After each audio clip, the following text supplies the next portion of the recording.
H1. Izuku's start line. Disclaimer. My Hero Academia is owned by Kohei Horikoshi, as Marvel owns Ghost Rider. I only own the story and the OCs that will appear in the story. Please support the official release. /N. Most of the MHA characters will be aged up, and the hero schools are universities. Some characters will remain the same age, such as pro-heroes and some of the villains, and that Izuku's mother is skinny in this story.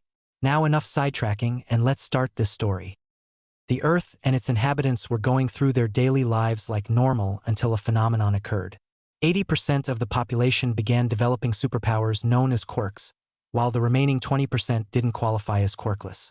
As time went on, some would use their gift to help others and society while others used it for selfish gain.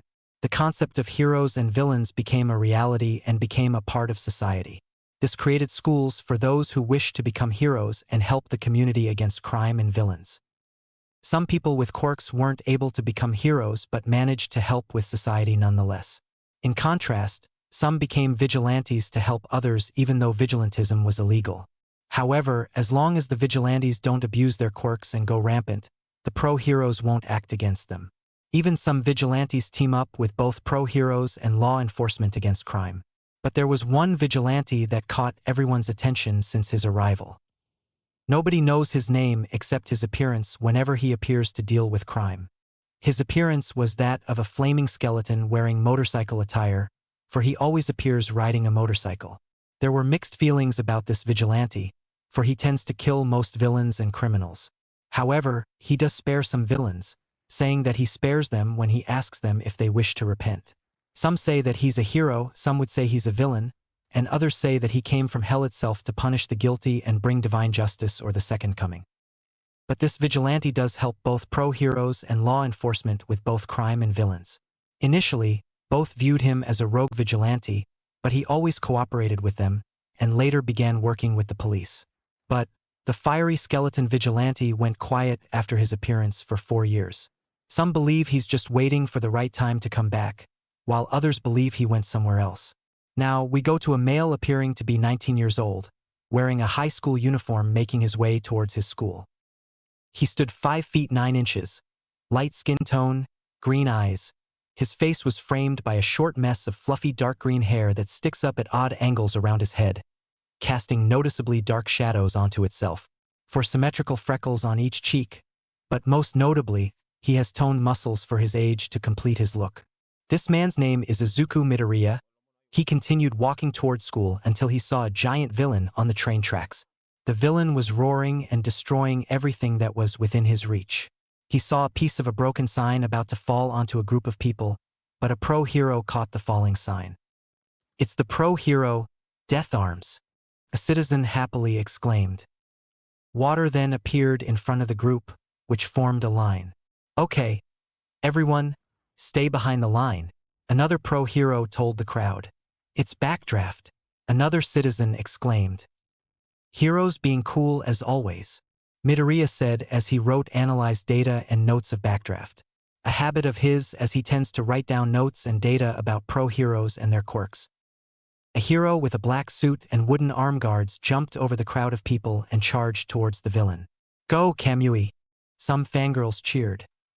"So that's the new hero Kamui Woods I've heard about, making a big name for himself," Midoriya said to himself.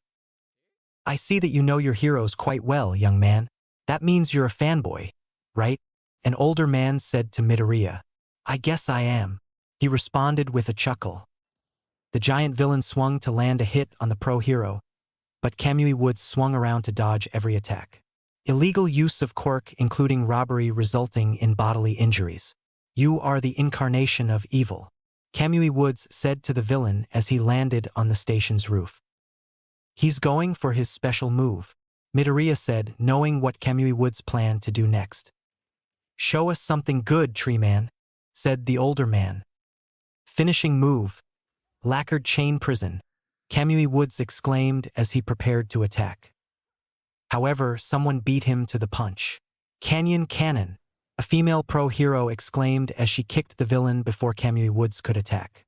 She landed on the road and walked to the unconscious villain. I'm the new debuting and next hottest hero, MT Lady. Nice to meet you, acquaintance, she said with a wink to the crowd as a group of men began taking pictures of her. Wow, that's going to hurt Kamui Wood's pride. It sucks that some heroes are only in it for the fame. Guess it's time to head to school, Midoriya said as he closed his notebook and made his way to school. Midoriya arrived at Aldra High School for his third and final year before applying to a hero school. Initially, for most of his life, Midoriya was quirkless, and everyone bullied him for it. However, that all changed when he began high school when he and his mother were caught in a villain's attack. His quirk awoke, which was fire-based, and saved his mother from their crashed car before it exploded. Now, Midoriya can be a hero just like his older siblings and late father, who are pro-heroes. However, his late father wasn't his biological one, who disappeared from his and his mother's life when he was 4. Midoriya later learned that his father died overseas from a plane crash. A few months later, he met his new father, who was always there for him, including his siblings. They always supported his dream of being a hero despite being quirkless and always there for him when needed. He trained with them to defend himself from his bullies, with the main one being his former childhood friend, now turned bully, Katsuki Bakugo. But some people think his quirk is quite villainous and say he isn't hero material, mainly because his eyes turn red whenever he uses his quirk. However, that doesn't stop him as he strives to become a hero like his father, who died when Midoriya was 14. He didn't care what people say to or about him and his quirk since it didn't bug him at all. Now Midoriya, who is currently reading a book, is currently waiting for his homeroom teacher to enter the classroom. The teacher arrived with a stack of paper, then placed them on his desk. All right, students, you're all in your third year now, so it's time to prepare for your future. I would hand out the career paper, but the teacher said as he picked up the papers and threw them into the air. I know you all are going to be heroes, right? The teacher finished with everyone, except for Midoriya, showing off their quirks. Oi, teach, don't lump me with this bunch of losers. I'm the real deal, as these guys will be lucky enough to be sidekicks to some busted D-lister, said a 19-year-old man with short, spiky, ash-blonde hair with choppy bangs that hang over his eyebrows. He stood 5 feet 9 inches with a fair skin tone, slim, muscular build, and sharp, bright red eyes. This was Midoriya's former childhood friend, Katsuki Bakugo. You think you're better than us, Bakugo? A student shouted in the class. Let's go. I'll take you all on, Bakugo said with a smirk. You got impressive test results. Maybe you will get into UA, the teacher stated as he looked at his test scores. He's going for the national school? A female student said. That school has a 0.2% acceptance rate. It's impossible to get in, another student responded. That's exactly why it's the only place worthy of me, Bakugo said as he got up and stood on his desk. I'll ace all the mock tests. I'm the only one at this school that stands a chance of getting in. I'll be more popular than All Might himself and be the richest hero of all time. People across the world will know who I am, and it'll happen at UA. Yeah, keep stroking your ego, Bakugo. Did you forget who has the number 1 spot on the test? Teacher, care to tell him and bring him back to reality? Midoriya commented from behind with a laid-back attitude while still reading his book. Oh yes, Midoriya, it says here that you got a perfect score on the mock test. I'm very impressed, as you'll be number 1 in no time if you keep this up. The teacher responded with a happy tone as he saw Midoriya's test score. Bakugo was both shocked and mad for Deku, as he called him when they were younger, having a better score than him. He turned around and was about to use his quirk on Midoriya, but he summoned a katana to his hands and placed it near Bakugo's throat. Now Bakugo, you better watch that temper of yours, or it'll end up burning you, Midoriya said as his eyes glowed red, which made the blade glow black red with steam coming out of the blade. Everyone was either amazed or scared of Midoriya's quirk, which changed his entire personality. He was initially shy, stuttered and muttered a lot, and tended to cry a lot when he was younger.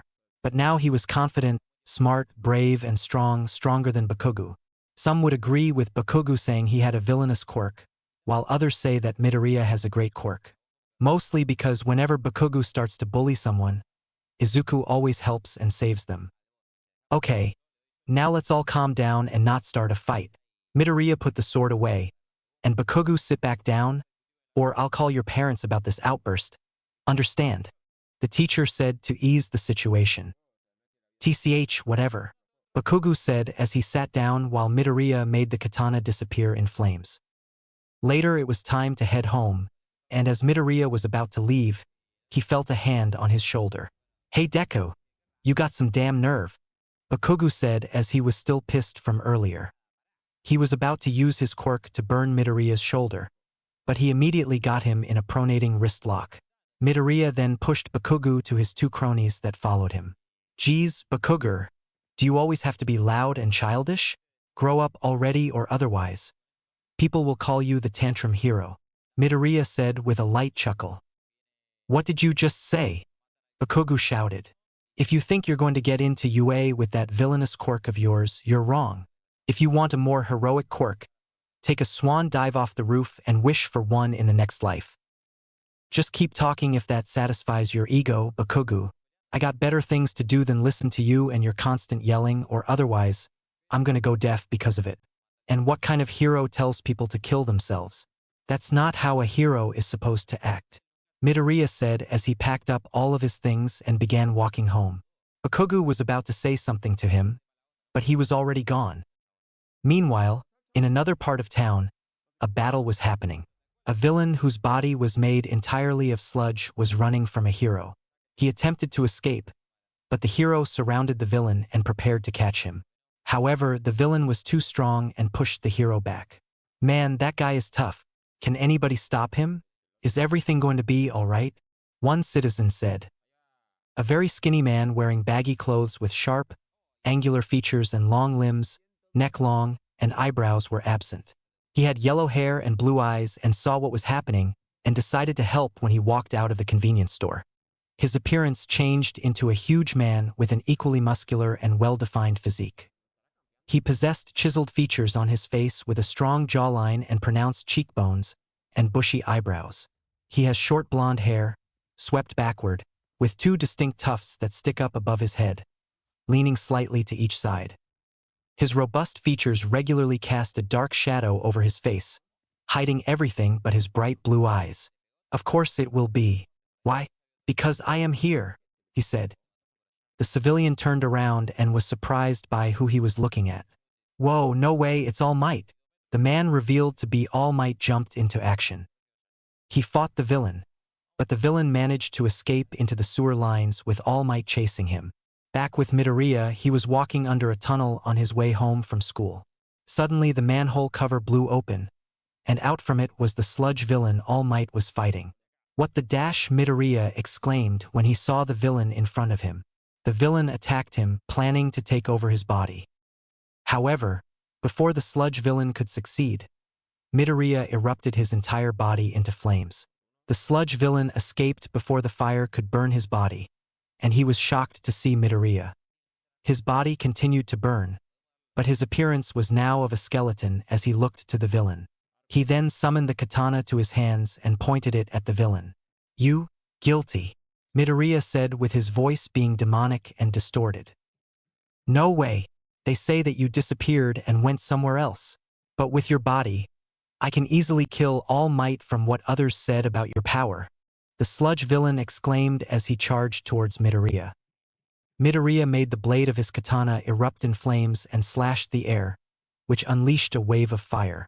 The fiery wave connected on the sludge villain, resulting in him getting splattered everywhere. Midoriya reverted but began to lose consciousness when the villain tried to possess him earlier. He slowly passed out. However, before he lost consciousness, he saw someone jump out of the sewer. Everything went black for a while until Midoriya felt something on his face. Hey, wake up, All Might said as he continued to slap Midoriya to wake him up. It worked as he regained consciousness, which relived the hero. Thought we lost you there. Midoriya was shocked because of who was right in front of him. Oh my god! It's him, the #1 hero and the symbol of peace. All Might, himself, and he looks even cooler in person, Midoriya said in his head. Haha, sorry about that. Usually, I keep innocent people away from danger, but the city's sewer system is harder to navigate than I thought. All Might said with a cheerful tone, then held a glass bottle that had the sludge villain. Well, I better get this villain to the police. And by the way, did you attack him? The hero said as he pointed to the scorch marks on the tunnel. Midoriya turned and saw the scorch marks from his previous attack and scratched the back of his head. Whoops, I guess I went overboard as it's been a while that I used my quirk to defend myself, he said as he got up but realized something. Wait, I need to get his autograph, Midoriya said in his head as he looked for a notebook labeled, Sign my notebook. He found the notebook and opened it to reveal that All Might already signed it. Wow, you already signed it. You really are amazing. I'll treasure this, he thanked All Might. Haha, no problem now. Then stand back, taking off has a lot of force, All Might said as he leaped into the sky but felt something on his left leg. He looked down and saw Midoriya holding onto his leg. Hey, what do you think you're doing? I love my fans. But this is ridiculous. Please let go of me. No way. We're flying. And if I let go, I'll die, Midoriya pointed out as he held onto All Might's leg. Oh right, that's a good point, All Might realized with both of them landing on a rooftop of a nearby building. Not very smart, kid. Bang on the door a while and someone will let you in. Now I'm off again, All Might said as he prepared to take off again. Wait. I wanted to ask you something, Midoriya said to stop the symbol of peace, but All Might was suddenly covered in smoke before asking his question, which revealed a very skinny man. Huh? Who are you, you imposter? Where's the real All Might? Midoriya yelled while looking around. Look, kid, don't get the wrong idea. I'm really All Mig. Blood immediately came out of his mouth before he could finish his sentence. Huh? It was all Midoriya could say at the moment. You know how guys in pools suck up their guts to look buff? I'm like that, All Might said to him. What? No way. A shocked Midoriya responded to see his favorite hero possess a weakness. What happened to you? He asked. All Might lifted his shirt to reveal a large scar that covers most of the left side of his chest. See this, kid? It happened 5 years ago by a villain, and because of that, I can only be a hero for 3 hours per day, All Might explained. 5 years ago?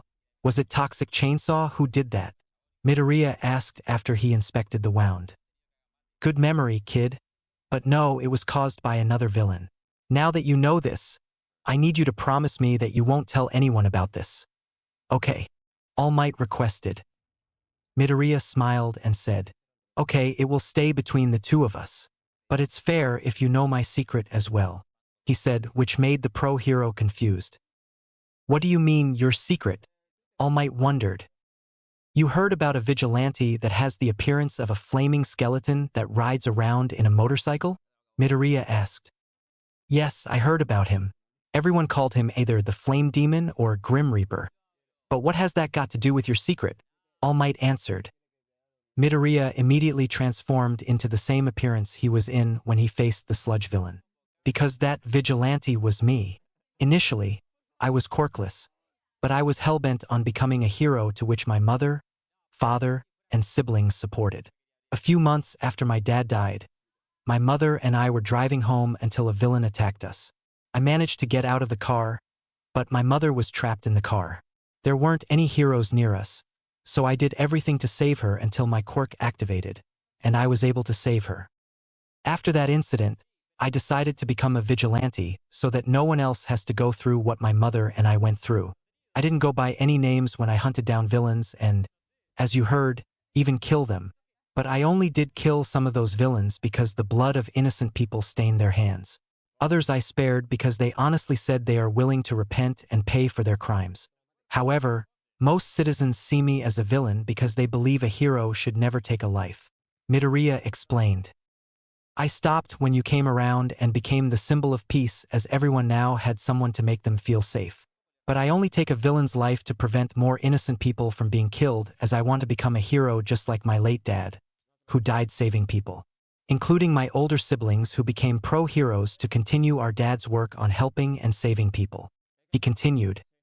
Midoriya reverted to his human appearance, then looked at All Might with a worried look. What do you think, All Might? Do you think I can be a hero despite having the visage of a demon and the blood that is on my hands? Including how some say that my quirk is that of a villain? Even though I want to help and save people just like you, my dad, and my siblings. The pro-hero looked at Izuku for a second, then smiled as he walked to him and changed into his muscle form. All Might placed his hand on Midoriya, which made him look at him. Yes, you can become a great hero. Hearing that made Midoriya smile and yelled. Really? All right. He looked at All Might with sheer happiness. Thank you, All Might. I gotta go now, thanks again. Midoriya said as he hugged the pro-hero before running to the staircase. Yes, my boy, you will be a great hero, perhaps even worthy of inheriting one for all. Now then, time to hand this villain to the police. All Might said to himself as he reached for the bottle that contained the villain, but felt nothing and looked down to see that it was gone. It's gone. I must have dropped it when the kid grabbed onto my leg. I need to find it, he said as he searched for it but heard an explosion. That must be where he is. I need to hurry, All Might said as he jumped into action. A few minutes earlier, at an alleyway with Bakugo and his goons walking and talking. Damn it, who does Deku think he is talking to like that? Bakugo growled. Come on, Bakugo. Weren't you two best friends before what happened, man? One of his goons said. Bakugo turned and shouted at him. Because he was weak, that's why. But then he thinks he's so much better than me, it just pisses me off. He kicked a bottle unknown to him that had held the villain All Might captured. That same kick let the villain be free, surprising Bakugo and his two goons. And I'm free, and it looks like I got a new meat shield, the sludge villain said as he attacked Bakugo and his goons, with Bakugo attacking back, causing a big explosion. Presently, Backdraft was busy putting out the fire. Kamui Woods grabbed people and brought them to safety. Empty Lady couldn't help because the streets were too small, and Death Arms couldn't land hits on the villain. The reason being that physical attacks did not affect the villain, as Death Arms learned. Kamui Woods couldn't save Bakugo because of the explosions. It was complete chaos, and All Might ran out of time for his muscular form. The symbol of peace couldn't do anything but watch. Wasn't All Might fighting this guy? A random civilian pointed out. What? Is All Might here? Where is he? Another civilian wondered as he looked around for the pro-hero, but he was nowhere in sight. Midoriya took a detour to home as his original path was changed when he launched with All Might. As he walked, he noticed a crowd standing in front of the shopping district. Deciding to take a look, he saw Empty Lady stand and wondered why isn't doing anything. But he realized that she couldn't fit in the area so that she couldn't use her quirk. He took a closer look and was horrified to see the villain from earlier, and he captured Bakugo. Midoriya then saw Kamui Woods back away. What are you doing? Save him, he said to the pro-hero. Kamui Woods looked at Midoriya and said, Don't you understand? Kid Fire and Wood don't go well together. Yeah, but aren't heroes supposed to save lives no matter what? I thought you were a true hero, but if you're not going to do anything, then I will, Midoriya said as he made his eyes glow red. He then charged towards the villain. Idiot! What do you think you're doing? Kamui Woods said as he saw Midoriya running into danger. Doing what you should have been doing, Midoriya answered. The sludge villain noticed Midoriya charging towards him. You're the kid from before. You're going to pay for obliterating me. The villain fired some sludge at Midoriya. Before the sludge hit Midoriya, he ignited his fist and punched the projectile to cauterize it.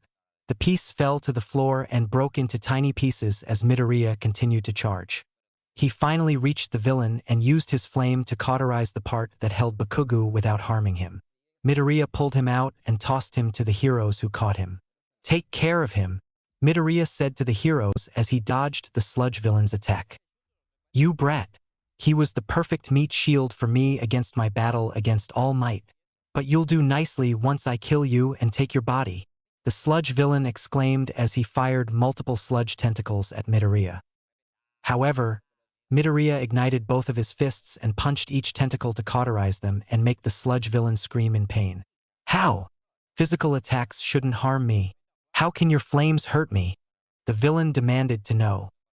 That's easy to answer. That's because my fire-Midoriya lifted his right hand into the air and absorbed all the fire that surrounded the area. Isn't like any normal fire, he finished as his red eyes glowed even brighter. The sludge villain roared and charged towards Midoriya, who charged up a fireball in his hand. However, before he could reach him, All Might came in and was in front of Midoriya. I'm really pathetic, All Might said as he blocked the attack of the sludge villain with steam radiating from his body. All Might was all Midoriya could say and made the fireball disappear.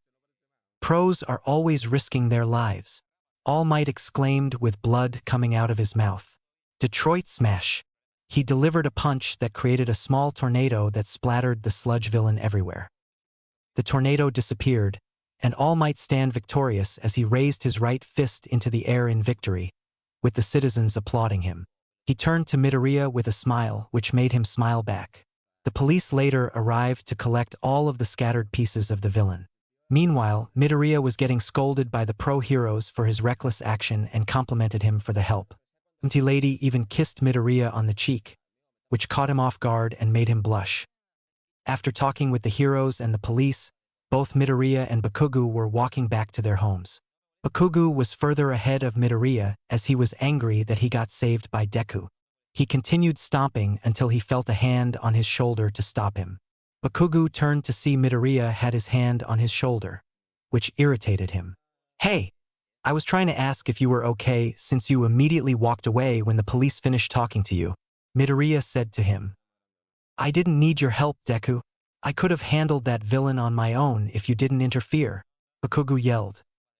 Yeah, you handled it pretty well when the villain was about to take over your body, Midoriya said, deadpan. Well, that doesn't matter because I will show you that I will become the #1 hero. That quirk of yours will never be like a hero while mine does. I'm sure that you'll fail UA's entrance exam as I know I'll ace it. Then it'll finally open your eyes that you're nothing but a pebble in my way. Deku! Bakugo exclaimed as he started walking away and headed home. Midoriya wasn't even fazed by what Bakugo said to him at all. Geez, that guy can't even say thank you when I just saved his life. That ego of his won't get him far unless he changes. Oh, who am I kidding? He'll never change, he said in his head, then looked at the time on his phone. Well, better head on home, and I'm sure Mom is anxious since reporters were filming the whole thing, Midoriya said as he looked at the time. But as soon as he was about to make a turn, I am here, All Might appeared, saying his catchphrase. Whoa, All Might, wait, I thought reporters surrounded you, Midoriya stated. Haha. Getting away from reporters was easy for me. Why? For I am All Might dash, but got interrupted again by coughing up blood and changing to his skinny form. Sorry about that. All Might apologized as he cleaned the blood from his mouth. It's all right, but do you need something since you came here for a reason? Midoriya asked. Yes, young man. Remember what I told you back at the rooftop? All Might responded. Yeah. You said that I could become a great hero, right? Midoriya remembered. Yes, you will, and maybe even greater than me one day, All Might said. What do you mean? I can't be greater than you. You're All Might, the #1 hero and the symbol of peace. How can I become greater than you? A confused Midoriya responded. If you hadn't been there, if you hadn't told me your story, I would have become a worthless bystander that watched from the crowd. So thanks, All Might told him. But you managed to defeat that villain easily. I just got in your way along with wasting both your energy and time. Midoriya responded and was about to leave. I'm not done, All Might said to stop him. You told me that people found your power to be that of a villain. And yet, I saw that same person to save someone's life inspired me to act. This statement shocked Midoriya as he looked at All Might as he continued. Top heroes have stories about them from their school days. Most of their stories have one thing in common, that their bodies moved before they could think, almost on their own. All Might then approached Midoriya and placed a hand on his shoulder. And today that happened to you, maybe even more, even when you began your vigilante career before I arrived. Midoriya began to remember how many people kept saying that he was a demon or a monster, that his power wasn't a hero but a villain, despite all the good he was using it for. The only ones who said that he could become a hero were his mother, siblings, and late father when he was quirkless. But hearing it from the symbol of peace made him tear up, and he didn't know why.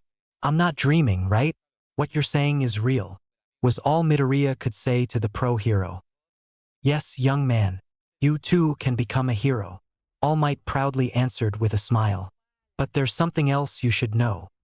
"What is it?" Midoriya wondered.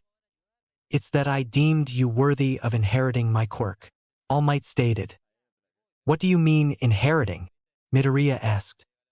"My quirk is a sacred torch that's been passed down from person to person. This power is called One for All Might explained. "Young man, what is your name, and will you become my successor?" All Might asked. Midoriya wiped the tears from his eyes and thought about it for a second. Then look up to All Might with a smile and answer. "My name's Izuku Midoriya, and I will gladly accept." "Excellent. Meet me at Dagoba Municipal Beach tomorrow, and we will begin your training," All Might said as he walked away. "You got it," Midoriya said to his idol as the symbol of peace gave him a thumbs up as he continued to walk away. Later, Midoriya arrived at his home, and as soon as he opened the door, his mother gave him a bear hug. His mother had the same light skin tone as him, with green hair and eyes. She stood 5 feet 5 inches with a slim build and her hair in a ponytail on the left. She was also crying, which confused him until he saw the TV. It showed his short fight against the sludge villain and All Might ending the battle. "Oh, I'm happy that you made it back home safely. I was worried when I saw the news," his mother, Inko Midoriya, said with worry. "I'm fine now, Mom. Don't worry," Midoriya said to calm his mother down. "If your brothers and sisters were here, they would be giving you an earful like me. They did teach you to be careful when you used to cause problems during your junior high years as you tend to take on fights. It's like you don't take your siblings' words seriously," Inko scolded. "Mom, I am taking their words seriously. Besides, Rika would probably kick my butt if I didn't," Midoriya said with a sweat drop. "That she would. Speaking of which, your brothers and sisters called me and told me that they'd be back home in a few weeks," Inko told her youngest child. "Really? That's awesome. Being heroes that help not just Japan but other countries is no small task. I better make sure that I can do the same, as I want to be like them and Dad," Midoriya responded with a smile. "I can see your enthusiasm as you're almost finished high school and ready to start your hero training. Now go change and wash your hands since dinner is almost ready," Inko told her son as she went back into the kitchen to finish making dinner. After changing and having dinner, Midoriya went to bed as he was about to meet All Might tomorrow. He was so excited he could barely sleep as the number 1 hero, and Symbol of Peace told him that he could be a hero, including being his successor and inheriting his quirk, which made him curious about how that works. But for now, he went to sleep to meet the number 1 hero at their designated meetup. This is a story of how a former vigilante began his journey to become the world's greatest hero. Chapter 2 Training. Disclaimer: My Hero Academia is owned by Kohei Horikoshi, as Marvel owns Ghost Rider. I only own the story and the OCs that will appear in the story. Please support the official release. Midoriya was now jogging to Dagoba Beach to meet up with All Might to inherit his quirk. He was wearing a green tracksuit as he continued to jog towards the beach. It was early in the morning as he headed towards his destination with a smile on his face. While he was jogging, he remembered his conversation with his mother during dinner yesterday. Both mother and son were enjoying dinner until his mother said something. "So you met up with All Might, and he's going to train you? But you also told him your secret?" Inko said to her son. "Yeah, I discovered his secret by accident, and it's only fair that I told him mine as well. When I asked if I could be a hero despite what I did in the past, I was surprised that he said yes. Especially when he told me that I could become a greater hero than him, which surprised me," Midoriya responded as he scratched the back of his head with a smile. Inko smiled before speaking. Initially, I was scared of how you would be after you gained your quirk, including how you would cause trouble when you started high school after your father's funeral." "Yeah, I was quite the delinquent and angry kid at that time," Midoriya responded with a sweat drop. "I was also scared when you began your vigilante career, and you tend to get into fights with dangerous criminals and villains, along with fighting some pro-heroes too, his mother stated. I thought you would abandon your dream of becoming a hero when you gained your quirk. But then you showed me that you hadn't abandoned it when you began to work with both the police and some heroes. Yeah, I have forgotten why I wanted to be a hero in the first place after some time as a vigilante. But after getting some sense smacked into me by my brothers and sisters reminding me why I wanted to be one in the first place. I wanted to be a hero like All Might, rescuing people with a smile on my face. Along with being like Dad, as we all wanted to be like him when he became a hero. Midoriya responded. Midoriya continued. He always puts others before himself. Even when he's in critical condition and for those he doesn't even know. Dad didn't become a hero for fame, money, and attention. He became a hero because he wanted to inspire people, both quirk and quirkless. He wanted to inspire others to do the same as he believes we all can be heroes. We just needed to take that leap of faith to show that we have that within ourselves. That's why we all wanted to become heroes in the first place, Mom. To inspire others and show them that they can become heroes whether they have a quirk or not. Because Dad always believed that a quirk doesn't make someone a hero. What makes them is the drive to help others in need and encourage them to transform into a better version of themselves to do the same. Because a true hero is a selfless person that puts others before themselves. That's what makes a true hero. Midoriya finished. I know that you all will do just that because your father and I always believed you could do that. All 5 of you train yourself to the bone to make sure you can achieve that, and you all took your father's word of a hero to heart. Whenever I watched the news of the great things he and all 5 of you have done, I felt like I've been blessed with a beautiful family full of heroes. But it always scares me that I may lose one of you because of that work. But you all knew the consequences for it and pursued it anyway. I miss your father every day ever since we lost him. But I know what always reminds me that he's always here with us. Inko said to her son. And what is that? Midoriya wondered as Inko got up and hugged her son. It's seeing our beautiful children we raised together doing selfless actions, caring, and putting for others before themselves. That reminds me of your father. Midoriya's mother answered with a solitary tear going down her face. Inko released the hug to wipe the tear away before looking at her son with a smile. So do your best and become the amazing heroes your father and I raised to become like your siblings. And you, Izuku, become the #1 hero as I know without a doubt you'll become.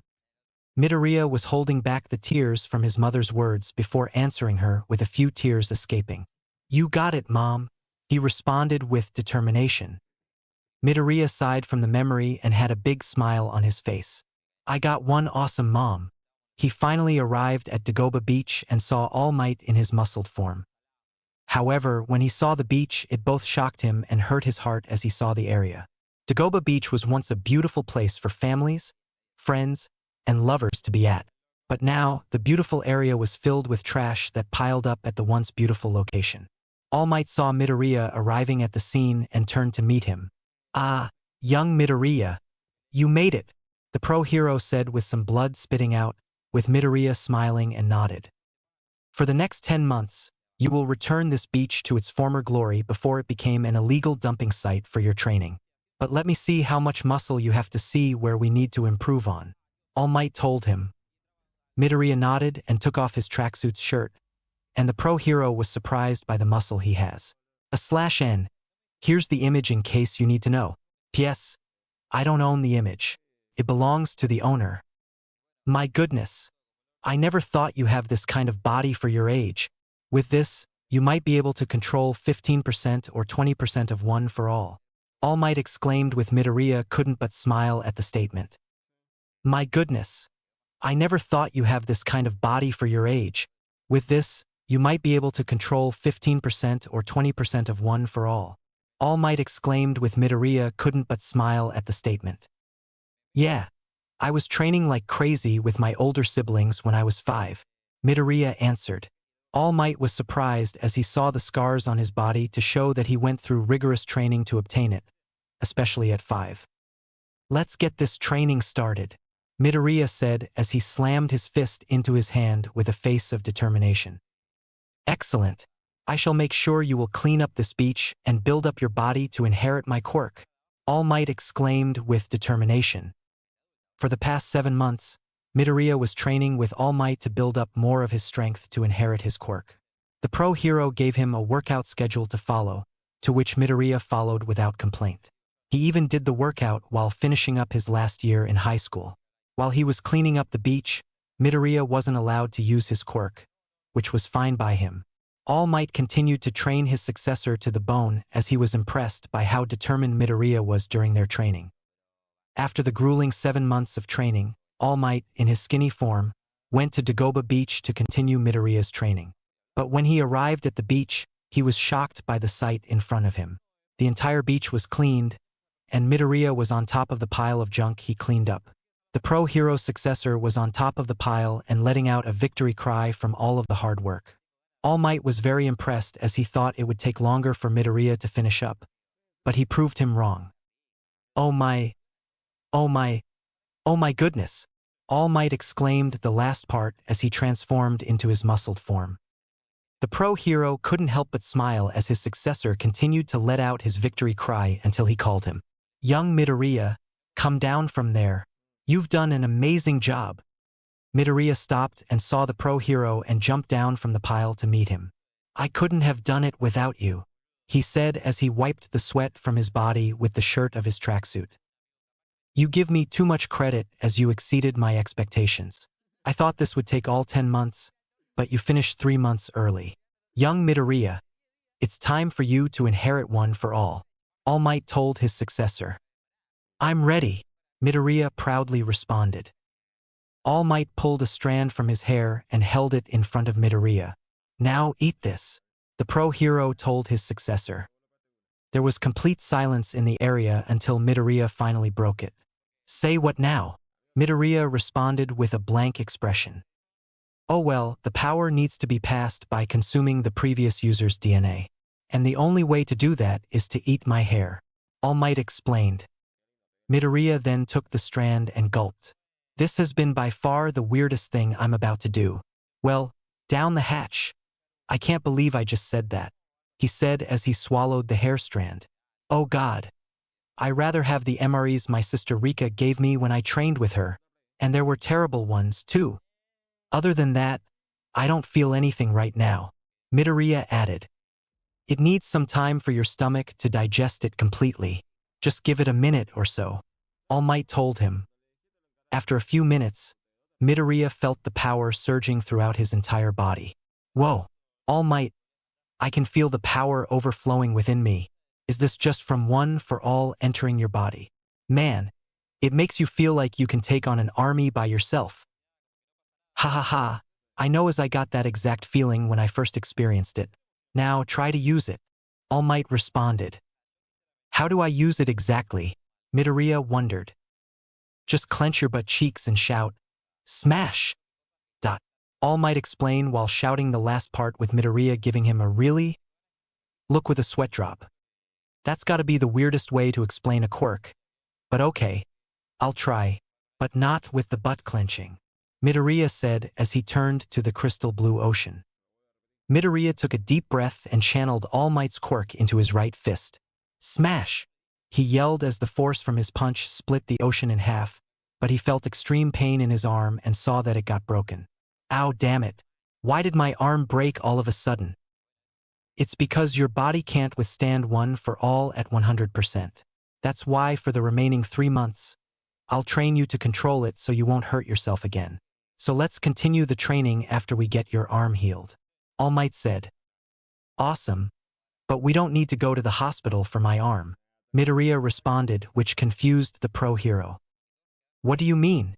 All Might asked as he saw Midoriya's arm began to heal itself. Why did your arm heal all of a sudden? Oh, you see, my quirk has some extra abilities to it other than powerful flames. One of them being a healing factor. I can use it along with some other abilities without transforming. But I get the full arsenal when I transform, Midoriya explained. I see.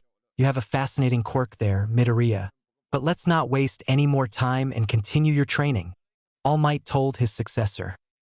Hell yeah, let's do this, Midoriya exclaimed excitedly. During his training on how to properly control and wield one for all, Midoriya learned some new tricks. He learned how to expand the power of one for all throughout his body instead of focusing on just one part, including just using 20 or 30% to not strain his body. Midoriya continued his training with all might to properly wield his new power to master the quirk. Right now, Midoriya was relaxing on the newly restored Dagoba beach and laid on the beach. He then got up by doing a kip-up and patted the sand off of his body. Midoriya decided to get a haircut and made his way to his local barber.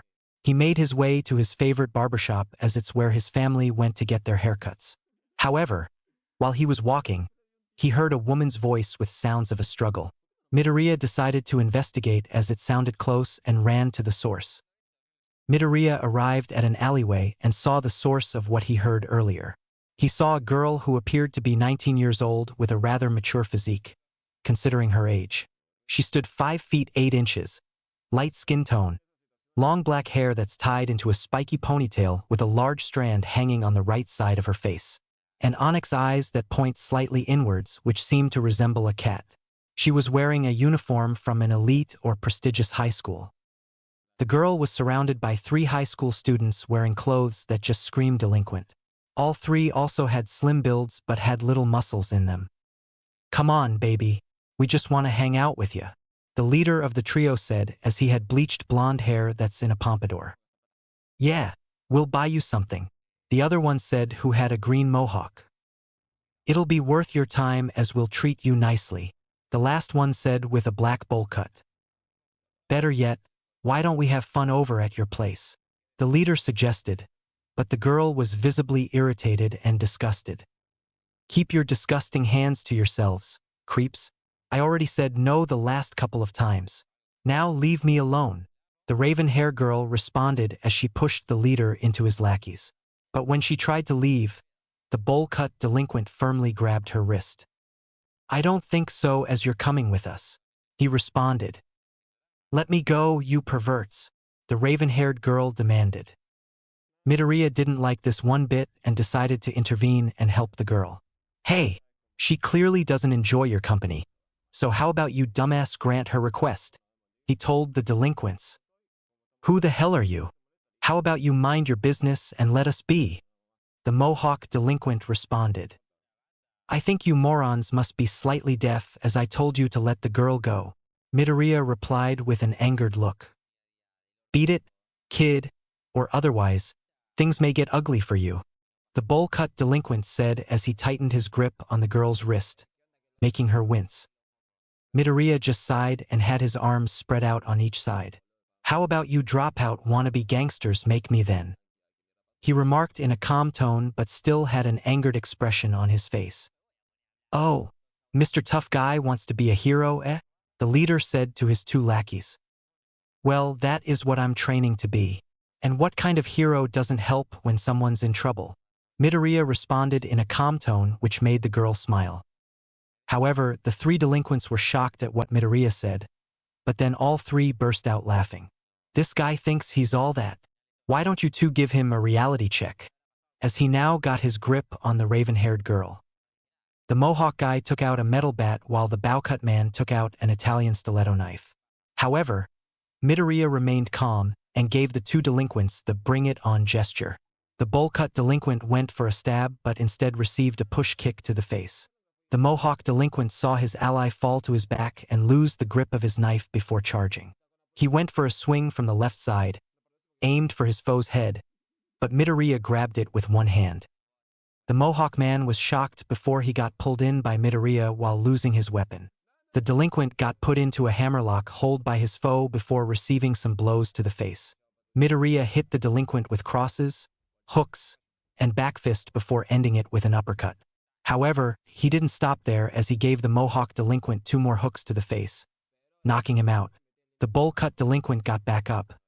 However, he got hit with a spin kick to the face. The pompadour leader was shocked to see his 2 lackeys immediately taken down by Midoriya. "So what is going to be for you? Either use your head and do as I requested, or join Tweedledee and Tweedledum," Midoriya said to the leader. The pompadour leader pushed the girl away from him and went for a punch to Midoriya's face. However, Midoriya hit the leader with a backspin kick to his groin. The pompadour delinquent fell to his knees while holding his groin in utter pain. But he got knocked out with a roundhouse kick to the face. The raven-haired girl was surprised that her savior quickly took out 3 guys by himself. "Hey, do you have your phone on you? I forgot to bring mine during training," Midoriya asked the raven-haired girl. "Oh yes, I do. May I ask what you were using it for?" she asked her savior as she handed him her phone. "Calling the cops to bring these guys to jail for assaulting you. When they arrive, tell them exactly what happened. Okay?" Midoriya answered with the girl nodding as he called the police. After the cops arrived to arrest the delinquents, both Midoriya and the raven-haired explained everything. The cops understood and put the 3 delinquents into the car to take them to the station. The raven-haired girl noticed how her savior was chatting to the officers as if they were friends. Then the cops left the scene with the delinquents to put them in jail. Midoriya then approached the girl he saved to see if she was okay after everything. "You okay? No injuries or anything?" Midoriya asked the girl. "I'm fine thanks to you, and I must say you must be well trained when you were fighting, almost as if you have experience in it. But I'm sorry that you almost got hurt because of me," the raven-haired girl answered. "I don't mind it because what kind of hero doesn't help someone in need?" Midoriya replied as he patted the girl's head, which made her blush. "By the way, are you friends with the police because you were casually talking to them when they arrived?" the raven-haired girl pointed out. "Well, during my early high school days, I was an angry kid involved with underground fights, including fights with my bullies. I was quite the troublemaker, but I matured thanks to my 2 older brothers and 2 older sisters, who are pro-heroes, including my mother. Along with that, I learned my lessons and cooled down when I was in jail. Thanks to those, I trained under them to the bone to become a pro like them someday," Midoriya answered. The girl was shocked and impressed by how her savior learned how to fight, including having 4 pro heroes as siblings. "Since you're training to become a pro hero, what hero university are you going for?" the raven-haired girl asked. "I'm shooting for UA, and I'm gonna ace the entrance exam," Midoriya answered with a smile. "Really? I'm also going to UA at the start of the school year," the raven-haired girl responded with a smile. "You're already in UA. Doesn't the entrance exam start in 3 months? A surprised Midoriya replied. "Oh, well, I got accepted through recommendation, so I don't have to take the entrance exam like everyone else," the raven-haired girl answered embarrassingly, looking down. "Hey, there's no need to look down since it means that they see great potential in you. But you also got an amazing quirk," Midoriya told her. This surprised the girl as she remembered the negative comments she got from others, mainly for how she got into the most prestigious hero university without taking the entrance exam. She expected Midoriya to say the same thing but instead praised and congratulated her. Including seeing the smile he was giving her made her feel warm and fuzzy, which the raven-haired girl couldn't help but blush from what Midoriya said to her. "Thank you. Hearing you say that means a lot to me," the raven-haired girl said while Midoriya smiled. "Don't mention it. By the way, are you heading home before those guys harassed you?" he asked. "Yes, I was," she answered. "Well, how about I walk you home to make sure this doesn't happen again?" Midoriya suggested. "You don't have to. You've done enough for me already," the raven-haired girl responded. "No, I insist. After all, what kind of man doesn't make sure a woman doesn't get home safely?" The answer, a terrible one, Midoriya responded, which made the girl giggle. "Well, it would be for the best since you've shown that you can handle yourself in a fight, and we could get to know each other better since we're both aiming for UA. So I will kindly take your offer," the raven-haired girl responded. Both Midoriya and the raven-haired girl were walking towards her home to make sure she's safe. They both had a good conversation while walking and had no trouble whatsoever. "Oh, I forgot I never got your name," Midoriya told the girl. "My apologies, I have also forgotten. My name's Momo Yaoyorozu. What's yours?" The girl named Momo introduced herself. "My name's Izuku Midoriya. So what's your quirk if you don't mind me asking?" Midoriya wondered. "My quirk allows me to create non-living objects as long as I know the molecular structure of it. I use my skin to summon it while I use my lipids to make them," Yaoyorozu explained. Man, that's a very handy quirk to have, since you can create items that you'll need on the spot. Along with needing to know the molecular structure, you must be a brilliant girl. No wonder you got into UA through recommendations. You got an awesome quirk, Midoriya stated. Thank you, Midoriya. What is your quirk? Yaoyorozu asked with a smile. The surprising thing is that I didn't get it until my first year of high school. But my quirk is flame-based, but it doesn't act like a normal fire. I can absorb fire to power up my flames or regain energy, including controlling the temperature of it to the point where I can make it feel like a cool breeze or burn hotter than the sun, and control anything that uses fire. Midoriya explained. That's all I can tell you since that's like only the tip of the iceberg, he said to himself in his head. That's quite a fantastic quirk you have, Midoriya. It almost sounds like your quirk is on either the supernatural or magical level, Yaoyorozu stated. Huh, I never thought about it that way before, but yeah, you're right about that. Midoriya agreed, making them both laugh. After a few more minutes of walking and talking, Midoriya and Yaoyorozu made it to her home. He was amazed by the large gate that extended as far as the eye can see. Whoa, you're not just beautiful and smart, but you're rich too. Then again, your school uniform was the dead giveaway, Midoriya stated. Yaoyorozu blushed when Midoriya called her beautiful. Well, thank you not just saving me from those perverts, but also making sure I got home safely, Izuku. She immediately blushed when she called Midoriya by his first name. I'm so sorry. I didn't mean to say your first name so casually, Yaoyorozu said as she bowed. No, it's okay. My siblings and I don't care about formalities unless it's strictly necessary. So you can call me by my first name if you want. I don't mind at all, Midoriya responded with a smile. I see, that's good. But to make it fair, you can call me Momo, considering that we're going to be classmates soon when you take the entrance exam. Yaoyorozu replied with a smile as well. Yeah, I can't wait. I'll see you at the start of the school year, Midoriya said to Yaoyorozu before leaving. However, she stopped him. Wait, is it okay if we can exchange contact information? That way we can stay in touch for the next 3 months, Yaoyorozu told him as she held out her phone. Sure, I don't have any friends at high school, so I don't mind. Besides, I got nothing else to do for the next 3 months besides training. Midoriya replied as he took Yaoyorozu's phone to put his phone number in it. There you go. Just text me yours and I'll add it. See you at UA, Momo, Midoriya said to her as he began walking away as he waved to her. I can't wait for it, Yaoyorozu replied with a smile as she waved to him before entering her home. Midoriya resumed his walk to his local barbershop but sighed after his talk with Yaoyorozu. Man, I hope we do get along at UA. She's nice and adorable, not to mention beautiful too, he said in his head with a faint blush on his face, but he quickly shook his head to clear his head. I'm also surprised that she asked for my phone number so we can talk. Then again, Mom did say I need to make friends, he added, finally arriving at his favorite barbershop called Akiyama's Salon. Then entered the shop. Let's hope I do get some friends since it's been kinda lonely when Tsum and Aimi went to the UK for their hero training, Midoriya said with a sad look on his face as he sat down and waited to be called up.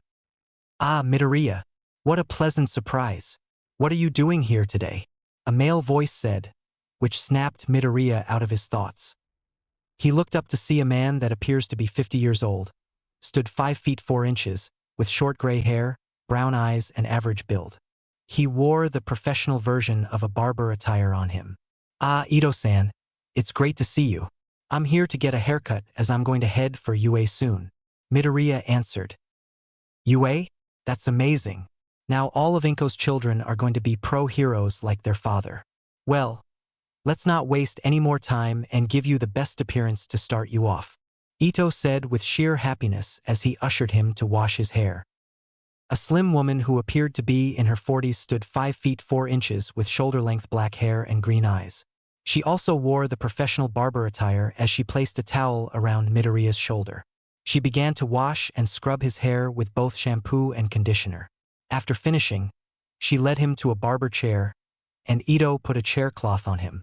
As Midoriya was comfortable on the chair, Ito stood behind him. So what shall it be this time, Midoriya? Ito wondered. Surprise me as you always give my family and me the best haircuts. Midoriya answered. I shall do my best to give you a haircut worthy of a future hero, Ito proudly stated with a smile. Ito began to cut Midoriya's hair to make sure he doesn't mess it up since he was heading for UA. The barber made sure not to make any mistakes in the hairstyle he was giving to Midoriya. Meanwhile, Midoriya had his eyes closed as he trusts Ito throughout the haircut. The barber then told Midoriya to get his hair washed, to which he complied. The woman who washed his hair earlier thoroughly cleaned his hair before drying his hair. Ito then put the finishing touches on Midoriya's haircut after blow-drying his hair and styling it. The barber then showed the hairstyle Midoriya was given when he gave Midoriya a mirror. Ito gave Midoriya a double-bang hairstyle which made him smile as he loved his hair's new look. Ito, once again you have outdone yourself again. This is one of your best haircuts you've given me. Thank you. Midoriya told the barber. Ito smiled from the praise and compliment Midoriya gave him. /N. This is what Midoriya's hair looks like now. P.S. I don't own the image. It belongs to the owner. Thank you very much, Midoriya. Thank you very much, Midoriya. I know for sure you'll become a great hero like your siblings and late father. Ito told him. Thanks, Ito-san. I'll make sure to make everyone in Shizuoka, my hometown, proud, Midoriya happily stated. I know you will make us proud, especially your family. Now head on home and rest up. You'll need the energy for the entrance exam. Ito responded. You got it.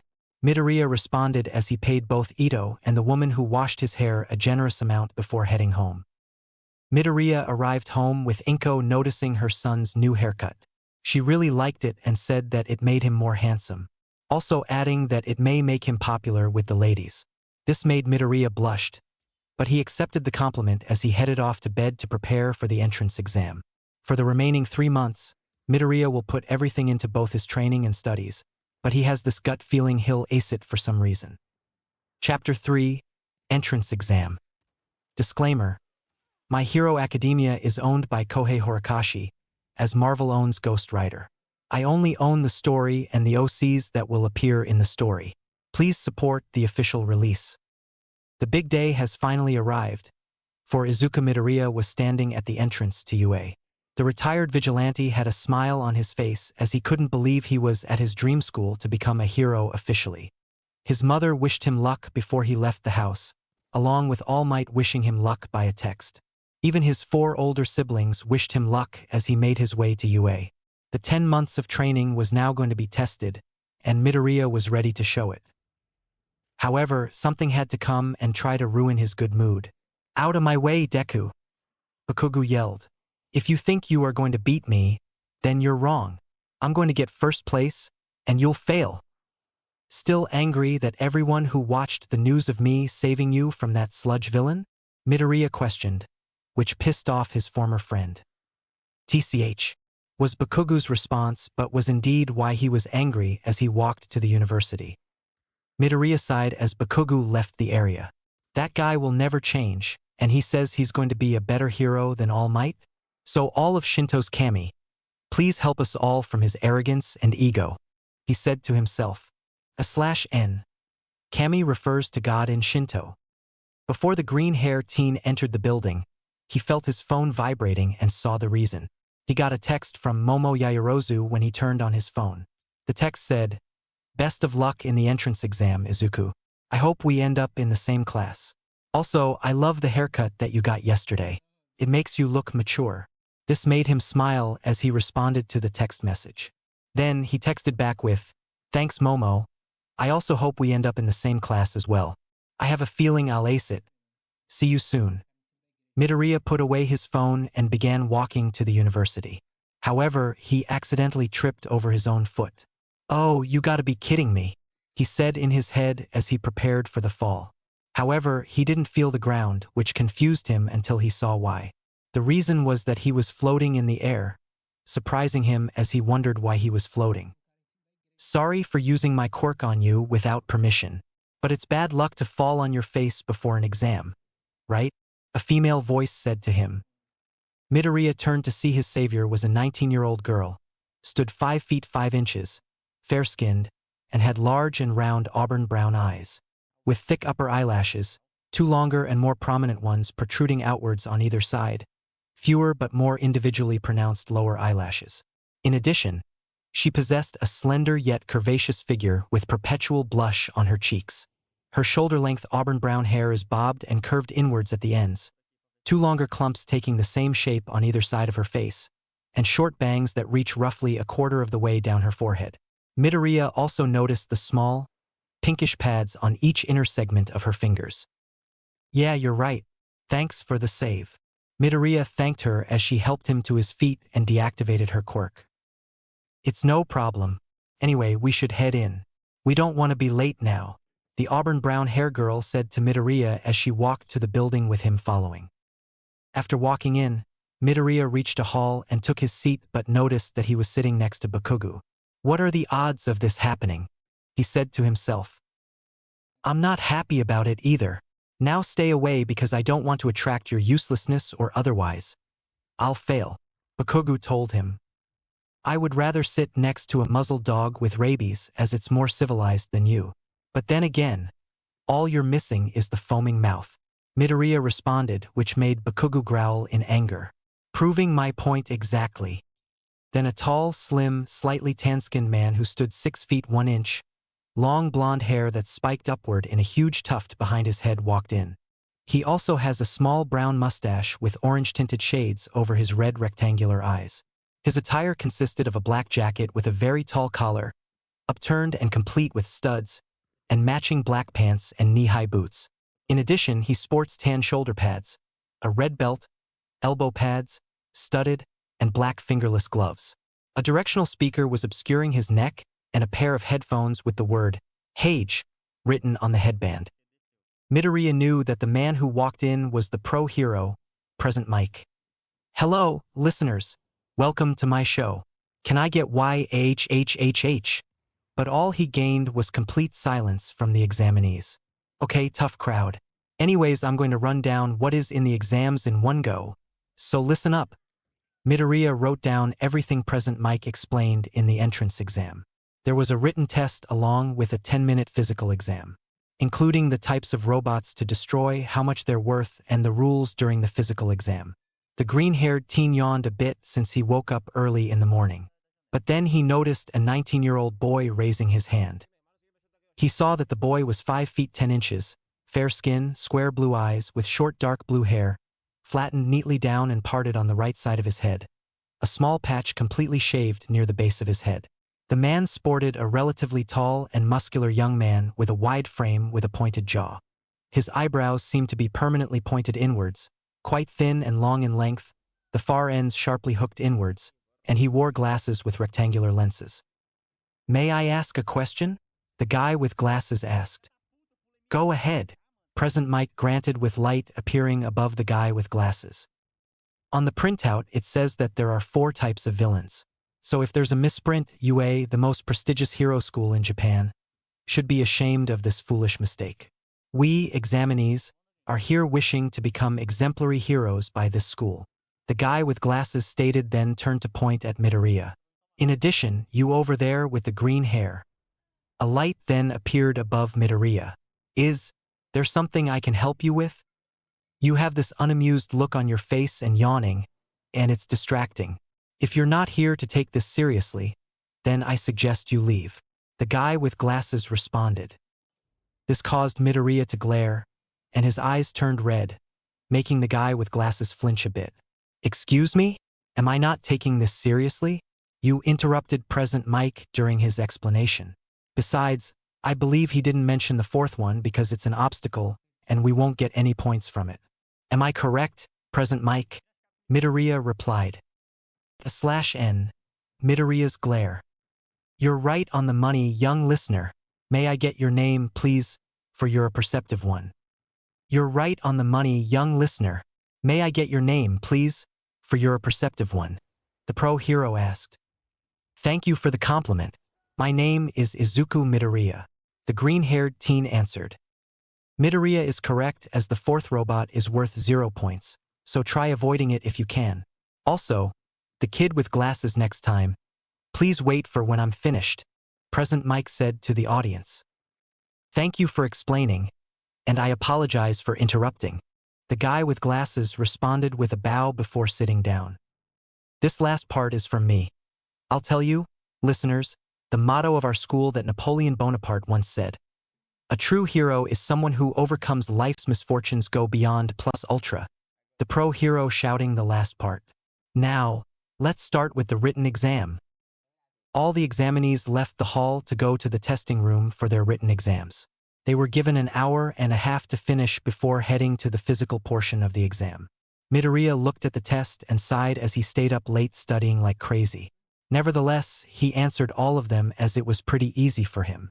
Finally, Midoriya handed his test sheet, surprising the other examinees as he finished in 10 minutes. He changed into his green tracksuit and boarded the bus to go to his exam area. Luckily, he didn't have the same area as Bakugo, which relieved him. He put on his headphones and listened to some songs on his phone. During the ride, he didn't notice the stares he was getting.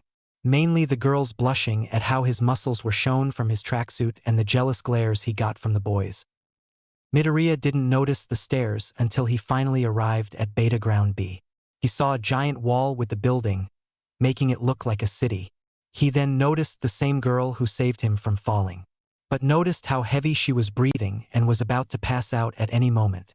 So he went over to help her, but he felt a hand on his shoulder stopping him. He saw that it was the same glasses-wearing guy who interrupted Present Mike. You weren't thinking of distracting that girl, would you? He questioned. This made Midoriya have a tick mark appear on his head. Okay, you were starting to get on my nerves. That girl is nervous and could be panicking, so I was just going to help calm her down.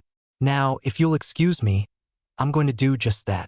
Midoriya answered as he got the guy's hand off his shoulder and went to the girl who helped him. Speaking of which, the auburn brown-haired girl was trying to steady her breath. She then felt a hand on her shoulder, which made her jump. She turned to see that it was the guy she saved from falling at the entrance. You're nervous, huh? You just need to calm down and think straight, Midoriya said to her. Just take a deep breath, slowly exhale and clear your head so you can take on whatever the test throws at you. Trust me, so give it a try, he insisted. The auburn brown hair girl took a deep breath and slowly exhaled. She noticed that she stopped shaking, and her breathing was normal. Unknown to them was that the others also did the same thing as well, and it worked. Midoriya smiled, seeing that the girl was now calm. There we go. Now show this school why you deserve to be here, he told her as he patted her head, which made her blush. Out of nowhere, Present Mike's voice was heard by everyone. Now is everyone ready? Then go! The pro hero exclaimed with the gates opening. Midoriya ignited both his fists in flames. Then he immediately charged through the gates, confusing the others. This made the pro hero laugh from the surprised looks by the others before speaking. What are you waiting for? A countdown? There's no countdown in real life. Go already like that kid over there. He just scored 8 points already, Present Mike stated as the others saw 4 two-pointers destroyed, and they ran to catch up with him. In this practice exam, the examinees weren't informed about the number of villains or their location. They have limited time in a vast area, so they have to draw the villains out. A male voice stated in a dark room with many monitors. On the screens were the examinees and how they act in the practical exam. In the room were UA staff members sitting on chairs as they watched the examinees' performance and how they decided to adapt to the situation. One of the staff members was the principal of the school, who stood 2'9" 1/2 inch. However, he didn't appear human. Instead, he's a stout man who seems to be a possible combination of several different animals, which includes a dog, a mouse, and a bear, which would make him a chimera. He has the head of a mouse with circular black eyes, a large scar over the right one, relatively rectangular-shaped ears with pale pink insides slanting outwards from the top of his head, and an elongated muzzle with a small round nose. His fur is white and has large, dog-like paws with pink pads and a thin tail like that of a cat. His attire was a white dress shirt, a dark red tie, a black double-breasted waistcoat, and matching dress pants. In addition, he wears orange lace-up sneakers with incredibly thick soles, which seem to be quite large on him. Information gathering to understand the situation before anyone. A screen showed a big, bulky examinee with what appears to be tentacles on a rooftop and used his arm to either scan or look for something. Mobility that can be used in different circumstances. Another monitor showed the guy with glasses using his speed to destroy the enemies one by one. Discernment to be able to stay calm in any situation. A third showed a blonde French guy firing a laser from a device around his waist. The laser destroyed the robot, with the guy showing utter confidence. And pure combat ability. A fourth monitor showed Katsuki Bakugu in another test zone. He left a path of utter destruction as all around him were the destroyed pieces of robots with smoke emitting from them. Bakugu maniacally laughed with a crazed smile on his face. His behavior disturbed the staff, but they couldn't ignore his pure combat prowess and potential, making him a wild card. These basic abilities needed to ensure peace in the streets are turned into points in this test. Nizu stated. Doesn't this year's group look promising? The pro hero Midnight asked. She stood 5 feet 9 inches, fair skin, sky blue eyes that tilted downwards framed with long eyelashes, abundant spiky dark purple hair made up of layers of varying lengths, the longest ones reaching down below her waist. Her chin-length bangs were split into 3 sections. 2 swept to the sides and 1 over her face, going diagonally down to the left between her eyes. She also had a small beauty mark below her left eye, as well as red-painted nails. Her costume was a breastless, black leather leotard over a thin, skin-tight white bodysuit that accentuated her voluptuous figure. The center strip of her leotard was embellished with red gemstone-like accessories in a vertical pattern, extending from her collar to her midriff. She also wore translucent, black, thigh-high garter stockings attached to a burgundy utility belt decorated with gold studs around her hips, a matching pentagonal buckle in its center, and black knee boots. In addition, she had a small red mask outlining her eyes and a handcuff on each wrist. However, the staff then heard gunshots which surprised them as they scanned the monitors for the source. Then they heard another gunshot along with a few shots that came from a shotgun. The staff finally found the source being Midoriya wielding his katana along with 2 pistols and a shotgun. The guns consisted of a SIG Sauer 1911 TACAPS, S&W SW 1911, and Remington 870 MCS.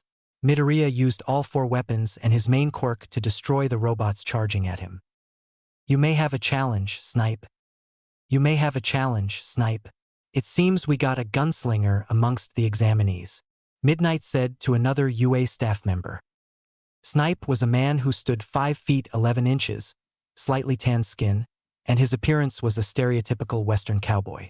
His face is covered by an old-school tan gas mask, shaped a little like a horse's muzzle, with triangular holes for his eyes and silver ear defenders wired to the sides of the mask.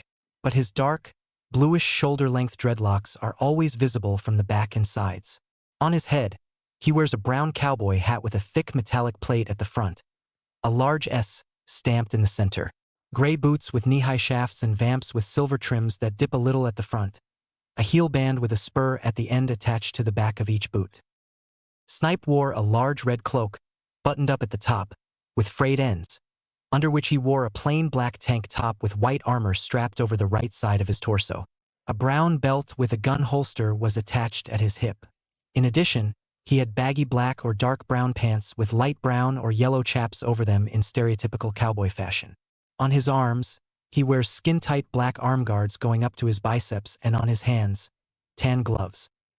You're right, but I still can't believe that this kid is the infamous vigilante known as either Akuma or Shinigami. I'm surprised that All Might met him and trained him to become a hero, and here he is right now. This kid is only using his firearms when there's no one near him. He's aware of making sure not to hurt any of the other examinees. I'm impressed, Snipe stated. A/N. Akuma is a malevolent fire spirit and Shinigami is a death god or death spirit, equivalent to the Grim Reaper in Japan. I'm surprised too, for he had faced various pro heroes, including our staff, during his time as a vigilante, but he never once severely hurt any heroes who faced him, instead only fighting to find an escape route. So now we've gained a powerful ally thanks to the symbol of peace. However, that is if he passes the test, so let's see how they will react to this, Nizu stated as he pressed a big red button. Back on the testing grounds, Midoriya cut off a 3-pointer's head. then used his shotgun to destroy two two-pointers in one shot, and used his pistols to waste a couple of one-pointers charging at him. But a three-pointer tried to attack the green-haired teen from behind. However, Midoriya sent his right fist, engulfed in fire, right through the robot's head. And that makes a total of 240 points. Should I get 50 or 60 more points? No, I should leave some for the others to have a chance here in UA. I'm not Bakugo since I'm sure that guy is hogging all of the robots for himself to prove he's the best. Maybe I should just relax on a rooftop until the exam is over, Midoriya said to himself as he climbed up a building to rest. But as soon as he got there, Midoriya felt the ground shaking, which confused him. Then he saw some buildings collapsing to the ground. Both Midoriya and the other examinees then saw the source that shocked them. They saw a giant green robot that was taller than every building. It possessed 8 red eyes, hands being the size of trucks, its base being the size of a tank with 16 wheels. The giant foe villain then crushed a building that it had its hands on. The examinees began to run after seeing the giant robot. Holy crap! UA really went overboard with that one, Midoriya said to himself. The green-haired teen jumped off the roof he was on and landed back on the streets. Well, considering I went over the minimum point value to pass, I think I'm done for today. Midoriya then ran back to the entrance, but something stopped him. Help! Midoriya stopped in his tracks when he heard that familiar female voice. He turned to see the same auburn brown-haired girl that he met at the entrance. She was pinned down by some rubble and saw the zero-pointer going towards her. Oh hell no! Not on my watch, you robotic bastard! Midoriya exclaimed as he took out his katana and charged towards the giant robot. The glasses guy saw Midoriya charging towards the robot and yelled to stop him, but Midoriya didn't listen. So instead, he continued running towards the robot until he channeled one for all throughout his body. The green-haired teen used the power to propel himself into the air. He was flying straight to the zero-pointer's face, then charged one for all into his left arm. Smash! Midoriya exclaimed as he sent a left cross punch that smashed in the robot's face. But Midoriya didn't stop there as he landed on top of the robot's head and impaled his katana into it. His eyes turned red as he made his sword glow black red, then the blade being engulfed in fire. The fire then went through the zero-pointer's head, and Midoriya began to run down the robot. As he ran, his katana was still in the robot's body, leaving a fire trail straight down the foe villain. Midoriya then landed back on the ground with the zero-pointer having a fiery, vertical line down its body. However, the robot began exploding, but Midoriya quickly absorbed the explosion. The zero-pointer was now sliced in half and slowly melting, shocking the other examinees. Midoriya went to the girl and removed the rubble that was on the auburn brown-haired girl. He carried her like a bride, which made the girl blush, but he didn't notice. Hey, you okay? The green-haired teen asked. Only my ankle hurts, she answered. Time's up, President Mike announced as alarms went off to signal the end of the exam. The other examinees began to talk about what Midoriya did to the zero-pointer until someone was going through them. The person was an elderly woman, stood 3 feet 9 inches and fair-skinned. Her gray hair styled into a netted bun, a large syringe poking diagonally out of it to the left. She has a notably small nose and eyes, which appeared as 2 little dashes, and a long mouth with defined nasolabial folds. She wears a doctor's lab coat and a dress with yellow and red vest-like designs on either side, 2 yellow buttons, and a belt with a pink, R-shaped buckle. She wears pink boots and has a helmet around the sides of her head, a purple-tinted visor joining it over her eyes. In addition, she used a cane that's designed like a syringe. Okay, good work. Good work, good work. Here are some gummies for you all, the elderly woman said as she gave the other examinees gummies. Who's she? One examinee asked. It's Yue's school nurse, the youthful heroine, recovery girl. The blonde French guy answered. Her quirk is magnifique since she's the reason why Yue can have these reckless physical exams. She can save you months of recovery. Are you 2 youngsters hurt? Recovery girl asked. No, I'm fine, but she has a broken ankle from the rubble that was on her, Midoriya answered as he showed the auburn brown-haired girl's broken ankle. Okay then. The pro hero then kissed the girl's forehead. and a green glow appeared on her broken ankle. Within seconds, her ankle was completely healed. She can now walk now. I need to see if anyone else is injured. Midoriya then put the auburn brown-haired girl on her feet and saw she had no problem walking. Seems like I was able to repay you for helping me at the entrance. I hope you were able to pass the entrance exam because you have an amazing quirk. Why yeah, thank you. I hope I did pass. The auburn brown-haired girl responded with the blush still on her face. I know you did since you took my advice, but we have to wait a week to be sure. However, I hope to see you in UA. Midoriya told her as he ran to the entrance. The girl tried to stop him to introduce herself to her savior, but he was gone.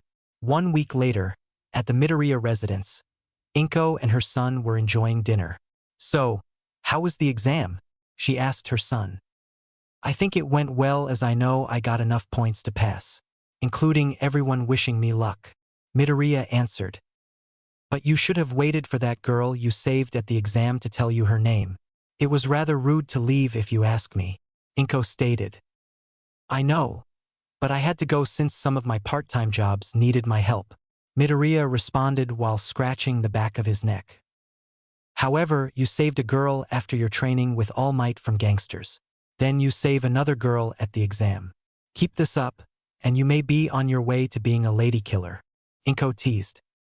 This made Midoriya nearly choke on his food, but he managed to swallow it. Mom, it's not like that. I just helped them out. That's all, he remarked but had a blush on his face. You tell yourself that, but life is full of surprises, Inko responded. Then she heard the doorbell ring. Finish up your dinner, sweetie. I'll go see what that's about. Midoriya continued to finish his dinner, and at the very second he was done, his mother came running into the room. It's here, Izuku. The letter is here, Inko told her son as she held the envelope. Midoriya took the envelope and went to his room while his mother cleaned the dishes. Once he was inside his room, he opened it. However, instead of a letter, a small disc was inside. The disc turned on, and a projector appeared above the disc. On the projection was All Might. I am here as a projection, the symbol of peace announced. All Might. Wait, this came from UA, right? Midoriya questioned. All Might was wearing a yellow suit and blue tie with a pink background behind him. I had to do some paperwork that took some time, so I wasn't able to contact you, the #1 hero explained.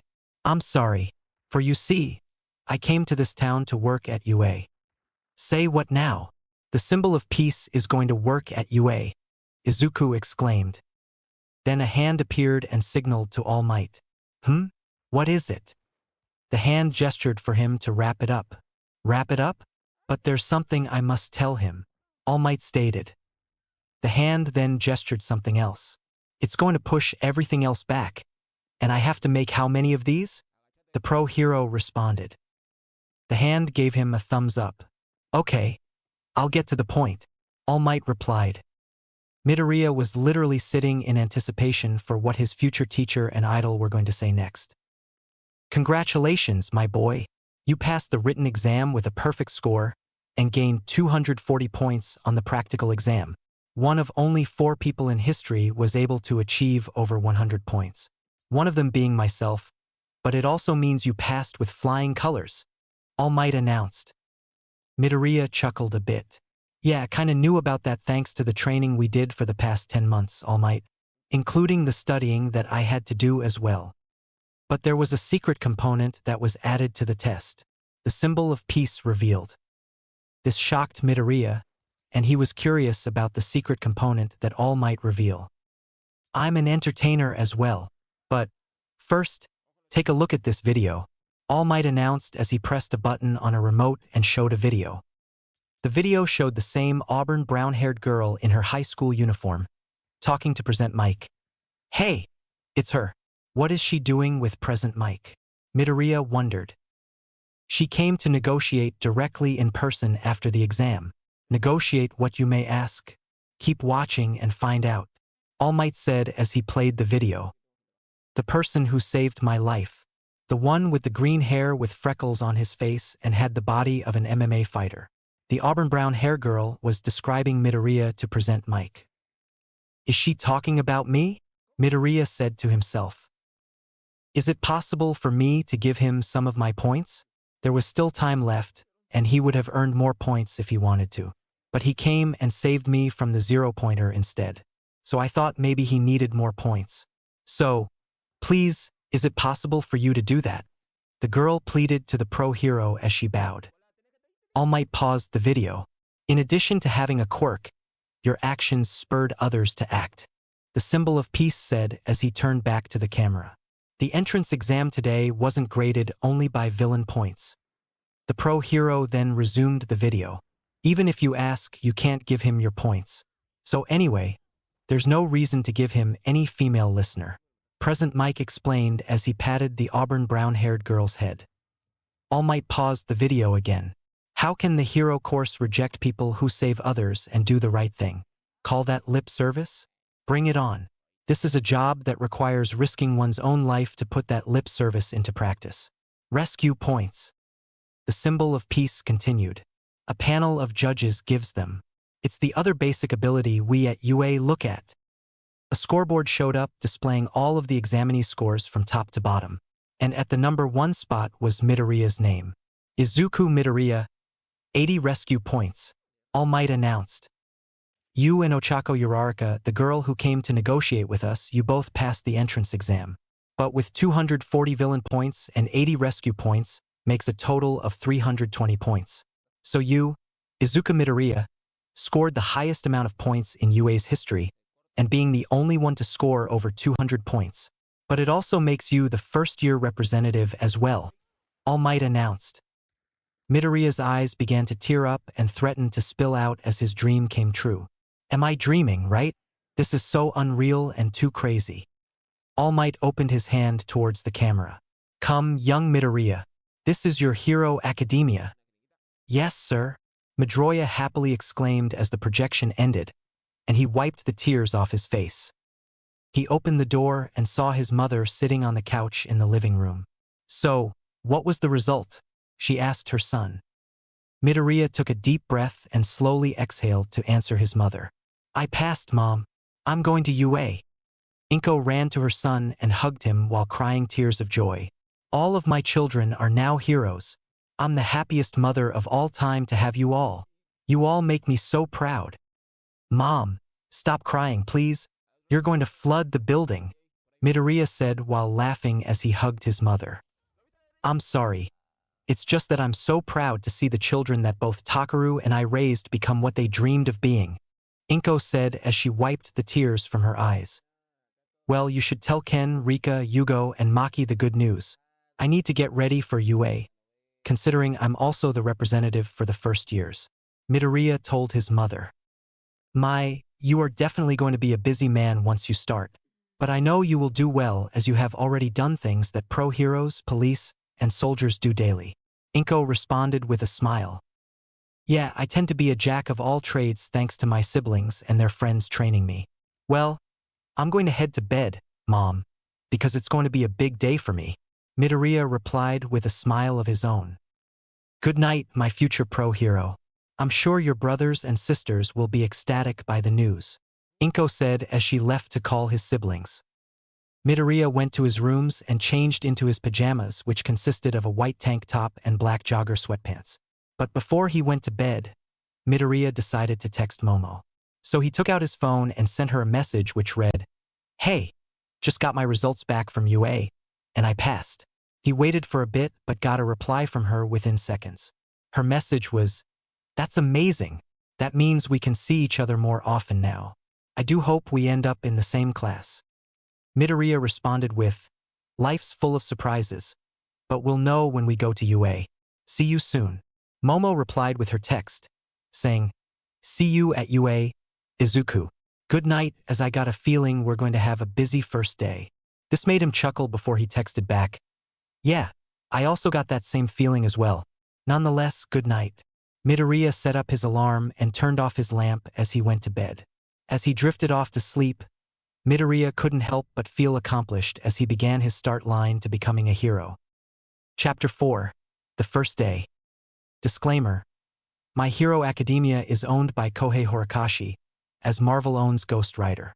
I only own the story and the OCs that will appear in the story. Please support the official release. It's now early April, and the first day to attend UA for Izuku Midoriya has begun. Speaking of Midoriya, he was putting on the university's uniform.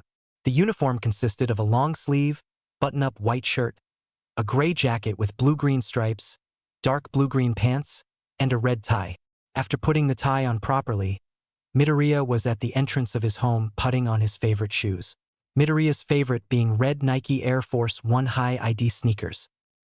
After putting on the uniform and making sure he has everything, Midoriya was ready to leave. Do you have everything? Inko asked her son. Got everything, Mom, Midoriya happily replied. Your phone? She asked with her son showing it to her. Right here, Midoriya responded. Wallet with your school ID? Inko added. In my pocket, her son answered. What about your tissues and handkerchief? Inko wondered. Got them, Midoriya replied. Are you sure? Inko queried. Yeah, I'm sure, Midoriya ensured. But are you really sure? Inko questioned. This made Midoriya chuckle a bit. Yes, I'm sure, Mom. But I gotta go now or I'm going to be late. He quickly went to the front door and was ready to leave. Izuku, Inko called out to her son. He turned around and saw his mother with a small smile with tears in the corner of her eyes. You look really cool. Thanks, Mom. I'm off, Midoriya responded with a smile of his own and made his way to the university. He went to the apartment's parking garage to get one of his motorcycles so that he can drive to the university. The motorcycles Midoriya owns were a Panhead Chopper, Yamaha VMAX, Suzuki GSX R1000, Suzuki GSX 1300R, and Lido Sora electric superbike. He decided to ride the electric superbike as he put on his Icon Airflight helmet, Alpinestars SMX-1 Air V2 gloves, and Roland Sands Ronin leather jacket. Then, he turned on the electric motorcycle and drove off to his school. After the entrance exam, Midoriya was given a parking pass to park in the school's parking lot after telling the staff he can drive. /N. Motorcycles and motorcycle gear. /N. Motorcycles and motorcycle gear. It was a relaxing drive for the former vigilante as he made his way to the prominent university. It was a relaxing drive for the former vigilante as he made his way to the prominent university. Finally, Midoriya arrived at UA and parked his motorcycle in the university's parking lot. He put the lock and chains to ensure his bike didn't get stolen before heading towards the entrance. Midoriya then took off the motorcycle gear on him as he made his way to his classroom. While he was walking, Midoriya didn't know the blushes from the female students and the stares of jealousy or admiration from the male students. The reason is that the muscles on him were shown through the school uniform. Some girls wanted to feel them, while the boys wanted to know how Midoriya gained them. However, he was busy trying to find his classroom from the campus map he had in his hand. Luckily, he didn't search long as he was now in front of a large door labeled with 1A on it. What's up with UA and giant doors? But then again, it could be for students and staff with enlargement quirks, Midoriya said in his head. Hopefully, I don't run into that glasses guy and Bakugo, or otherwise it's going to be a very annoying first day, Midoriya added in his thoughts as he took a deep breath before sliding the door open. You! Get your feet off the desk at once, a male voice said. The hell did you say to me, you four-eyed bastard? A second male voice responded. Unfortunately, Midoriya recognized those voices as he saw the glasses guy arguing with Bakugo. The purpose of their argument was Bakugo having his feet on the desk. Of course, Lady Luck is only with me when I'm in battle, Midoriya said in his subconscious. It's insulting for you to plant your feet to the upperclassmen and the people who made the desk. Please remove your feet at once, the glasses guy demanded. Nah, I won't do that. What high school did you go, side character? Bakugo shouted with a smirk. And there he goes again. Thinking he's the protagonist of a story, this guy's ego is off the charts. I really hope karma comes and punishes him for his arrogance, Midoriya thought as he entered the classroom to find his desk. My name's Tenya Ida. I attended Somei Private Academy. The now introduced Ida answered as he proudly patted his chest while waving his arm like a robot. Samai? A damn elite. Huh? It's going to be more fun crushing you, Bakugu exclaimed. Ida was shocked by Bakugu's comment. Crush me? Are you sure you want to be a hero? During the banter between Ida and Bakugu, Midoriya found his seat. But he noticed who was one desk away from him. Midoriya saw Momo reading a book and wore the school uniform as well. Except instead of pants, she had on a dark blue-green pleated skirt. Momo noticed Midoriya and smiled when seeing him. She went to Midoriya to hug him, to which he returned. I'm glad we're in the same class as Deku, Momo told her savior after releasing him from the hug. Yeah, I agree. It's great to be in a classroom with someone you're familiar with, Midoriya responded. Ida saw Midoriya and ended his argument with Bakugu as he walked over to him. Midoriya, you're here, he said as he was in front of him. However, Bakugu felt irritated seeing Midoriya in the same classroom with him. Oi Deku! What are you doing here? Bakugu yelled. However, Midoriya chose not to hear Bakugu as he was focused on Ida. I must congratulate you as your far superior since you realized there was something more to the practical exam, Ida told Midoriya while doing his weird arm movements. But Midoriya was confused until he remembered about the rescue points. Oh, you mean that? I actually didn't know about it until the results came since I did what any hero would do, Midoriya answered. Ida was shocked to hear that Midoriya didn't know about the rescue points. But what you did at the practical exam was amazing, especially how you handled the zero-pointer, Momo said to him. Wait, you saw that? Midoriya asked. Yes, the recommended students were allowed to watch the practical exam. I was amazed by your combat skills, along with seeing how you handle your weapons, she answered. The classroom's door slid open, and Ochako Uraraka entered the room. But she immediately noticed Midoriya and ran to him. Oh hey, it's you Midoriya, right? You passed just like President Mike said, Uraraka stated. Well, it was thanks to you since you went to speak with him directly to negotiate about giving some of your points to me, Midoriya responded. Huh? How did you know about that? She wondered. Oh, it was shown when my results came, he answered. Damn, both Uraraka and Momo look good in their uniforms. No, Izuku, you shouldn't think that right now, Midoriya said in his head. But still, it was amazing how you took down that zero-pointer all by yourself. First, you punched it. Then you sliced it in half. I think it only took you about 10 seconds to do that, Uraraka happily stated. Everyone who heard Uraraka's statement was shocked and began to talk in their own groups, especially those who were in the entrance exam who heard about somebody taking down robots within seconds or minutes. Bakugu listened to some of the conversations as he began to get ticked off. He was already mad at the fact that Deku managed to get into UA. But he was even madder that he was the talk of the town on the first day in UA. Damn it! Why is Deku stealing the spotlight? Destroying a zero-pointer in just 10 seconds. It has to be a goddamn lie. But the way Roundface says it means it must be true, Bakugu said in his head. That's impossible. That Deku must have cheated his way in. But if he didn't, then I'll crush him, he added in his thoughts while angrily gritting his teeth. I know you all want to ask me what I did at the entrance exam, but we should all go to our seats now. Our homeroom teacher is here, Midoriya told the class as he went to his seat. Everyone was confused about what he said until a voice was heard. He's right. If you're here to make friends, then I suggest you go home now, a male voice told them. Everyone turned to the door to see a man lying on the floor in a yellow sleeping bag. Something weird just appeared. Everyone, minus Midoriya and Bakugu, exclaimed in their thoughts. The man unzipped his sleeping bag a bit to drink a juice pack before fully unzipping it and stood up.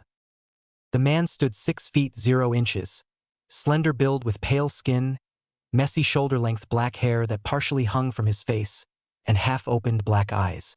He also had unkempt facial hair and appeared very tired. His attire consisted of a ragged black outfit that included a long-sleeved shirt and matching pants tucked into his boots. He also wears a utility belt and a scarf around his neck. It took all of you 8 seconds to quiet down, and we need to work on that. The man told them as he stood in front of the classroom. Welcome to the hero course. My name's Shota Aizawa. I'm your homeroom teacher for the next 3 years.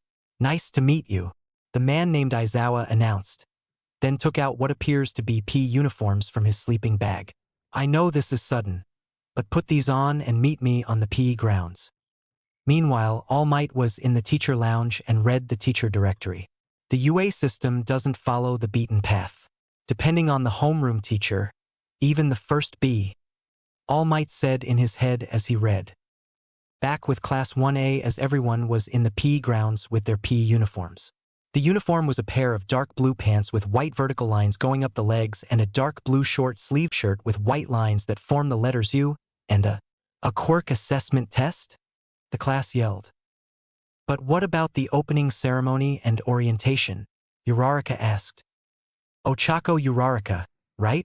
Aizawa asked with her nodding. We don't have the time for such leisurely things. We're here to train you as fast as possible to have you ready for hero work such as natural disasters, saving people, etc. UA's selling point is how unrestricted its school tradition is, including how teachers run their classes. You kids have been doing physical tests since junior high to high school, right? Physical fitness test where you couldn't use your quirks. The country still uses averages taken from results for students not using their quirks. It's not rational, but the Ministry of Education is procrastinating if you ask me. Aizawa added, then looked towards Bakugu. Bakugu, you placed second in the entrance exam. What was your best throw for the softball throw? Huh. I placed second. Who placed first? Bakugu demanded. I'll tell you after. Now once again, what was your best softball throw? Aizawa responded. 67 meters. Bakugu answered as Aizawa took out a softball and threw it to Bakugu, which he caught. Try using your quirk this time. You can do whatever you want as long as you remain in the circle. Now hurry up, Aizawa told him as he went to the pitching ground. This will remind Deku who deserves to be on top, Bakugu said in his head as he prepared to throw the softball with his quirk. Die! He exclaimed as he used his quirk to send the ball flying with his explosion. Seriously? Die? This guy still hasn't changed since childhood, Midoriya commented in his thoughts. Know your own limits first, Aizawa told the class as the ball hit the ground seconds later. That's the rational way to form the foundation of a hero.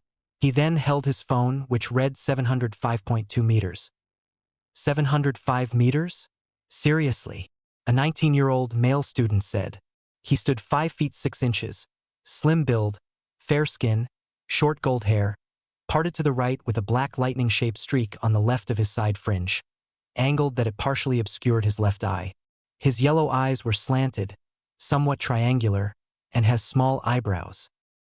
We can use our quirks as we want. As expected of the hero course, this is going to be fun, a 19-year-old female student cheerfully exclaimed. She stood 5 feet 4 inches, light pink skin, square-shaped eyes with black sclera and yellow irises. She possessed an athletic build, long eyelashes below and around her eyes, short, fluffy, unruly, and slightly darker pink hair. What stood out was too thin, pale yellow horns protruding from her head, hooked squarely and leaning diagonally to opposite sides. Fun, you say? Aizawa ominously said. You have 3 years to become a professional hero. Will you still have that same attitude the whole time?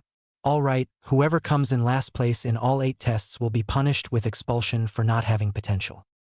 Ha! Class 1A minus Midoriya this time shouted.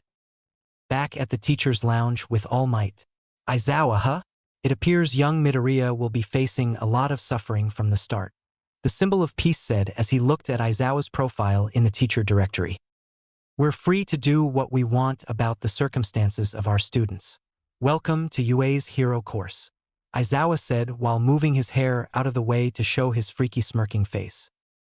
Whoever ends in last place will be expelled. But it's the first day of school. This is unfair, Uraraka told him. Natural disasters, major accidents, selfish villains, and calamities that can happen at any given point. Japan is covered with unfairness that it's up to the heroes whose responsibility is to balance that unfairness. If you plan to talk to your friends at the local fast food place after school, then you're sadly mistaken. For the next 3 years, UA will do everything to give you hardships after another. So go beyond plus ultra.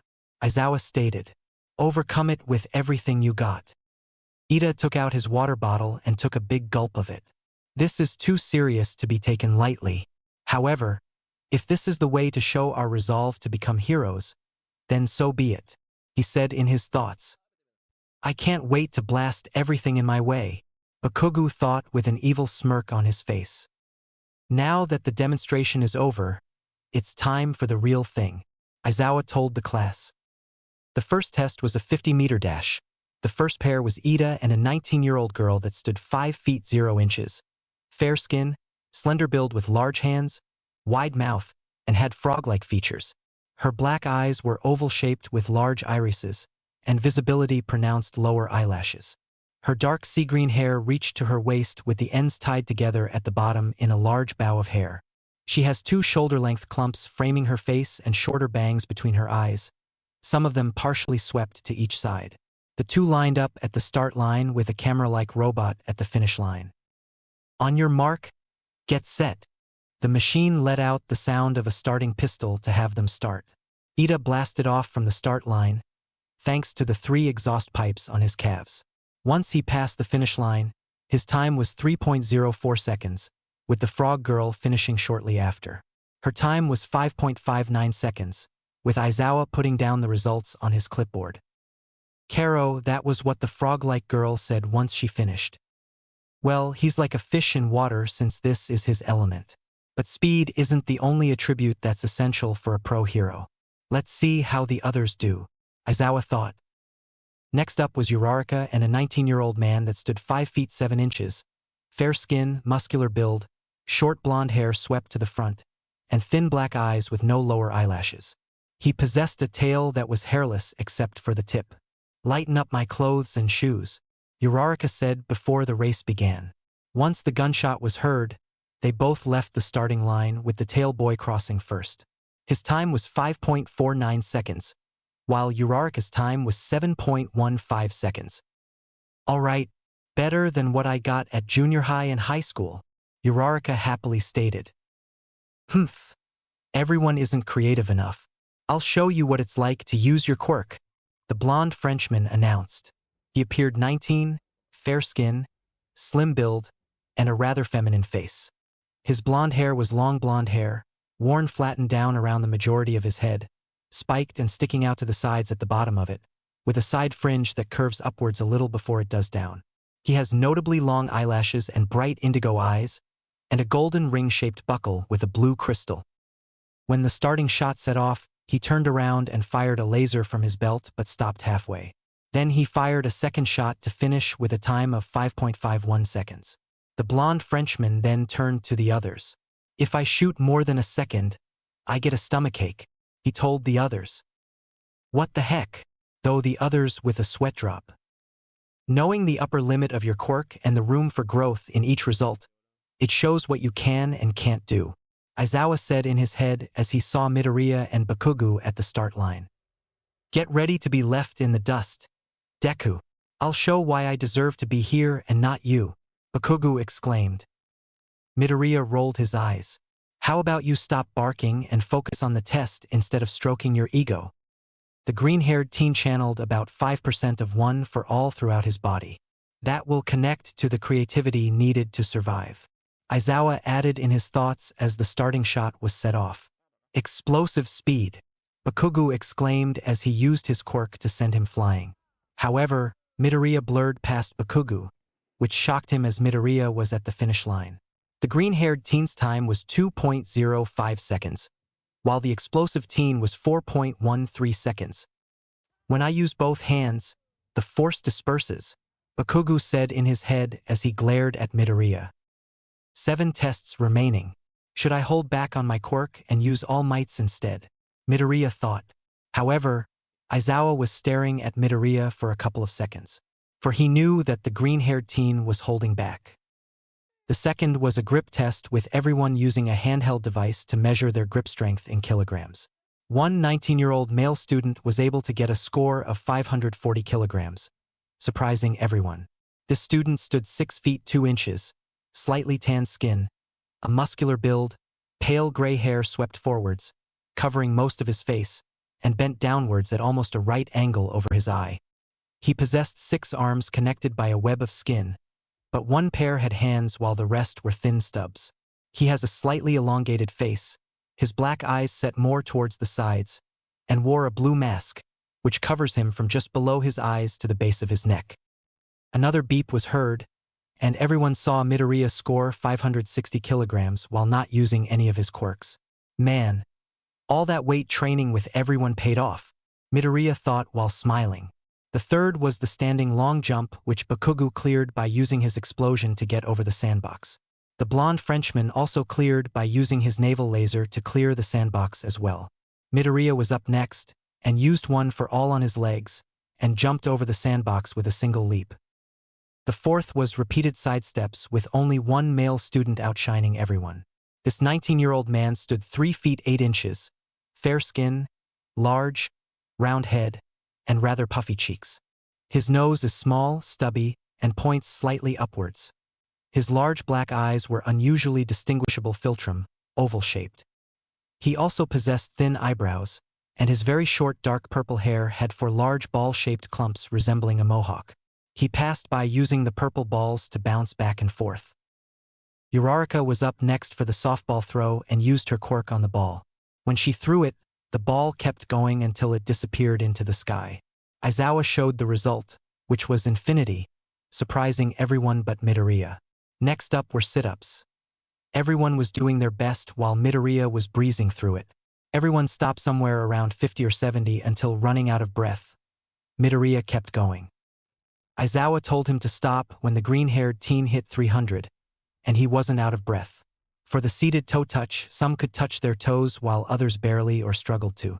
But Midoriya, despite his muscles, could do it with no problems, surprising the others.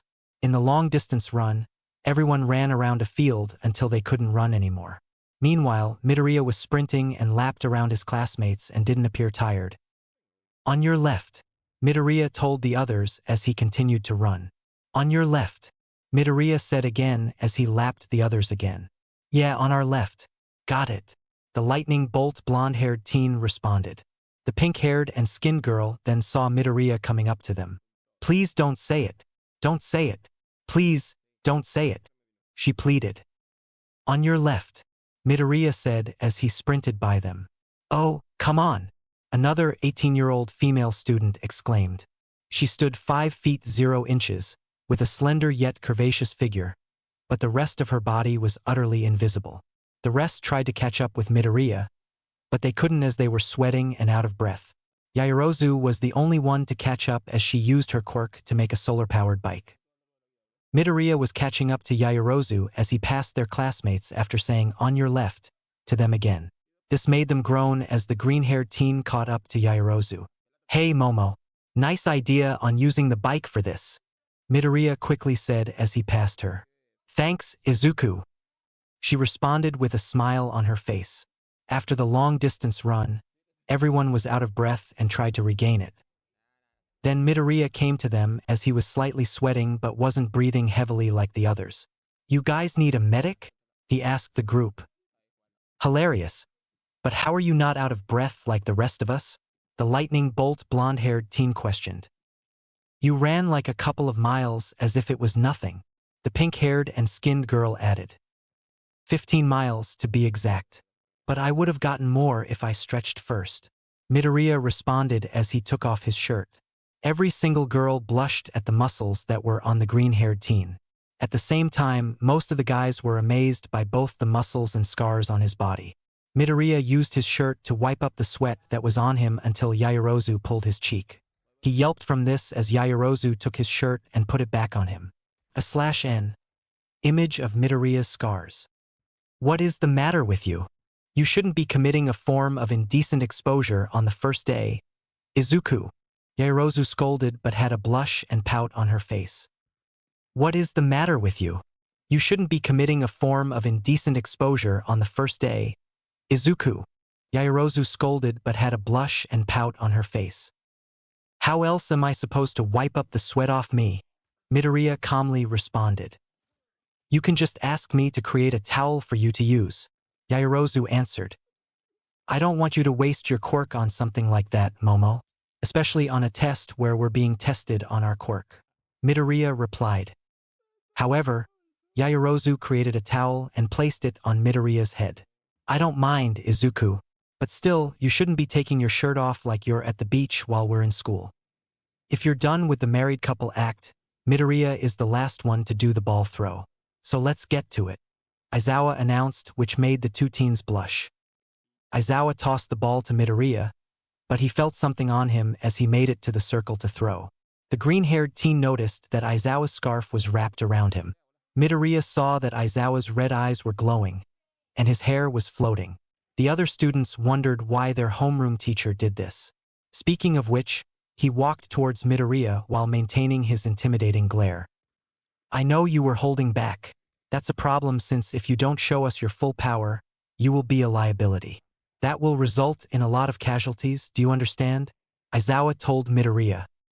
Midoriya then noticed the yellow goggles that were hidden beneath Aizawa's scarf. Wait, those goggles. You're the underground hero Eraserhead, the green-haired teen stated. Unbeknownst to the students and teacher was All Might hiding in the corner observing the test. That's right, young Midoriya. He doesn't like the media because it hinders his work. He and I don't get along, the symbol of peace said in his head. Those people are going to be your classmates, so you should trust them and show them your full power, Aizawa said as he unwrapped his scarf on Midoriya. But he leaned forward and spoke silently that only Midoriya could hear. You should also place your trust in us, too. When All Might told us about you, we were skeptical at first. But after hearing the reason for your action, it changed our minds. So show us what you can do without transforming and prove why you should be here. Midoriya thought about it for a quick second, then faced Aizawa with a face full of determination. I understand, sir, and I apologize for holding back. What tests do I need to repeat for an appropriate score? Good. You just need to repeat the 50-meter dash, grip strength, and the standing long jump. After that, you can perform the ball throw. Now let's go, Aizawa answered. The other students were surprised that Midoriya held back on some of the tests. Midoriya was back on the starting line for the 50-meter dash but channeled one for all and his quirk. When the starting pistol was fired, Midoriya flew across the track like a blur. Midoriya's new time was 0.20 seconds, shocking everyone, but Aizawa nodded. For the grip test, the green-haired teen channeled both quirks again. When he gripped the device and heard a beep, his new score was 45,359.2 kilograms. Yaoyorozu, Uraraka, and Ida were impressed by Midoriya's actual score if he didn't hold back. However, Bakugo was fuming with anger as a vein appeared on his head, because he sees Deku disrespecting him for not going all out. Midoriya was back on the standing long jump. After activating both quirks, he jumped high into the air and landed a kilometer away from the sandbox. Finally, Midoriya was about to perform the last test for the apprehension test with the softball throw. Now that's more like it, Midoriya. This is what you should have done just like at the entrance exam.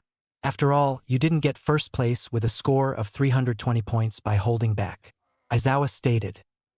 This honestly shocked the entire class hearing that Midoriya placed first on the entrance exam, but also gained the highest amount of points in UA ever.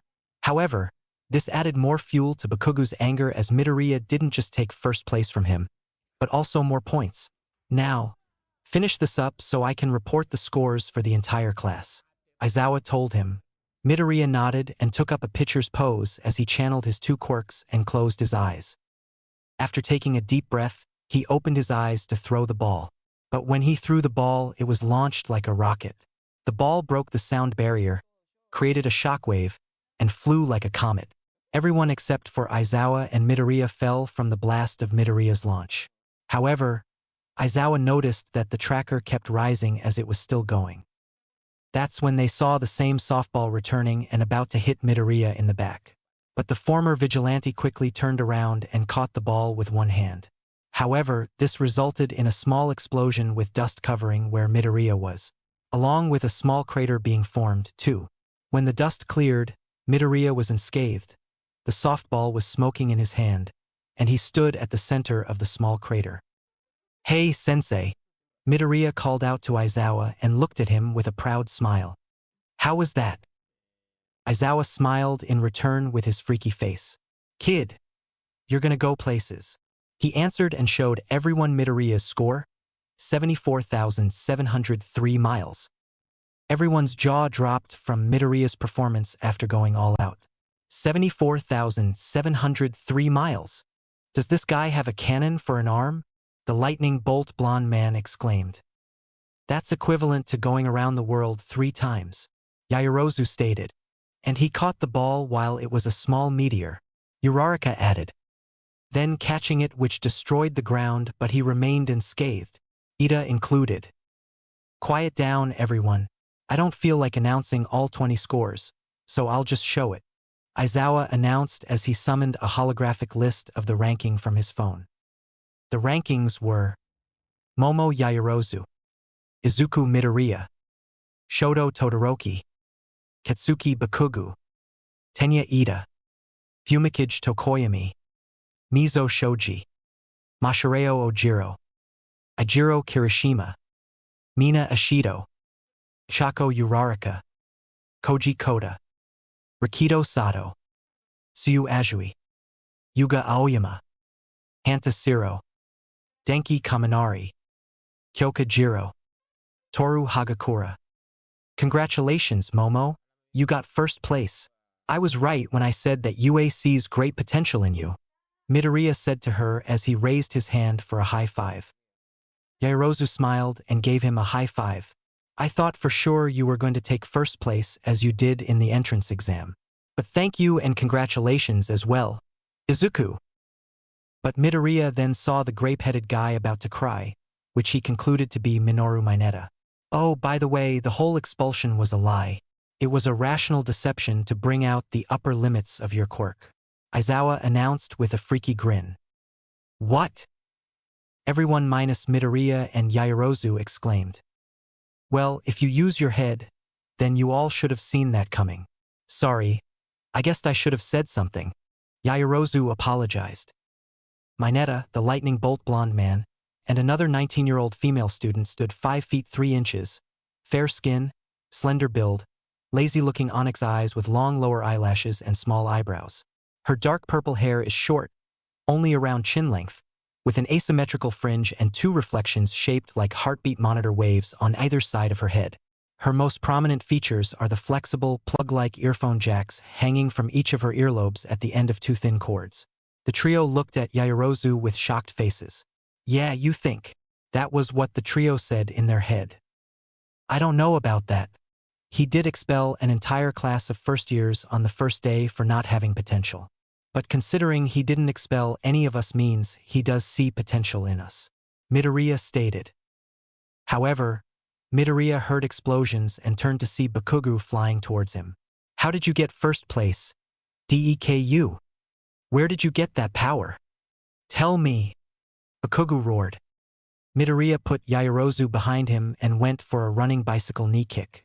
However, Aizawa's scarf stopped Bakugo in his tracks. But Midoriya couldn't stop his attack, and the kick connected to Bakugo's chin. As a result, the explosive quirk user fell to the ground. Bakugo then struggled to get out of the restraints that were on him. What the hell is this? Why can't I break free? Bakugo yelled. It's because it's my capture gear, Aizawa answered with his eyes glowing and his hair floating. It's made of carbon fiber woven together with a metal wire made of special alloy. Now stop making me use my quirk over and over again. I got dry eyes. Aizawa deactivated his quirk and leaned his head back to put some eye drops into his eyes. He then freed Bakugo from his capture gear as the explosive quirk user got up.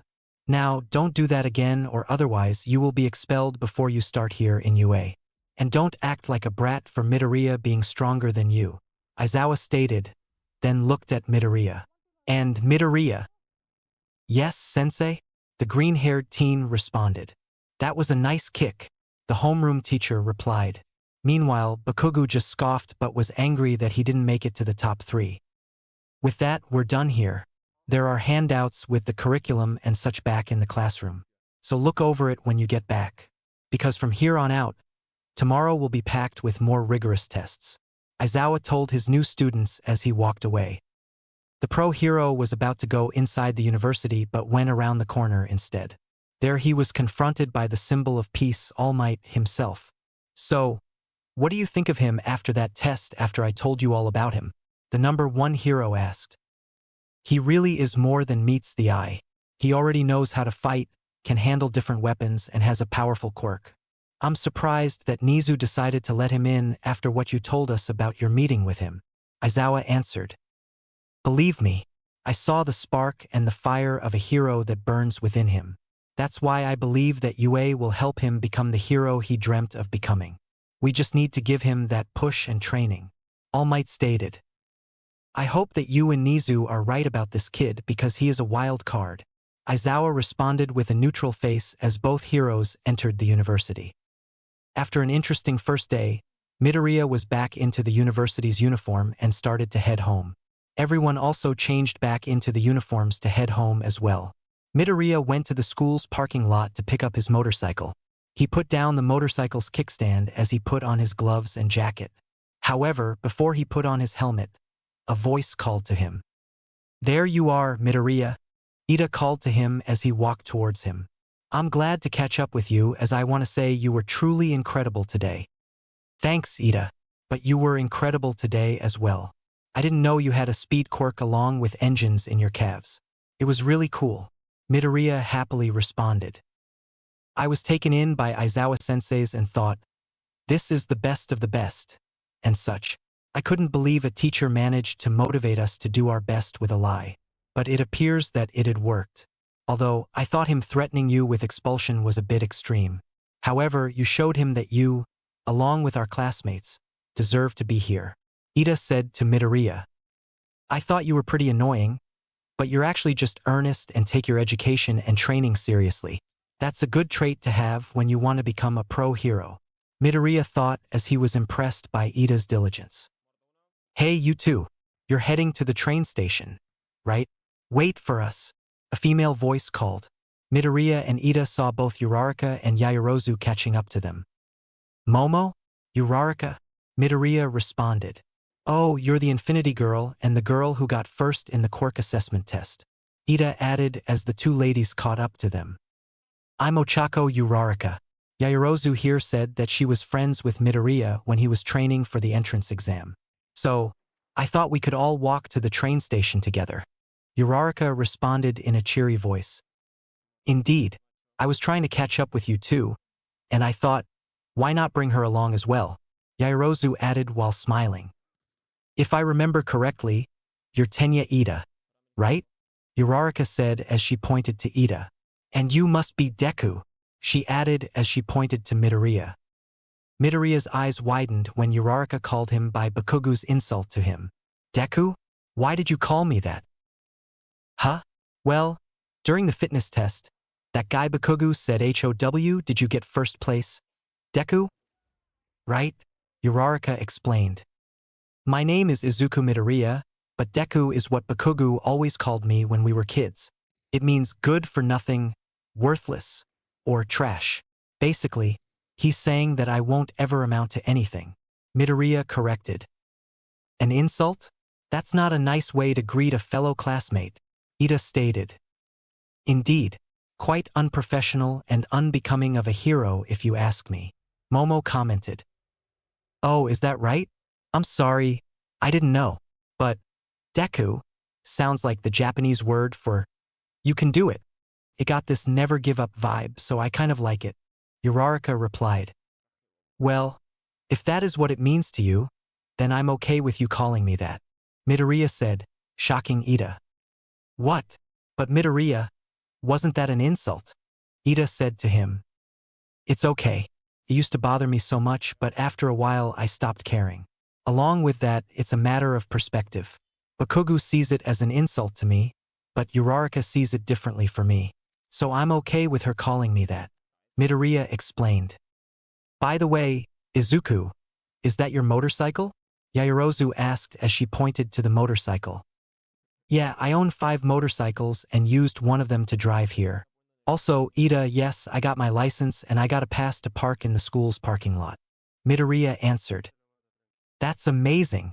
You own 5 motorcycles. What do the others look like? Uraraka excitedly asked. You'll see the rest in no time. But if you guys want to ride back to your homes, I also own some cars. So if you want to ride with me, then just tell me when. Midoriya answered. But I can walk with you guys to the train station, so we can get to know each other on the way there, too. I would like that, Uraraka answered. Same here, Ida added. Well, let's go and get started, or otherwise, we'll miss the train, Momo suggested.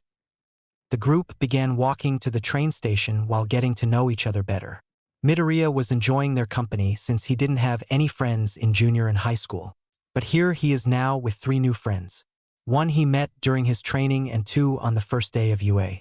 He can't wait to his mother and siblings what he did and the friends he gained on his first day in UA. Chapter 5 Combat Training. Disclaimer. My Hero Academia is owned by Kohei Horikoshi, as Marvel owns Ghost Rider. I only own the story and the OCs that will appear in the story. Please support the official release.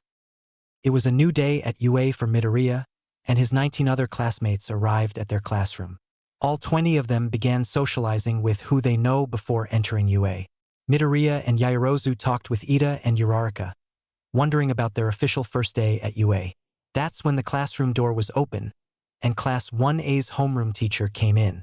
All the students stopped talking to see what Aizawa would be announcing to them. Today, all of you will be introducing yourselves as you'll be getting to know and work with each other for the next 4 years. The logical way to do that is as early as possible. You'll come up here one after another and state your name, your quirk, and something about yourself. I don't care what it is, the pro hero announced. Sir, Ida exclaimed as he raised his arm in the air rather hastily. There was a sharp pop upon doing that action. How should we proceed with the order of the students? I don't care. Just figure it out while I take my nap, Aizawa said with a deadpan expression. The underground pro hero would pull out his sleeping bag and dragged himself towards the wall, soon sliding into his yellow sleeping bag as to slumber. The first one to step up front was the completely invisible girl. Ehehe. This is a little embarrassing with everyone looking at me. But whatever. Hi. My name's Toru Hagakura. My quirk is invisibility, and it's obvious what it does, right? Something else about me, oh, I really like cute things. Hagakura introduced herself. Up next was the male student with the mask over his mouth and 6 arms. I'm Mizo Shoji. My quirk is duple arms. I can create replicas of my body parts with my tentacles like my mouth, eyes, and ears. I don't have any worldly desires, so I guess that's it. Shoji said, sniffing, perhaps allergies? The next was the male student with the tail. I'm Mashireo Ojiro. My quirk is just my tail. It acts as a 3rd arm for me and helps maintain my balance. Something about me. I practice martial arts. Ojiro introduced himself. Following Ojiro was the rather flamboyant young man. I am Yuga Aoyama. Aoyama introduced himself with a dramatic flourish of his hands. My fabulous quirk is naval laser, where I can shoot a laser from my belly button. But if I shoot for more than a second, I get a stomach ache. Another stylish fact of myself is I can speak French. He would finish with a wink. Bakugu stood up to introduce himself, leveling Aoyama with narrowed eyes and a deep scowl. What's with that tool? Whatever, the name's Katsuki Bakugu. My quirk is explosion, and all you need to know is that I can blow your asses up. I'm going to be the next number 1 hero, so stay out of my way, extras. Midoriya's face fell into his palms as he shook his head side to side. I don't like having to follow up that jerk. The girl with earphone jacks on her ears would make clear of this as she glowered at Bakugu, who in return would sneer, baring his teeth at her, to which she paid no heed. My name is Kyokujiro. My quirk is earphone jack dash.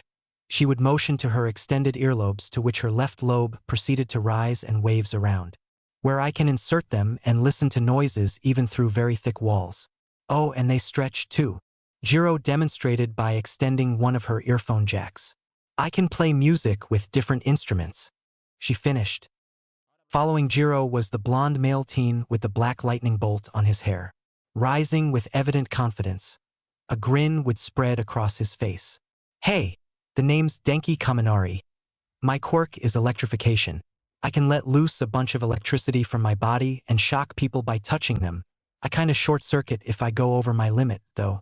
I like manga and comics, Kaminari announced. My turn, the pink-haired and skinned girl happily said. She cartwheels to the front of the class. Name's Mina Ashido, and my quirk is acid. It lets me secrete corrosive acid from my skin, which is the reason for my hot purple-pink tone. I can control its solubility and viscosity, but I like to surf whenever I want. If I use it for too long, I start losing my resistance to it. I love to breakdance, but I don't like bullies, and I'm looking at you, Bakugu, Ashido would state towards the bully in question. In response to this slight, Bakugu would flip the bird at the young woman. Fuck off, he snapped. After Ashido, a lanky 19-year-old male with fair skin would walk up front. His hair, while combed, ended with jagged bangs coming about halfway down his forehead. He possessed almond-shaped eyes, a wide smile, and stood 5'9" 3/4 inch, he began. I'm Hanty Ciro, and my quirk is tape, Ciro introduced himself. I can shoot this material from my elbows, and it's stronger than regular tape though. It can support my body weight pretty easily. If I use too much, my skin dries out. I like to play video games. Ciro finished. Next up was another 19-year-old male. Like the one before him, he had fair skin and stood at 5 feet 8 inches yet was gifted with an impressive physique for his age. Sharp red eyes and a small scar just above his right one. He had thin eyebrows, sharp teeth, and bright red hair spiked away from his head at all angles with 2 more pronounced tufts spiked on either side of his forehead reminiscent of little horns. I'm Jiro Kirishima, and my quirk is hardening, Kirishima stated as he flexed one of his arms that grew stiff and rigid. My skin hardens, but I can punch through solid concrete. I'm a big fan of Crimson Riot, he finished. Guess I'm next, the girl with frog-like features said as she got up. I'm Tsuyu Azui, and my quirk is frog. I can do many frog-like things like jump far, climb walls, swim fast, extend my tongue several meters, and secrete a mild toxin. Because of my quirk, I'm susceptible to cold, and I get sleepy if I get too cold. Something about me is that I always speak my mind. Azui finished. Following Azui was Mineta. I'm Minoru Mineta, and my quirk is pop off. I can pluck off the balls on my head and make them stick to things. Something about me. He then had a lecherous grin. I love girls. Female heroes especially. Some of the costumes are pretty sexy. Mineta exclaimed. The room grew severe discomfort and booed at him while Ida reprimanded Mineta and get the others to calm down. However, Midoriya had an angered expression. A sharp stare bored into the pervert as if hoping his stare would rake against his skin.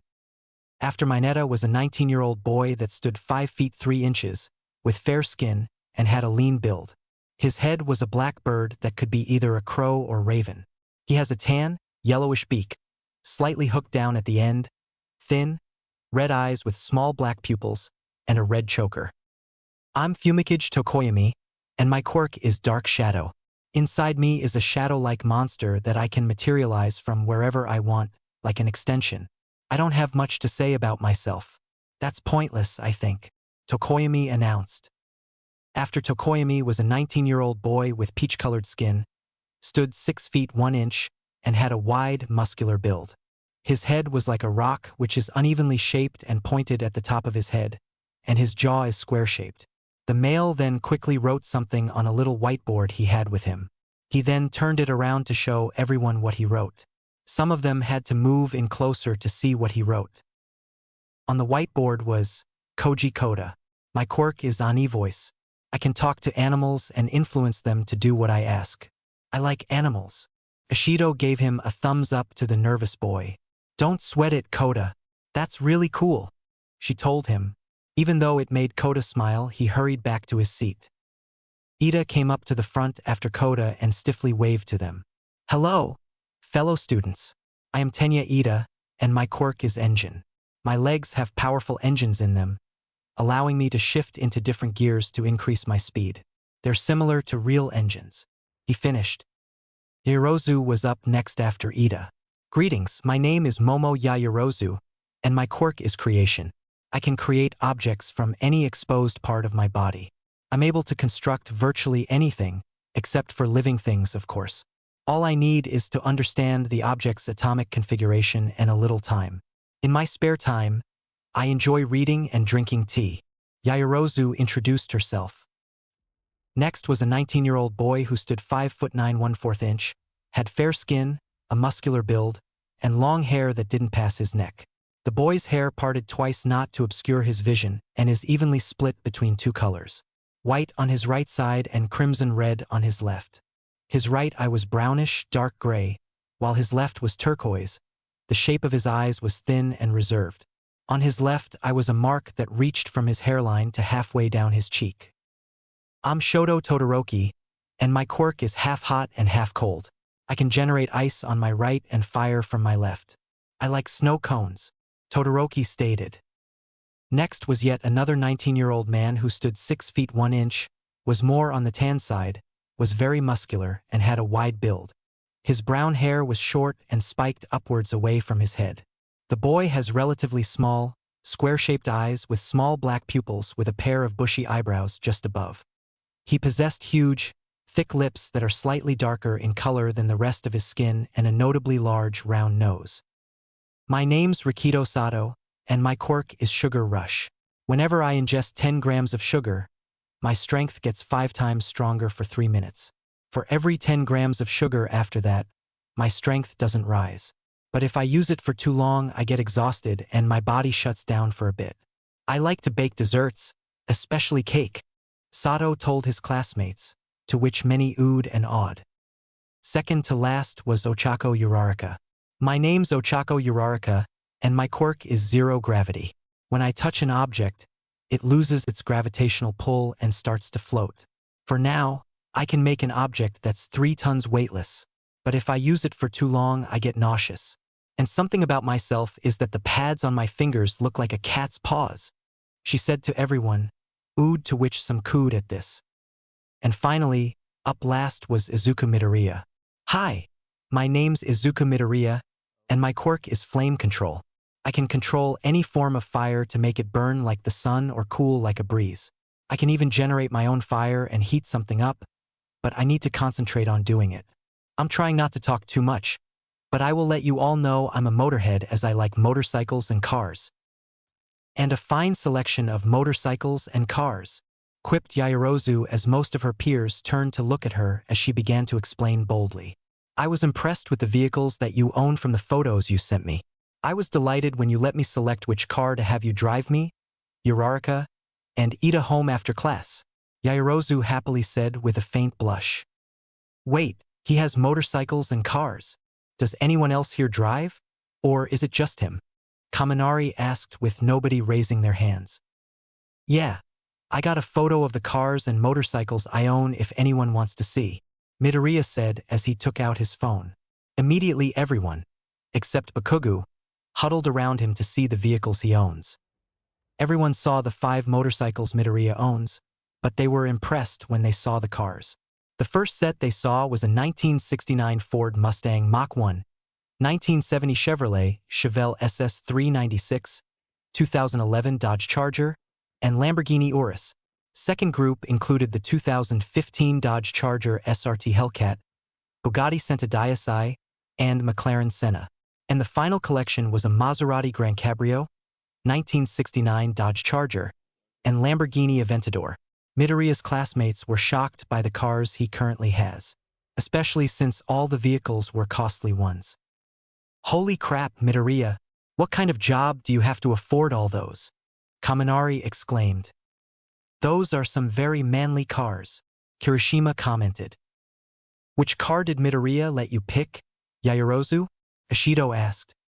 Out of the 10 cars, I chose the 2015 Dodge Charger SRT Hellcat as it can fit 5 people in it, Yaoyorozu answered. With cars like those, you'll definitely be popular with the girls, Zero commented. Well, I believe everyone was introduced, So let's resume class. Midoriya told his classmates. Right? Ida responded as he walked to Aizawa. Sir, we've finished with the introductions. Okay, review your curriculums, and don't be late for your next class. Aizawa responded with his eyes still closed. Yes, sir, Ida instantly replied, with everyone's sweat dropping from his seriousness. UA's hero course curriculum included regular classes like English in the morning. Which one of these English sentences is wrong? Present Mike asked as he wrote down the 4 sentences on the chalkboard. The man whom I respect most is my father. That is the house which he lived. I will remember the day on which we both met. Please tell me that all you know. So normal. Mina, Kaminari, and Jiro simultaneously thought. So goddamn boring. Bakugo thought as he had his head resting on his hand. Everyone heads up. Let's get this party rolling. Present Mike yelled to get the students to be more enthusiastic. The relative pronoun in sentence 4 is in the wrong place. Midoriya mentally answered. Even though he knew the answer when Present Mike wrote down the sentences, he gave his classmates a chance instead. Yaoyorozu raised her hand when nobody else was going to try to answer. Okay, Yaoyorozu, come on, Present Mike said as she proceeded to answer correctly, and thus the class went on before lunch came around. Lunch was at the main cafeteria, where gourmet meals would be served for the hungry students. White rice is the best comfort food, isn't it? A male UA staff member said to Midoriya, Uraraka, Yaoyorozu, and Ida. He stood 5 feet 3 inches, with his attire being a cooking apron and a chef hat, as well as a mask that covered his face. He also wears white gloves and shoes. There's also a tube that connects from his mouth to his back. This was the cook hero. Lunch rush with Ochako chewing the delicious dish with delight. Yeah, she answered happily. She's so adorable, Midoriya said in his head as he ate his katsudon. After lunch in the afternoon was their next class, Hero Basic Training. All of Class 1A were waiting for their next teacher. That's when they heard someone who excited them. I am here. A familiar voice all of Aizawa's students knew. Coming through the door like a normal person, All Might exclaimed as he burst through the door in a dramatic fashion which wasn't normal at all. That's not normal, All Might, Midoriya mentally commented in his head with a slight chuckle. It's All Might, Kaminari said with excitement, for he was hyped to be taught by the number 1 hero himself. Wow, he really is a teacher at UA, Kirishima added. He's wearing his Silver Age costume, Azui pointed out. Its style is different, but I'm getting goosebumps, Ojiro said with a bead of sweat rolling down his cheek. All Might marched to the podium to start the lesson. I'm going to be your teacher for Hero Basic Training. This subject touches on the different ways of becoming a hero. If you use all that you learn from here wisely, you'll become a great hero. So let's get right into it with today's lesson being combat training. The number 1 hero announced as he held up a card with battle in red font. Combat training, Bakugo mentally said with a smirk. He was excited because it'll show Deku who truly deserves to be here, along with showing everybody why he's going to be the next number 1 hero. But what is a hero without their costume? All Might questioned as he pointed to a wall, which then flipped around to reveal 20 cases. These are costumes made based on your quirk registration and the requests you've sent before school started. All of the students cheered as they were excited to wear their new costumes for the lesson. After you change, meet me at ground beta for the lesson, All Might instructed. Yes, sir, all of Class 1A responded. All Might was waiting at ground beta for the students to arrive to start the lesson. A few minutes later, the students can be seen coming out through the tunnel. They say clothes make the man, young ones. Be fully aware. From this point on, you are heroes, the symbol of peace told the students. After he finished his statement, Class 1A came out of the tunnel in their hero costumes. Their costumes were designed based on their registration, request, and their quirk. All of them were ready for whatever challenge today's lesson was going to give them. All Might smiled as he saw young aspiring heroes in training to become pro heroes like him, hopefully. The symbol of peace smiled, for he approved of their costumes that best complemented in one way, shape, or form. The symbol of peace smiled, for he approved of their costumes that best complemented in one way, shape, or form. That's excellent, everyone. You all look incredible now. Now, shall we begin, you bunch of newbies? The number one hero said to them. Wait, All Might. Deku isn't here, Uraraka told him. Maybe the nerd finally realizes that he didn't belong here and left, Bakugu commented. How dare you, Bakugu? Izuku proved that he deserves to be here, as he displayed at the entrance exam and apprehension test. There's a logical reason why he isn't here at the moment. Yaoyorozu scolded. Don't mind him, Momo. Bakugu always loves proving his superiority, but I always remind him. Besides, I was just putting the finishing touches to my costume, Midoriya stated. Everyone turns to see Midoriya in his hero costume. He wore a black leather jacket with white stripes and premium stitching. On the coat was a pair of armored pauldrons and a white sleeveless tank top underneath. Midoriya also had on black tactical pants with built-in knee pads and Versace combat boots. The final touches to the costume were a pair of red and black gauntlets, pistols holstered to his right hip and behind his pants, and he held his katana. /N. Minus the metal studs and not fingerless. Wow, that's a manly costume right there. Wow, that's a manly costume right there, Kirishima commented. I'll say, he got some good taste in leather jackets, Jiro added. Deku-kun/Izuku, both Uraraka and Yaoyorozu said as they approached him. Sorry for being late, Uraraka, Momo. By the way, I like your costumes, Midoriya told them. Thank you, but I should have written what I wanted. Mine ended up being a skin-tight bodysuit. It's embarrassing, Uraraka replied. No, don't feel bad because it does fit you. After all, it seems to me that your costume is close to a futuristic astronaut suit. It looks amazing on you, Midoriya told Uraraka, which made her blush. Thank you, Deku-kun, Uraraka said with the blush still there. And the reason your costume is like that is that it can help you produce whatever you make, right, Momo? So that your clothes won't get in the way, Midoriya said to Yaoyorozu. That's correct, Izuku, but I feel like everyone won't think like that as it may give off the wrong impression. Considering that it looks skimpy despite the purpose of it for my quirk, Yaoyorozu stated with a worried expression. Well, just ignore those guys, but if they're bothering you, you let me know. I'll make sure they'll never badmouth you again. And besides, you do look amazing in your hero costume, Midoriya reassured her with a smile and a thumbs up. Yaoyorozu smiled with a faint blush on her face. Thank you, Izuku. The hero course is the best, Mineta said as he ogled at Uraraka and Yaoyorozu. However, this wasn't ignored by Midoriya as he gave the same glare he gave to Ida at the entrance exam. Mineta immediately backed away when he saw Midoriya's glowing red eyes. Meanwhile, All Might was impressed by Midoriya's costume and worried Midoriya might copy him since he idolized him. But Midoriya instead found his own identity, and it showed through his costume. The symbol of peace saw everyone face him to begin the lesson. Now, it's time for combat training, All Might stated. Sir, this battle center looks similar to the entrance exam. Does that mean we will be conducting urban battles again? Ida asked the pro hero. No, we're going to be moving 2 steps ahead instead. Most of the time, you'll be fighting villains out in the open. But if you look at the total numbers, villains appear indoors a lot. Examples being imprisonment, house arrest, backroom deal-ins in a society with heroes.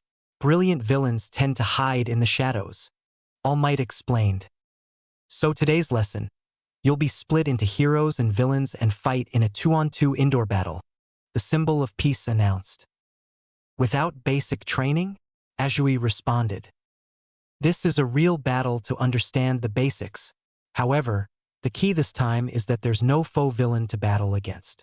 All Might replied. How will the wins and losses be determined? Yaoyorozu asked. Can we destroy them? Bakugu questioned. Of course, he'll be the one to ask that, Midoriya mentally said in his head. Will the punishment be expulsion like with Aizawa-sensei?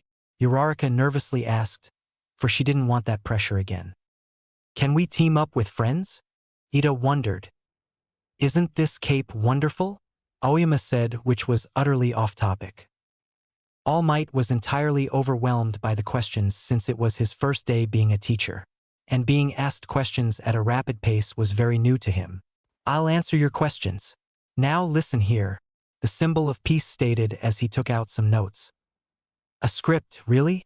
But then again, All Might is new at being a teacher, so it kind of makes sense. Midoriya thought as he found All Might's antics a little funny. The situation is that a pair of villains have hidden a nuclear weapon somewhere in their hideout. The heroes are tasked to dispose of the weapon. For the hero team to pass, they must either get the nuclear weapon or capture the villains in the allotted time. For the villain team to pass, they must protect the weapon until time runs out or capture the hero team. All Might read from his script. This situation feels kind of American, Midoriya commented. The number 1 hero then took out a yellow box. The teams will be selected by drawing lots, he announced. They're being decided haphazardly? Ida asked as he believed the selection would be organized. It actually makes sense, Ida. Think about it. Pros tend to create or form makeshift teams with heroes from different agencies. A pro hero needs to know how to adapt to any scenario they come across. That way, they can cooperate accordingly to make sure the mission is successful. Midoriya explained. I see the perception to look ahead. Ida realized then bowed. Please excuse my rudeness. It's fine. Let's hurry up and do this quickly, All Might said as the students drew their lot to see who they're paired up with. The selected teams were Team A, Izuku Midoriya and Ochako Uraraka. Team B, Shoto Todoroki and Mizo Shoji. Team C, Momo Yaoyorozu and Minoru Mineta. Team D, Katsuki Bakugu and Tenya Ida. Team E, Mina Ishido and Yuga Aoyama. Team F, Rikido Sato and Koji Koda. Team G, Denki Kaminari and Kyoka Jiro. Team H, Fumikage Tokoyami and Tsuyu Ajui. Team I, Mashireo Ojiro and Toru Hagakura. Team J, Ijiru Kirishima and Hanta Siro. Wow, Deku-kun, we're on the same team. It must be fate. Let's do our best, Uraraka cheerfully said with a thumbs up. Midoriya smiled and gave her an enthusiastic thumbs up. Yeah, let's do our best. All Might placed his hand in 2 boxes, a white one labeled hero and a black one labeled villain. The first teams to fight will be, All Might said dramatically as he took out a black ball labeled D and a white ball labeled A. These guys, Team A being the heroes as Team D will be the villains. Bakugu had an evil smirk on his face as he was facing Deku so soon. Hell yeah. Perfect. I get to crush Deku with my own hands right off the bat, he said in his head. By the way, Midoriya, is that sword and those pistols real? Or those training weapons? Kaminari asked the green-haired teen. All Might, you brought what I asked in case someone asked if my weapons I have are real? Midoriya asked the pro hero. Indeed, I do, young Midoriya, All Might answered as he took out some clay pigeons. Midoriya took the clay targets and walked away from the group. He then threw all the targets in the air and took out his Sig Sauer 1911 TACOPS. He destroyed the first 3 with the first handgun. Next, he took out 2 by switching to his SW 1911 pistol. Then, 3 were simultaneously destroyed when Midoriya summoned his Remington 870 MCS shotgun. The final target was about to hit the ground. However, Midoriya sliced it with his katana. Everyone was amazed by the skill that their classmate showed with his weapon. Midoriya then turned to them as he sheathed his katana. They're as real as they were made to be, he answered. But I won't be using them in today's lesson, Midoriya stated as he gave All Might his 2 pistols, shotgun, and katana. Instead, I'll be using this instead, he said as he took out a collapsible metal baton. I'll hold on to your weapons until the lesson is done, the symbol of peace told Diarrhea before turning to the rest. Now, everybody else, head to the monitor room, All Might told them. Yes, sir, the rest of Class 1A responded. All the students, except for the 4 students participating, left with All Might to the monitor room. They were excited to see how the battle would play out and form a plan with their teammate. Midoriya noticed Bakugo giving him a mean glare in his direction. So in return, he gave the glowing red-eye glare he gave to Mineta earlier. Bakugo flinched from the glare and walked away with a low growl. Villain team, go in first and set up. In 5 minutes, the hero team will enter, and the battle will start. All Might said through the intercom. Yes, sir. The students, minus Bakugo, responded as the villain team made their way to the building. Young Bakugo learned to think from the villain's perspective. This is close to a real battle. Go all out and don't be afraid to get hurt. If things go too far, I'll stop it. The symbol of peace told the villain team. Yes, sir. Ida replied while Bakugo remained silent.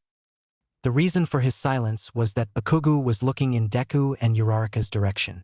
He saw the green-haired teen doing some warm-up stretches with Uraraka doing the same. Just merely looking at Deku made Bakugo growl in anger before leaving. Both Ida and Bakugo made it to the floor where the fake nuclear weapon was. Ida began to speak to break the silence. Even though this is training, it pains me to play the role of a villain. So our job is to protect this. Ida said as he knocked on the fake nuclear weapon. It's paper mache. Hey! Bakugo yelled to get Ida's attention. Ida turned towards Bakugo, who had his back towards him. What do you think of Deku's quirk? Bakugo asked. Well, I find it very impressive. The fact that Midoriya can control any form of fire and generate his own, including that he can control its temperature to either lethal or non-lethal, it's impressive. However, you seem especially angry when it comes to Midoriya. Ida answered. Bakugo was trembling in anger as a particular thought came to his mind.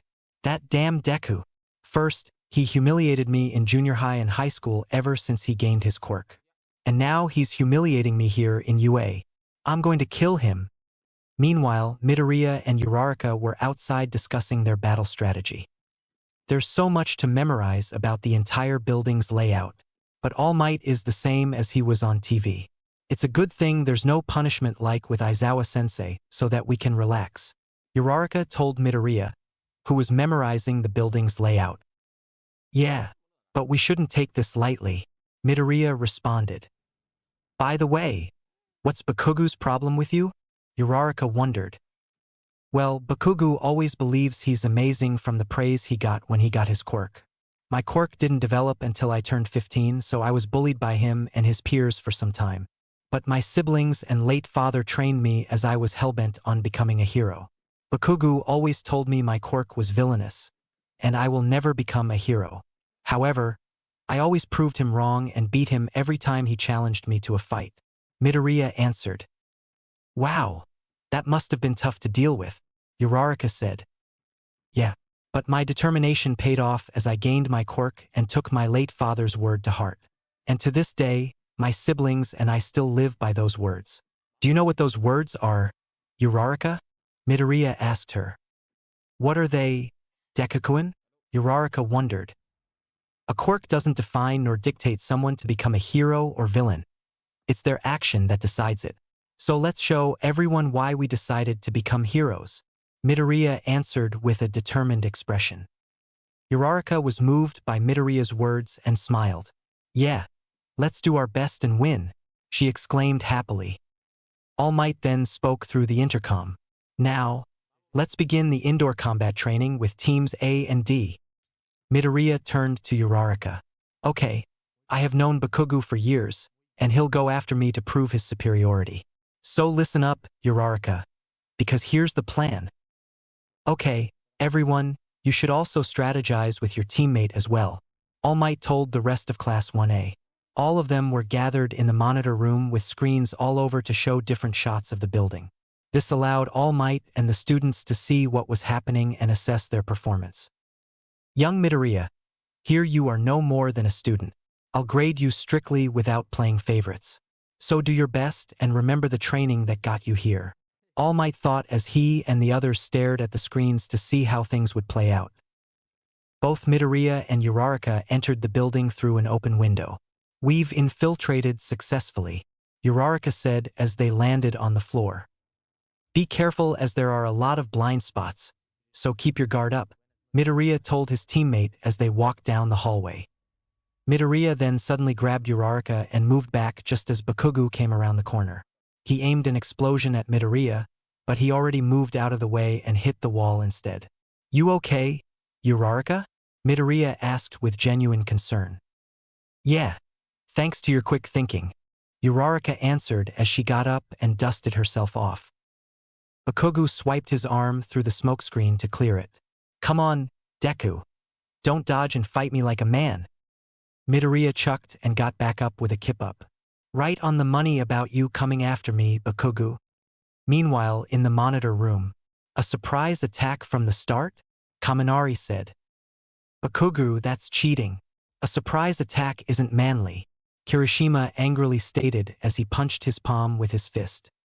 "Actually, a surprise attack is a good strategy. They're in the middle of an actual battle," All Might explained as he had a grading book in his hand. "Midoriya avoided it," Ishido stated.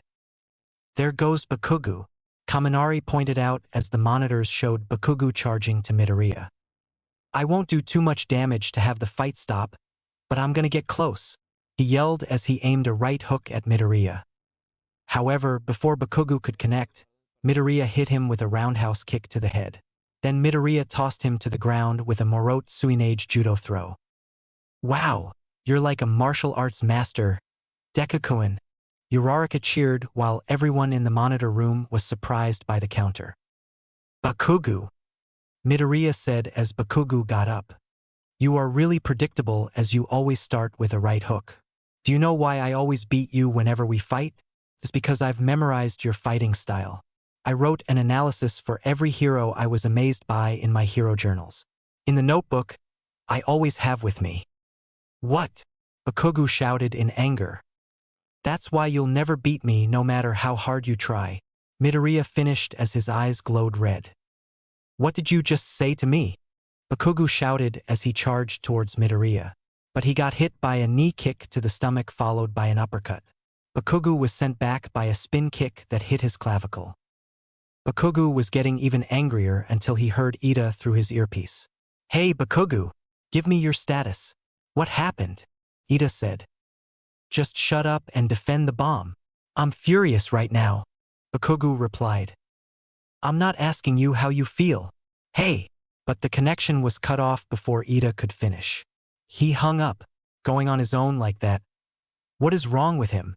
Geez, Ida said to himself. Back at the monitor room. Man, Midoriya is so cool. He fights like a total pro. I wondered how he got like that. Mina wondered. We can ask him after the battle, Azui replied. Sounds good to me, Hagakura added as she was also curious. Man, what are Bakugo and Midoriya saying? I can't tell with the camera in a fixed position with no sound, Kirishima said. Both hero and villain team have a small wireless radio. You can bring that, the building's floor plan, and this capture tape. Once you wrap this on your opponent, it shows you capture them, All Might replied. The time limit is 15 minutes, and the heroes don't know where the bomb is, right? Ishido asked. That's correct, All Might answered.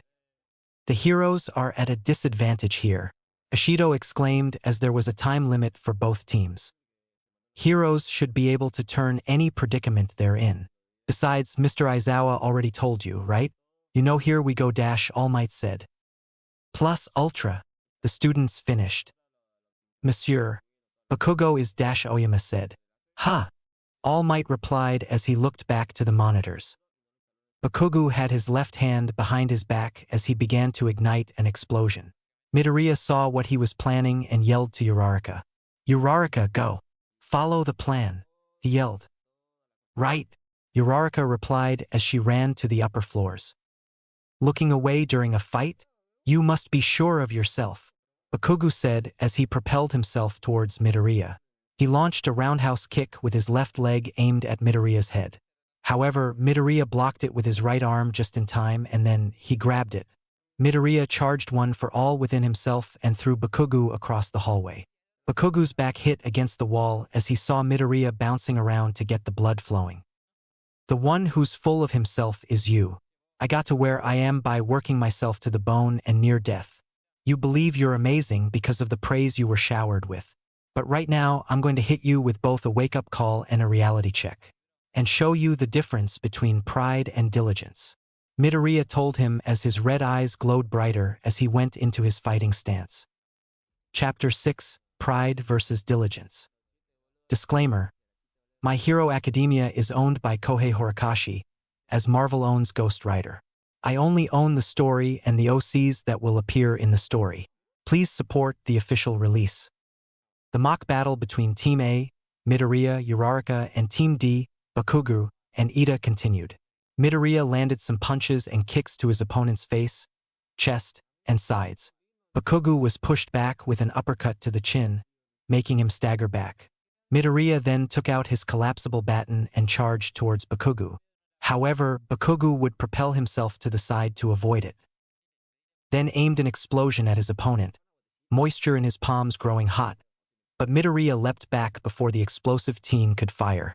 The green-haired teen then dashed in the opposite direction of the seething blonde. "Damn it! Get back here, Deku!" Bakugo screeched as he bolted after him. After a game of cat and mouse, Bakugo grew impatient. "Where are you, Deku? Come out and fight like a real man," he shouted. "Over here."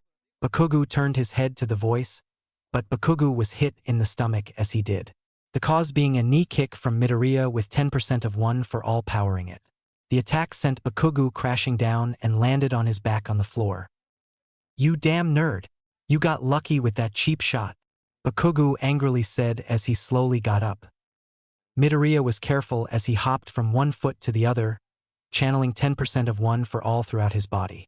A dense, thin heat was pouring into his veins, steam rolling off his costume before igniting into an arch of lightning, which crackled and twisted around his form. He then immediately appeared in front of his opponent. Bakugo tried to cross his arms to defend himself but was caught off guard as he was struck in the abdomen by Midoriya's baton. The ash blonde-haired teen fell to his knees, coughing and hacking, a sharp wheeze pouring out. Midoriya then used this opportunity he had created to run once more with Bakugo chasing after him. Meanwhile, with Uraraka, she was on the 5th floor of the building and peeked from a corner. "Found it," she thought as Uraraka saw Ida guarding the nuclear bomb. "Now, I just have to call Deku and hide until he arrives to help him." But before she could call Midoriya, Uraraka heard Ida talking. She peeked around the corner again to see what he was talking about. "Bakugo is natural at being bad, but it fits the exercise perfectly. Then I must also devote myself to villainy. That's right. This is another trial for me to become a man who won't bring shame to the Ida family," Ida stated. "Become a villain. Be dyed with evil to become a hero. I am extremely evil," Ida said in an overdramatic cliché villain voice. Uraraka did her best not to laugh, but laughed anyway as she saw what happened in front of her. "He's taking this too seriously," she mentally said as she laughed. However, her laugh was heard by Ida. "Is that you, Uraraka?"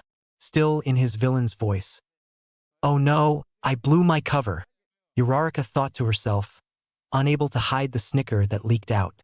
Knowing her cover was blown, Uraraka came out of her hiding spot.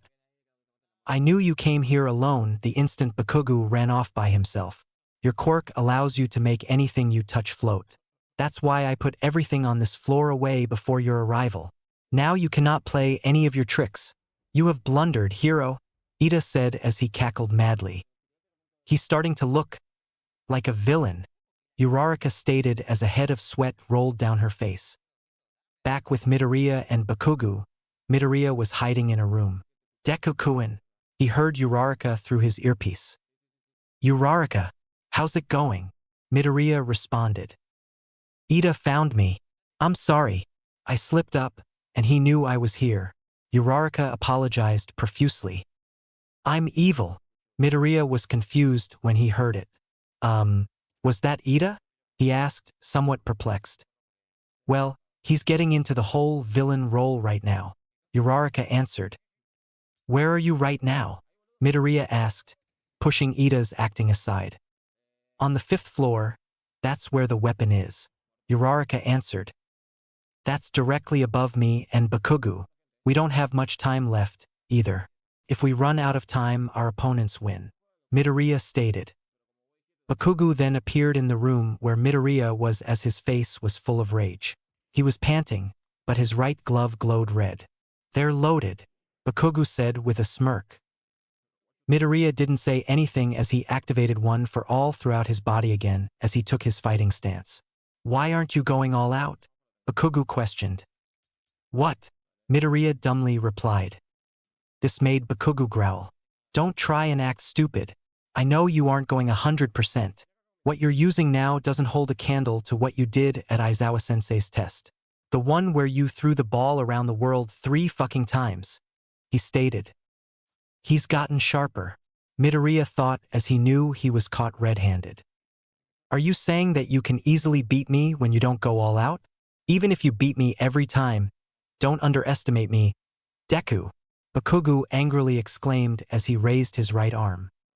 "With all that running you made me do, you already know about my quirk. My quirk lets me secrete nitroglycerin like sweat from the sweat glands in my palms and make it explode. If they made it the way I asked, then these gauntlets store the nitroglycerin inside and—" Bakugu placed a finger on the firing pin on his right grenade-like gauntlet. "Don't tell me—" "Young Bakugu, stop. Are you trying to kill him?" All Might screamed through Bakugu's earpiece. "He won't die as long as he dodges," Bakugu exclaimed as he pulled the firing pin. An explosion larger than any Bakugu has produced fired from the gauntlet. The explosion headed towards Midoriya as it rocked the entire building. Both Uraraka and Ida felt the building shake from Bakugu's attack and fell. The explosion was so powerful that everyone in the monitor room could feel it. The rest of Class 1A was shocked by Bakugu's violent attack. "This is supposed to be a lesson. Where the hell did his brain go? Is Bakugu completely nuts?" Kirishima exclaimed. "Young Midoriya! Young Midoriya!" All Might exclaimed into the mic as he worried for his students' safety. He wasn't the only one, though, as Yaoyorozu prayed that Midoriya was okay. "Please be okay, Izuku," Yaoyorozu mentally prayed. Everyone looked to the screens to see the smoke clear. It revealed Midoriya was unscathed, but his eyes were glowing bright red as he held Bakugu's explosion in a massive sphere. Midoriya's eyes shone brightly as the giant orb began to shrink between his hands. He kept going until the globe completely vanished in his hands, but Midoriya glared at Bakugu. "That could actually kill someone if they weren't ready for it," Midoriya stated with anger. "I think it's time I end this now before you do something dangerous again," he added as he went into his fighting stance. /N. Kyo's fighting stance from King of Fighters 13. "Whoa, Midoriya just made Bakugu's attack disappear," Kaminari said in the monitor room. "Yeah, that was so manly," Kirishima commented as he pumped his fist. "Seems like Midoriya is getting fired up," Zero stated. "Bakugu, answer me. Was that shaking caused by you? Are you insane? You better explain yourself," Ida shouted to his earpiece. He wanted to know what his teammate was thinking. "This is my chance. I just need to touch the weapon, and we win," Uraraka thought as she took advantage of Ida's distraction as she ran for the weapon. Ida noticed what Uraraka was planning and went on the defensive. "I won't let you, hero." Uraraka used her quirk on herself to float in the air and jumped over Ida. Ida didn't expect a move like that from Uraraka. "She can make herself float now? I just need to touch the weapon to get the victory. Release," Uraraka thought as she deactivated her quirk. However, Ida used his quirk to snatch the weapon away from Uraraka before she could touch it. Uraraka rolled on the ground for a bit before hitting a wall. "Your quirk isn't threatening if you can't touch anything. I'll hold out until the time limit is reached." Ida laughed maniacally as he was getting into the villain role. "Deku-kun is trying his best. I can't give up," Uraraka said in her head as she got up. Meanwhile, with Midoriya and Bakugu, Midoriya was landing blows on his opponent's body. He landed a couple of jabs and hooks to Bakugu's face, then a double knee kick to his stomach. Bakugu went for a right hook, but Midoriya caught the attack. Bakugu was sent back by a punch to the gut and a spinning back fist to the face. "Oi, Deku, why are you still holding back?" Bakugu angrily questioned. "Do you still believe you're stronger than me? You're wrong, as I've beaten you so many times." How many times have you won when I gained my quirk? Midoriya asked, then landed a spinning hook kick on Bakugo. None. You've never beaten me once. He finished. Uraraka, what's the situation? Midoriya called her through his earpiece. Deku-kun, thank goodness you're all right, Uraraka said as she was relieved to know Midoriya was okay. However, Bakugo's face grew perplexed. Ignoring me again? I can't believe this nerd. Am I not a threat? Back in the monitor room, the spectators were watching the match that was unfolding. Man, Midoriya's pushing Bakugo back? But Bakugo's really insane. He's gonna hurt someone or worse if this goes on. You should stop this, Kirishima told All Might. No, All Might answered as he watched the battle in front of him. Part of him is sane. I don't know if it's small-minded, but anyway, he thought before going to the mic. Young Bakugo, if you use a technique like that again, I'll stop the fight and your team loses. That's your only warning, the symbol of peace said through the intercom. Ha! Bakugo dumbly responded. To use a large-scale attack inside invites destruction of the stronghold you should be protecting. That's a foolish plan for both heroes and villains. Points for your team will be deducted because of your action. All Might explained. As a teacher, I should stop this. However, he thought. Don't worry about it, All Might, Midoriya told him. The number one hero raised an eyebrow when he heard his student's voice. You don't have to stop the fight. I'm gonna finish it right now, Midoriya said with confidence. What did you just say, Deku? Bakugo yelled as he charged towards Midoriya with explosions in his hands. But Midoriya caught him and performed a Tomonage to send Bakugo into a wall. All Might was speechless as he was shocked by Midoriya's confidence. Young Midoriya, I don't know what you've planned, but I believe in you, he said in his head. Get ready, Uraraka. I'll be arriving very soon.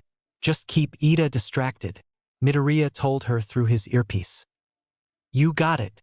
Over and out, Uraraka responded as she did what she was told. Fine. Let's settle this with our fists, Deku, Bakugo said as he launched himself with his explosions. Midoriya got ready to counter his opponent. However, Bakugo changed his direction using his quirk. The momentum allowed Bakugo to get behind Midoriya and hit his back with an explosion. He's getting crafty, but I'll admit that I wasn't expecting that, Midoriya thought as he felt the burn from Bakugo's fury-filled explosion. In the monitor room, the students were surprised by Bakugo's move.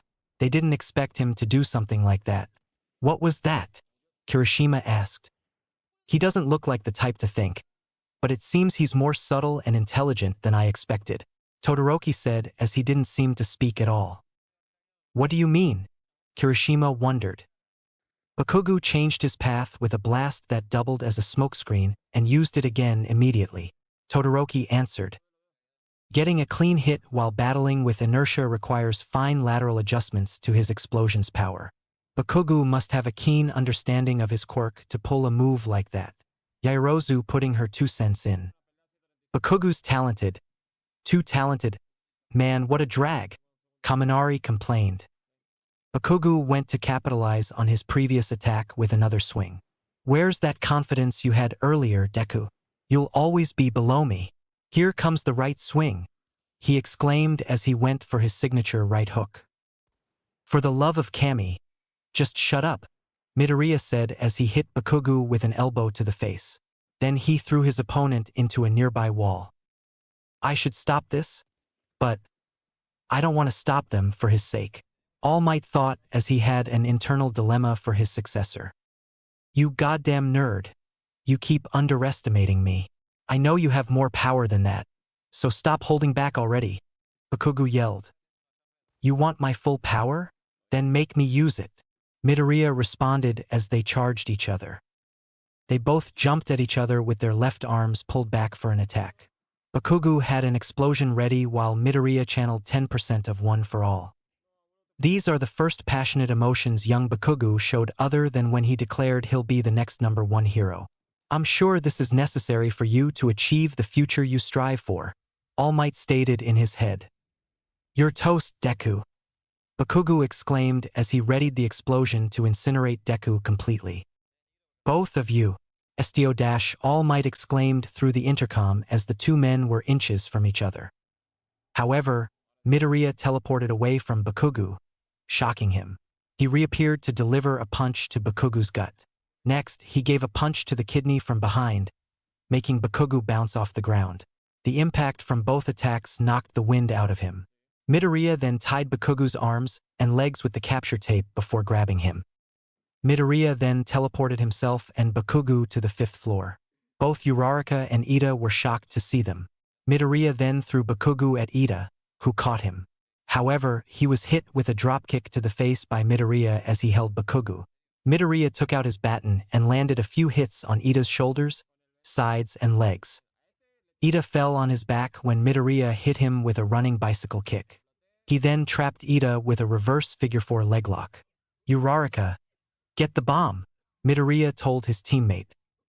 Right, Uraraka said as she ran to the bomb and touched it. Weapon retrieved, she added with a thumbs up. No! The weapon! Ida screamed in both horror and pain as they echoed 3 times throughout the building. The time went off to signal the end of the battle. All Might's body shook as he said the following 3 words through the intercom. Hero Team wins. Everything for Bakugo was silent as he registered All Might's words. Those very words as realization hit him like a brick. Deku, beat me, again. Those were the words Bakugo never wanted to hear himself say again. Bakugo was shocked that Deku beat him 3 times when starting UA. He looked towards Deku as he was helping Ida up while Uraraka checked if he was okay. Midoriya looked across to see the blank look Bakugo was giving him. He shook his head as he was true to his words. Midoriya had no choice but to humble Bakugo as it was necessary. He wasn't going to let Bakugo bully or boss people anymore, for he means business. Midoriya will make sure nobody gets in the way of him and his classmates achieving their dream, not even Bakugo. That's when Bakugo spoke. Why you played me from the start? You knew I was going to attack head-on. You knew my team was going to separate. So you planned all of this from the beginning. You sent that girl to go after the weapon while you distracted me. You baited me. Midoriya didn't want to admit it, but Bakugo was right. Bakugo fell right into Midoriya's plan. Despite how he acts, Bakugo wasn't dumb as he had a high IQ. It was just his attitude that overshadowed his intellect. However, Bakugo knew he was beaten and lost fair and square. Midoriya sighed before answering Bakugo. You're right, I did, Midoriya said as he, Ida, and Uraraka left the building to join their classmates. The trio continued walking and spotted All Might outside of the building. You two go on ahead. I'm sure All Might wants to tell me something, Midoriya told his 2 friends. They nodded and joined the others back in the monitor room. Excellent work there, young Midoriya, but I was confused as you could have ended the battle early. So why did you let it drag on? I chose to teach Bakugo a lesson, so I wanted him to learn something from this experience, Midoriya answered before joining his classmates. Meanwhile, back inside the building, Bakugo had his right hand shaking with anger. My right? Deku predicted it? On top of that, he won the exercise. If we fought all out, Deku could have completely beat.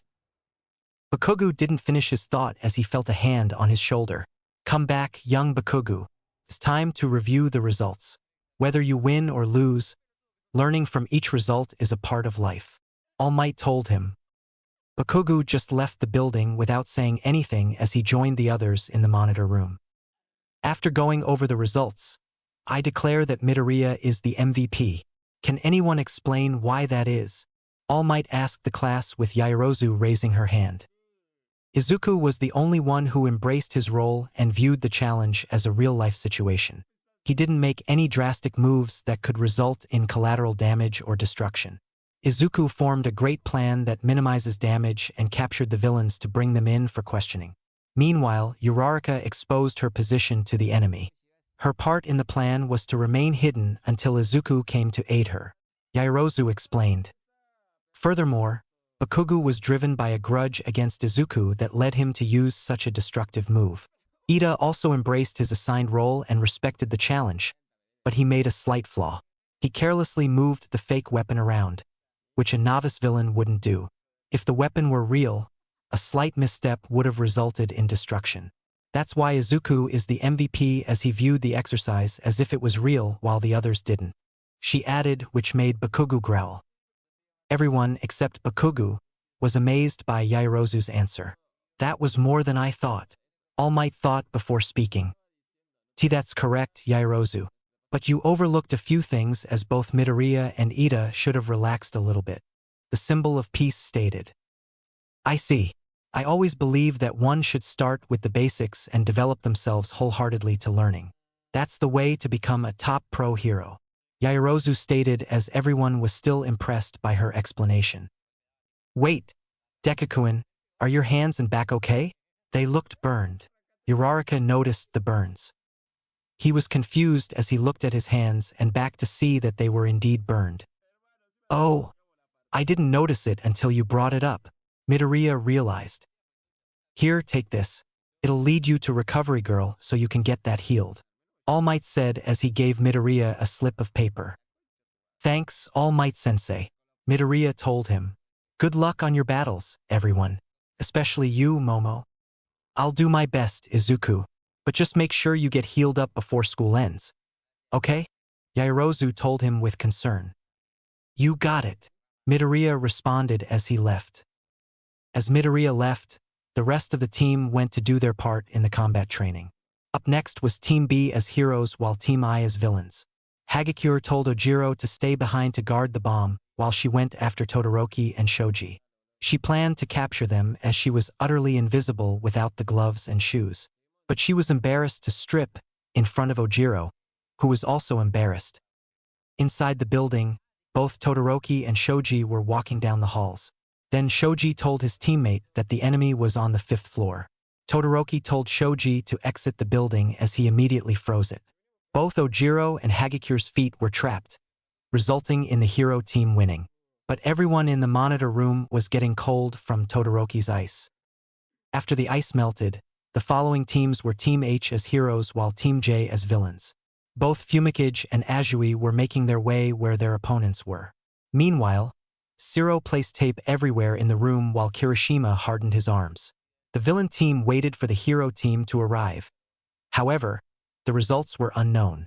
After their match ended, following them was Team G as heroes and Team C as villains. Yairozu made barricades to block the doors where her teammate and the bomb were. Meanwhile, Mineta ogled at her, which she noticed and glared at him, making Mineta shake in fear. Below them was Jiro plunging one of her ear jacks into a wall to hear any noise.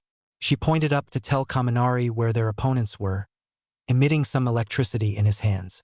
However, that battle's results were also unknown as the following teams were up. Team E was the heroes while Team F acted as the villains. Sato ingested some sugar to activate his quirk. As he was ready, Koda was shaking as he didn't know what to say or do. Meanwhile, Aoyama walked as if he was on a runway as Mina used her acid to skate on the ground. Some of her acid got on Aoyama's cape, which shocked him as his teammate apologized. But as before, the result didn't appear. However, all of the combat training matches were done. Great work, everyone. Now that all the matches are over, you can return to your homeroom. Now let me show you how a pro exits, All Might said as he quickly left ground beta. Wow, he wasn't kidding about exiting like a pro, Kaminari stated as the others were amazed by his speed. Meanwhile, All Might managed to get near Recovery Girl's office before his time limit was up. He deflated from his muscle form and into his actual appearance. The symbol of peace made it to the nurse's office and knocked on the door. He heard Recovery Girl telling him to come in, and he did. The number 1 hero noticed Midoriya resting on one of the beds. Was his injury that bad? All Might asked. He only suffered first-degree burns to his hands and back, but his muscles were slightly torn. It's a good thing one of his classmates noticed his injuries before it got worse, Recovery Girl answered. That's a relief, All Might stated. But when he came, I thought it was because he was injured from using the quirk you gave him, Recovery Girl exclaimed as she hit All Might's leg with her cane. Don't yell. You don't know who might be outside, so be careful, All Might told her.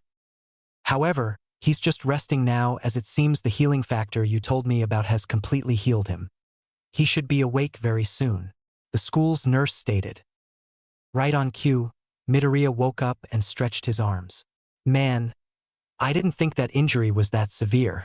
He noticed All Might and Recovery Girl in the room. The burns on your hands and back, including the torn muscles, are fully healed.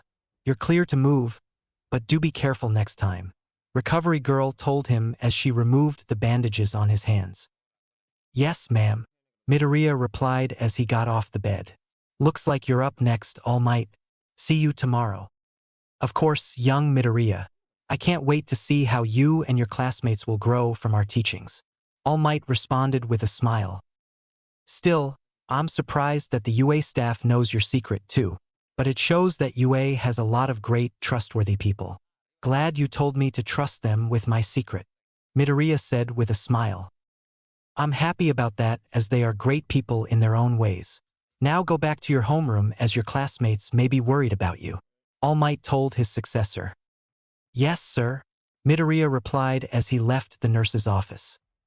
Midoriya walked back to his classroom, but he realized something. I missed my afternoon classes. Aizawa-sensei is definitely not going to let that down. His sweat dropped as he opened the door. Then immediately he was bombarded by his classmates. Yaoyorozu came and hugged him, which he returned. Are you okay, Izuku? You're fully healed, right? She asked with concern. Don't worry, Momo, I am. Recovery Girl healed me, Midoriya said with a smile as they ended their hug. Good work out there, Midoriya. Man, I don't know what you were saying at your match, but you were fired up, Kirishima said to Midoriya. It was awesome seeing the top two of the entrance exam fighting, Siro added. You did an awesome job dodging, Ishido energetically said. You guys were giving it your all on your match, so we gave it our all as well, Sato stated as he pumped his fist. You weren't elegant, but Aoyama tried to say, but Ishido cut him off. You did an awesome job dodging, she repeated. Thanks for the compliments. It's a shame I couldn't see you guys shine during your matches, Midoriya responded. Well, I'm Eijiro Kirishima. I'm glad to be training alongside you, Kirishima introduced himself to Midoriya. I'm Hanta Siro said. I'm Yuya Aoya however. Aoyama was cut off by Ishido again. I'm Mina Ishido. Nice to meet you, she told him. I'm Tsuyu Azui, but you can call me Tsu, Azui stated. I'm Rikido Sato said. I'm Mineta exclaimed as he popped out of nowhere in front of the group. I'm Yuga Aoyama, the one that never stops shining, Aoyama said with a dramatic pose and twinkles. Where did you pop out from? You didn't do anything amazing during training, Ishido stated. All of you are too loud, Tokoyami commented as he sat on the top of the desk. Tokoyami, that desk is not a chair. Please get off at once, Ida strictly said while making his chopping motion. It's not that big of a deal, right? Jiro bluntly said. WH-? A shocked Ida responded. Also, what's with those hand movements? Ojiro wondered. You guys. I can't condone actions that disrespect our upperclassmen used before us, Ida shouted with authority. Ida doesn't waver, does he? Midoriya mentally said with a sweat drop. Then both Kaminari and Uraraka entered with stacks of books in their hands. Hey Uraraka, wanna grab a bite sometime? What do you like? He asked with Uraraka unknowingly noticing Kaminari was asking her out on a date. Uraraka began but noticed Midoriya. Midoriya! She ran to him and shut down Kaminari. How are you feeling? Are you okay? Where were you? Were your injuries healed? Uraraka concernedly asked. I'm fine, Uraraka. Like I told Momo, all my injuries are healed thanks to Recovery Girl. But it required that I rest up at her office, Midoriya answered. He then noticed that everyone but Bakugu was in the classroom. I'm guessing Bakugu left because he lost to me? He asked. We tried to stop him, but he left without saying anything, Uraraka explained. Don't worry, I'll find Bakugu and talk to him, Midoriya said as he left the classroom. While he was in the hallway, Midoriya noticed Bakugo walking to the front gates. He then teleported to where Bakugo was before he left. So this is how you accept defeat, Bakugo? Midoriya questioned. What do you want, Deku? Bakugo said as he made direct eye contact with him. I just came to check on you, and we need to talk, Midoriya answered. There's nothing to talk about as you beat me fair and square, but don't let this victory go to your head, Deku. However, I won't let you be ahead of me anymore as I will beat you one day, and when that day comes, you'll realize that I was right on becoming the #1 hero. So get ready for that day, Deku, because I won't be pulling any punches, Bakugo exclaimed with slight tears in his eyes.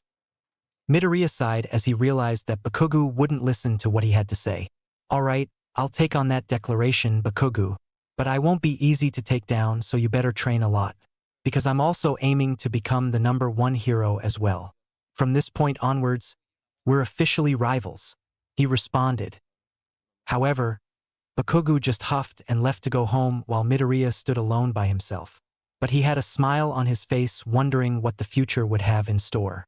Unknown to the two was All Might, in his buff form, listening to their conversation from the shadows.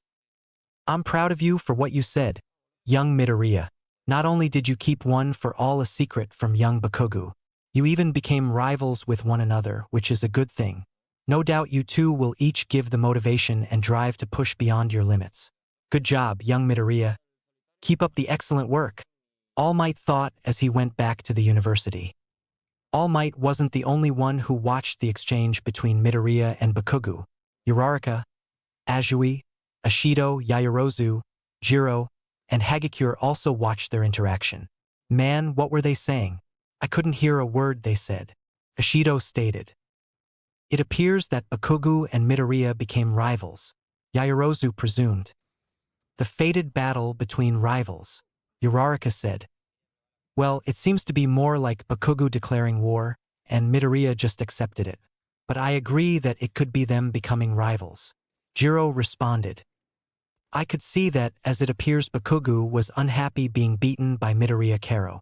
Azui agreed. Man, this is so exciting, Hagakure commented. The fated battle between rivals, Uraraka repeated. Well, we should get Ida and meet up with Izuku, Uraraka. We shouldn't keep him waiting, Yaoyorozu told her. You're right. Let's go, Uraraka happily responded. Hey, is it okay if we can ask him some questions while you get Ida? Ashido asked. I'm sure that Izuku won't mind.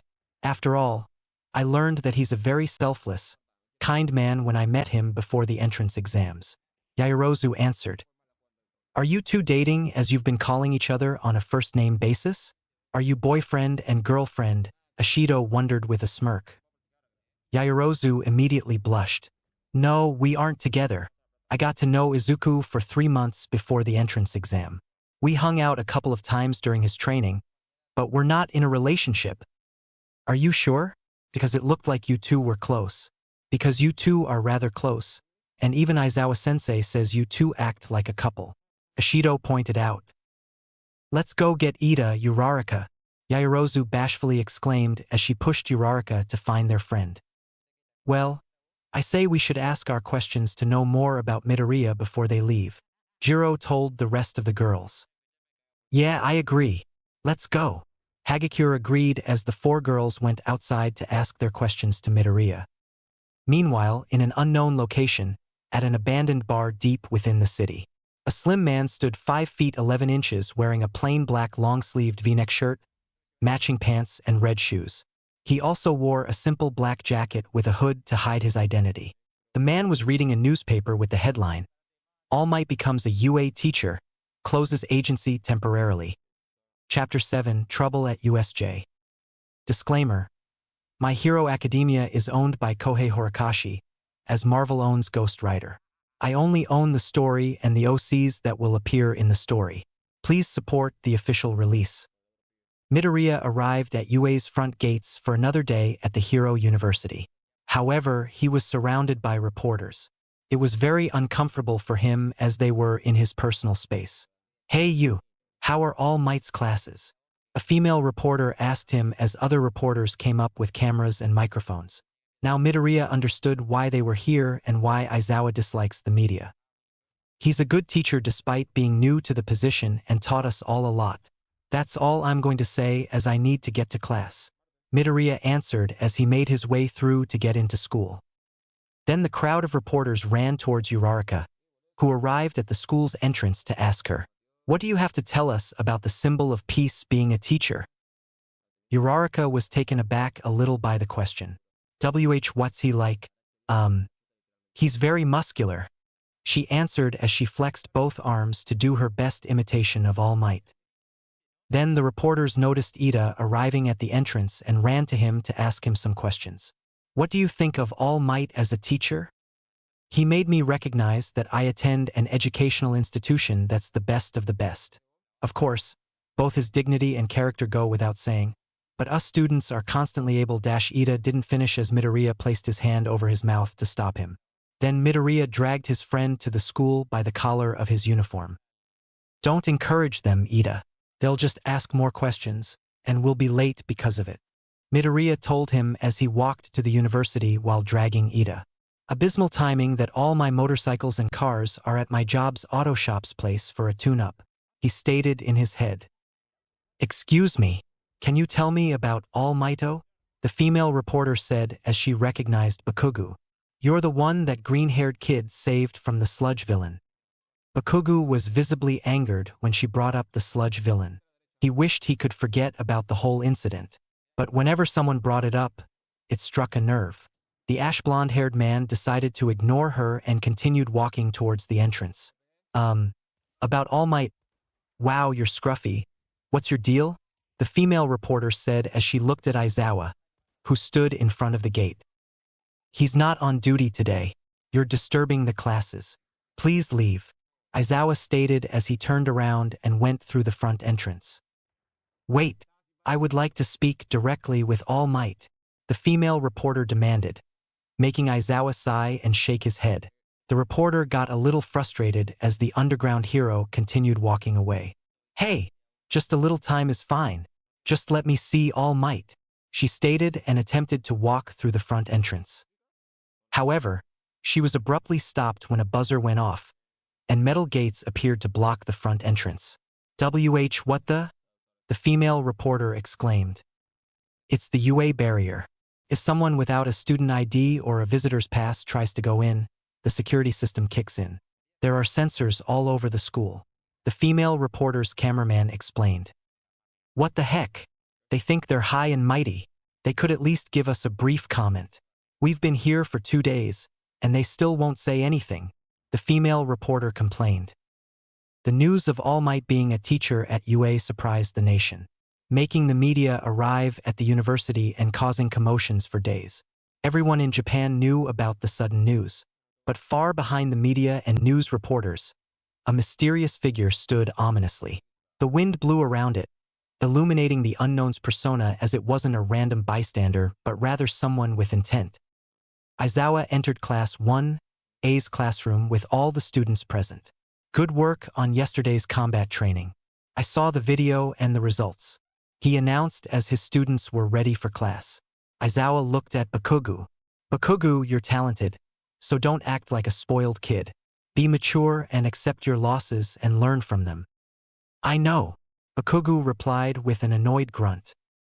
Aizawa's gaze then fell to Midoriya. "Midoriya, excellent job at viewing the training as an actual situation. But be mindful of your actions as some reckless moves will cost you greatly." "Yes, sensei," Midoriya responded. "Now let's get down to business. Sorry for the late notice, but today, I'll have you," Aizawa said with the students anticipating what their teacher would say next. "Is it another special test?" That was the thought of most students of 1A. "Decide on a class representative," Aizawa finished. "A normal school activity," the class thought in relief. "I want to be the class rep. Pick me," Kirishima exclaimed with both his arms raised. "Sounds like a position I can do," Kaminari stated with his hand raised. "Yeah, you're gonna need me," Jiro said, raising her hand. It's a job made for Oyama said, but couldn't finish as Ashido cut him off. I'll be the leader, she shouted. Pick me, and I'll make the female uniform's skirt 30 centimeters above knee level. Mineta exclaimed but got hit with an elbow from Midoriya. In a standard class, students might feel like they're taking on daily duties, and this wouldn't happen. However, in the hero course, it's a role that helps one practice being a top hero that may need to lead. Midoriya said in his thoughts. Midoriya observed the chaos in the classroom, with some of them shouting out weird stuff. Even Bakugo had his hand raised, desiring to be the class representative. Pick me, you idiots. I'm the only one that you need, he exclaimed. Silence, please, a voice exclaimed, with everyone stopping and turning to Ida. This is a job with serious responsibility of leading others. It's not a job for just anyone who wants to do it. It's a calling that requires trust from those around you. Therefore, we need to use democracy to decide who shall be the one to represent us, Ida explained. Your hand is raised the highest. The others responded as Ida stood up from his seat with his hand raised. Why do you suggest that? A confused Kaminari asked. We don't know each other for that long, so how can we trust one another? Azui pointed out. Everyone may vote for themselves, Kirishima added. That's precisely why whoever obtains the most votes here can truly be considered the most suitable person, Ida stated, then turned to Aizawa. What do you think, Aizawa-sensei? I don't care. Just decide before homeroom is over, and don't make too much noise, Aizawa answered as he went to sleep in his yellow sleeping bag on the floor. Thank you very much, Ida answered with a bow. A couple of minutes later, the election results were Izuku Midoriya, 3 votes. Momo Yaoyorozu, 2 votes. How in the hell did I get 3 votes? Midoriya exclaimed in his head. He was in front of the class with Yaoyorozu, who was smiling, next to him.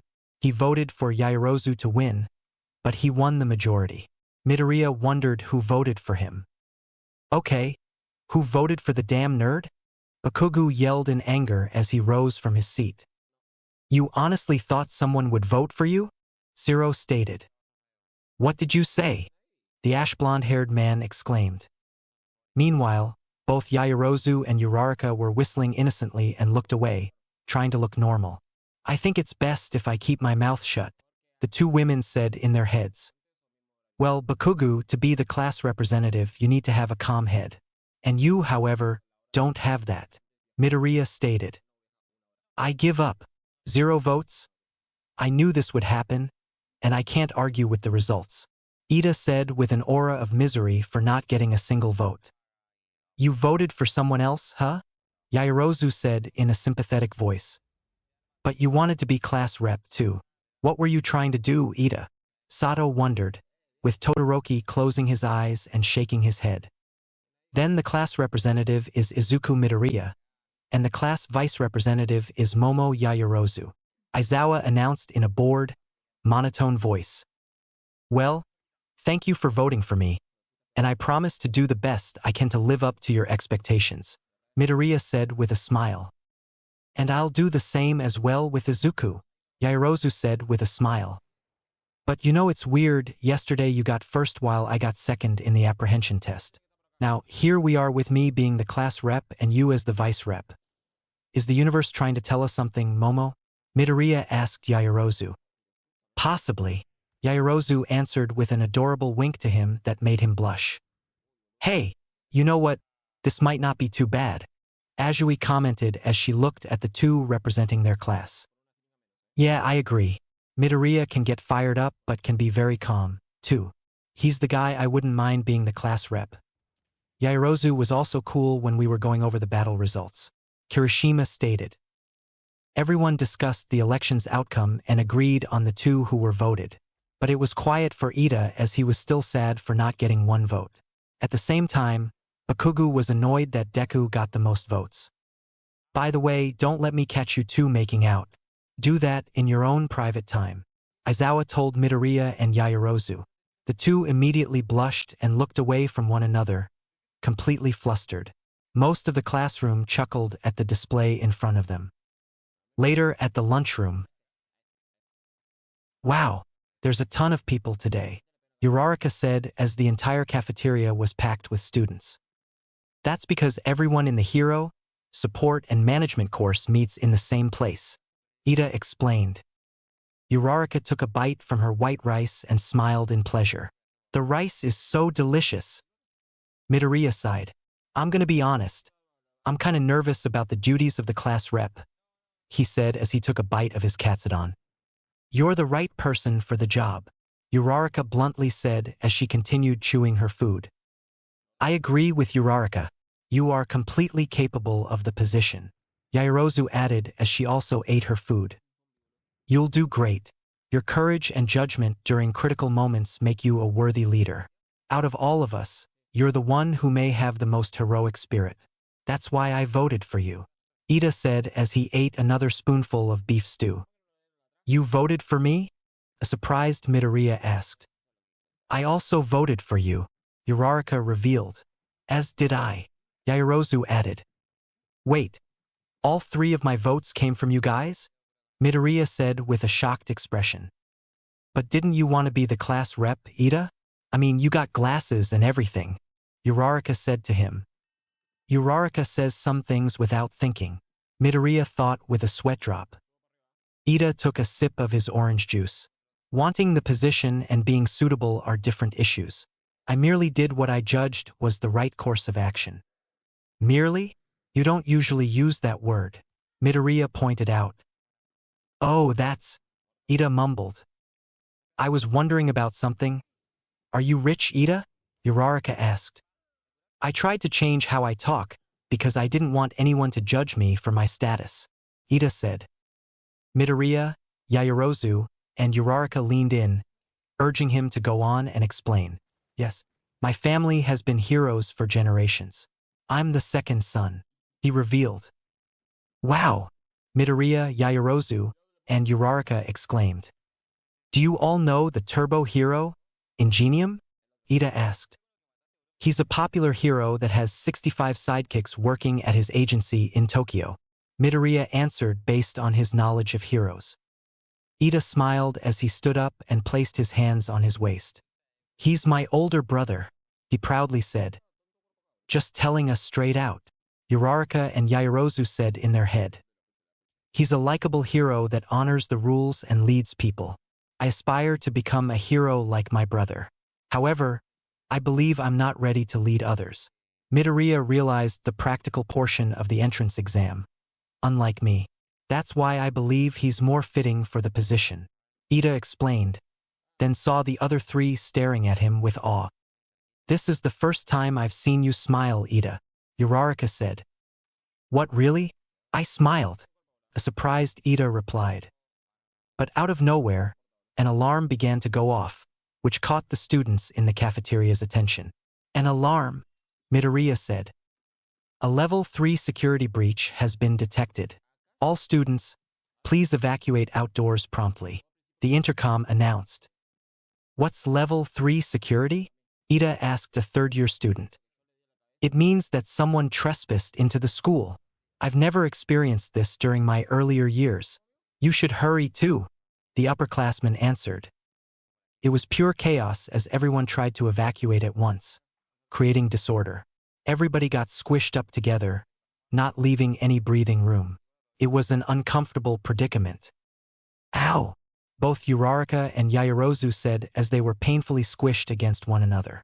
The same also happened to other members of Class 1A as they were also getting squished against one another. As expected of the best, everybody reacted quickly in a crisis, Ida shouted while getting squished. Wrong as they panicked too quickly, Midoriya painfully remarked as he was in an uncomfortable position. Midoriya was pushed against the window and saw the reason for the alarm going off. The trespassers were none other than the press. Give us all might. He's here, isn't he? The same female reporter angrily demanded. We told you he's not here, Present Mike answered as he was annoyed by the press and media's constant questions. If you give us a brief comment, we'll leave, the reporter swore. If you get one comment, then you'll want another. That's just how you are, Aizawa stated. He still couldn't believe the press managed to get past the school security system. You know they're illegal trespassers. You can call them villains? So can we beat them up? President Mike whispered to Eraserhead's ear. Don't do it, Mike. They'll write half-truths about you and drag your name through the mud. Let's wait for the police. Aizawa responded. Midoriya saw what was happening outside and shook his head in disbelief. All this chaos was because the media wanted to interview All Might. Now I know the reason for the alarms. Time to calm everyone down, Midoriya said in his head. He used his quirk to teleport himself into the air, then created a massive fireball to have him float in the air and flew to the cafeteria's doors. Everyone, calm the hell down. It's just the press and media, so there's nothing to worry about. Our teachers got the situation under control. We're in UA, for crying out loud, so instead of acting like children, we should act like heroes. Let's remind everyone why we are the best of the best, Midoriya shouted to everyone in the cafeteria. All the students quieted down and breathed easily now. They all heard police sirens signifying that the media and press would leave soon. Yaoyorozu, Uraraka, and Ida smiled at Midoriya, stepping up and controlling the situation. Back outside, the police arrived to get the press and media out of the vicinity. Goodbye, bad mass media. It's quiet for y'all now, President Mike said as the press and media were ordered to leave the university. Midoriya saw what happened outside and smiled as the situation was resolved. Maybe I am the right person for the job. It's good practice when I need to lead others and hopefully as the next #1 hero, he said in his head, but then the smile disappeared. But something doesn't feel right. How did they get in here in the first place? Midoriya thought. Then he used his quirk to sense any anomalies and caught something.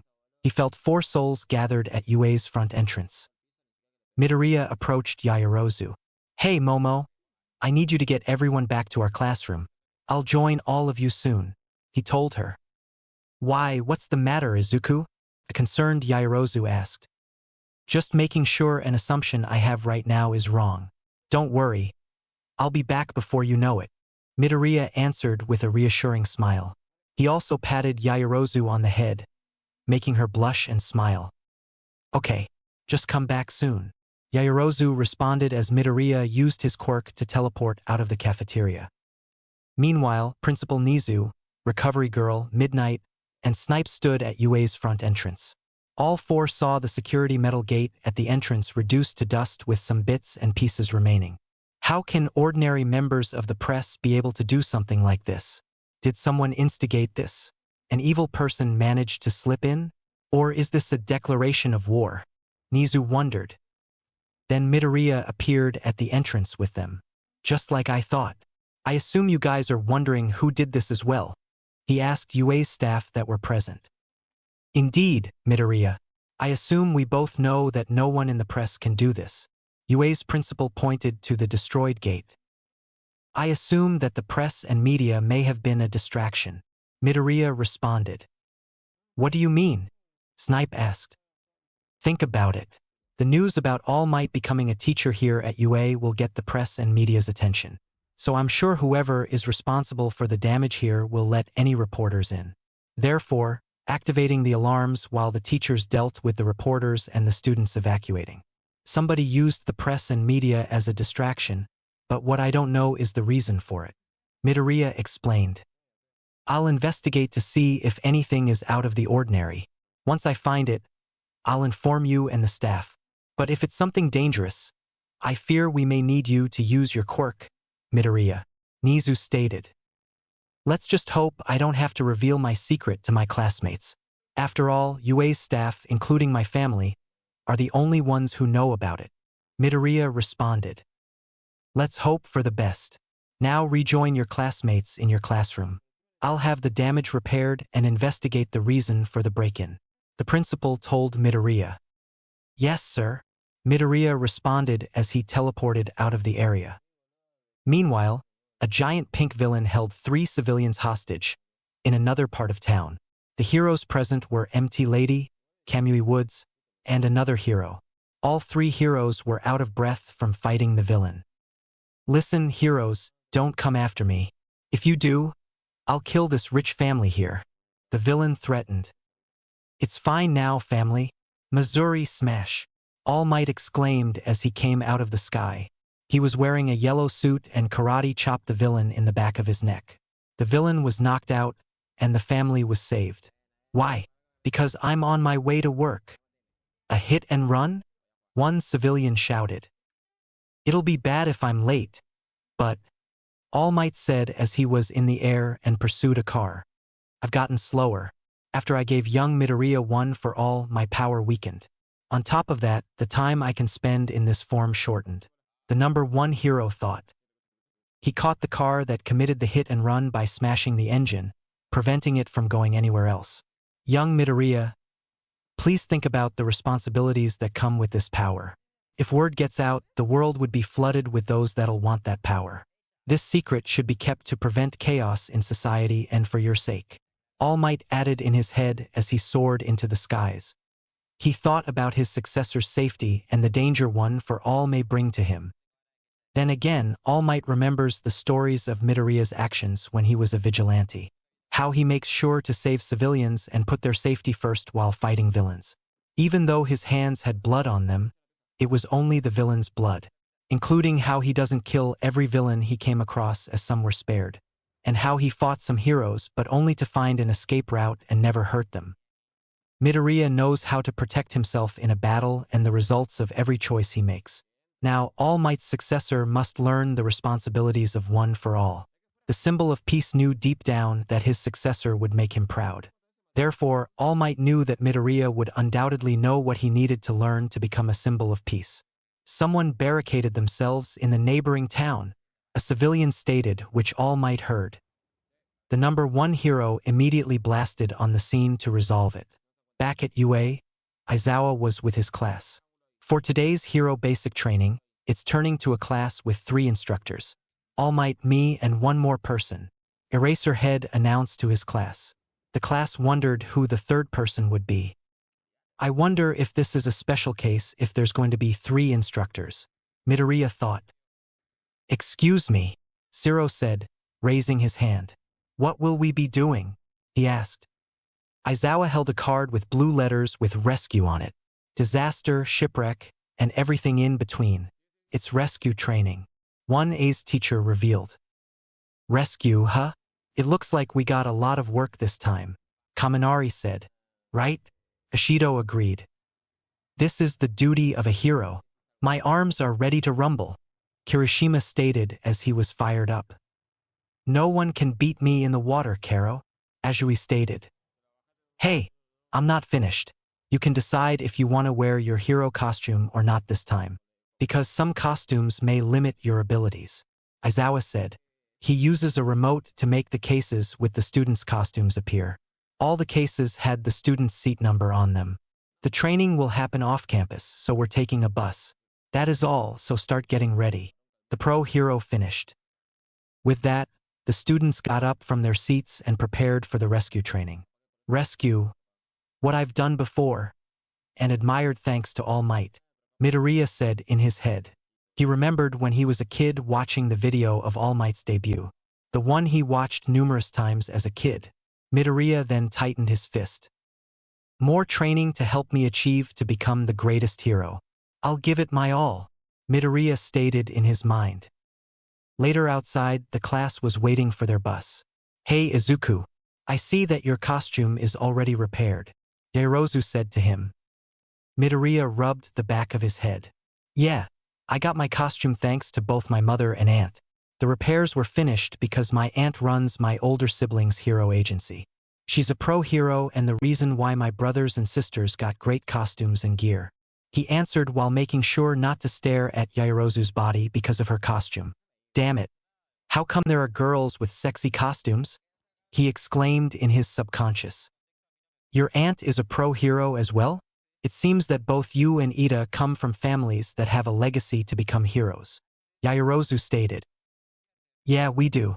Also here, Midoriya said as he used his quirk to summon a silver and black REVIT Tornado 3 jacket. It's a motorcycle jacket that's made for all 4 seasons, in case there may be areas that'll get too cold or hot for you. Also, to make sure you don't get any unwanted attention. If you want, I can help with some redesigns for your costume. Oh, thank you so much. Oh, thank you so much. I'll take you on that offer, Yaoyorozu said as she took the jacket with a blush. Then she tied the coat around her waist if she needed it later. The bus arrived, and Aizawa walked over to Midoriya. Tell them to get on the bus, class rep. Midoriya nodded, took out a whistle, and blew it loudly enough for his class to hear. His classmates then turned to him. All right, everyone. Let's hop on the bus here and get this party started, he announced. Midoriya, shouldn't we line up by our seat number and board the bus smoothly? Ida questioned. Ida, do you know what type of bus this is? Midoriya replied with a sweat drop. Shoot, I didn't take into account it'll be this kind of bus. Forgive me, Midoriya. Ida apologized as everyone was on the bus. The reason was that the bus was more similar to public transport that had a lot of space to walk around. Don't worry about it, Ida, Midoriya responded. Yeah, there was no point, Ashido said, since there was no need to make two lines as there was so much space. Hey, I tend to say whatever comes to mind, Midoriya, Azui said from behind him. Yes, Azui? Midoriya responded. Please call me Tsu, Azui requested. Right, my bad, Midoriya apologized. I want to know more about your quirk, since it appears more differently than other flame-based quirks, Azui asked. I'm actually learning more about it as well since I didn't get it until I was 15. When I was training with it, I learned that I could generate my own fire from my body, along with manipulating other forms of fire, even creating fire from thin air. Midoriya answered. But how do you teleport? That's not normal with fire-based quirks, Azui pointed out. Oh, I ignited my whole body in fire and used the heat in the air to maneuver around. If it's a cold area, I can generate fire in the air to continue maneuvering around. I can even travel around as smoke, too, Midoriya answered. That's a cool quirk you got, Midoriya. You have many skills for offense and defense. My hardening's strong, but unfortunately, it's not flashy enough, Kirishima said as he made his left arm hardened with sharp edges. Don't sell yourself so short, Kirishima. I think you got a fantastic quirk as you got a defensive edge in battle. With enough training, it'll definitely pass as a pro, Midoriya told Kirishima. A pro, huh? But you have to think about the popularity as a hero, too, Kirishima responded.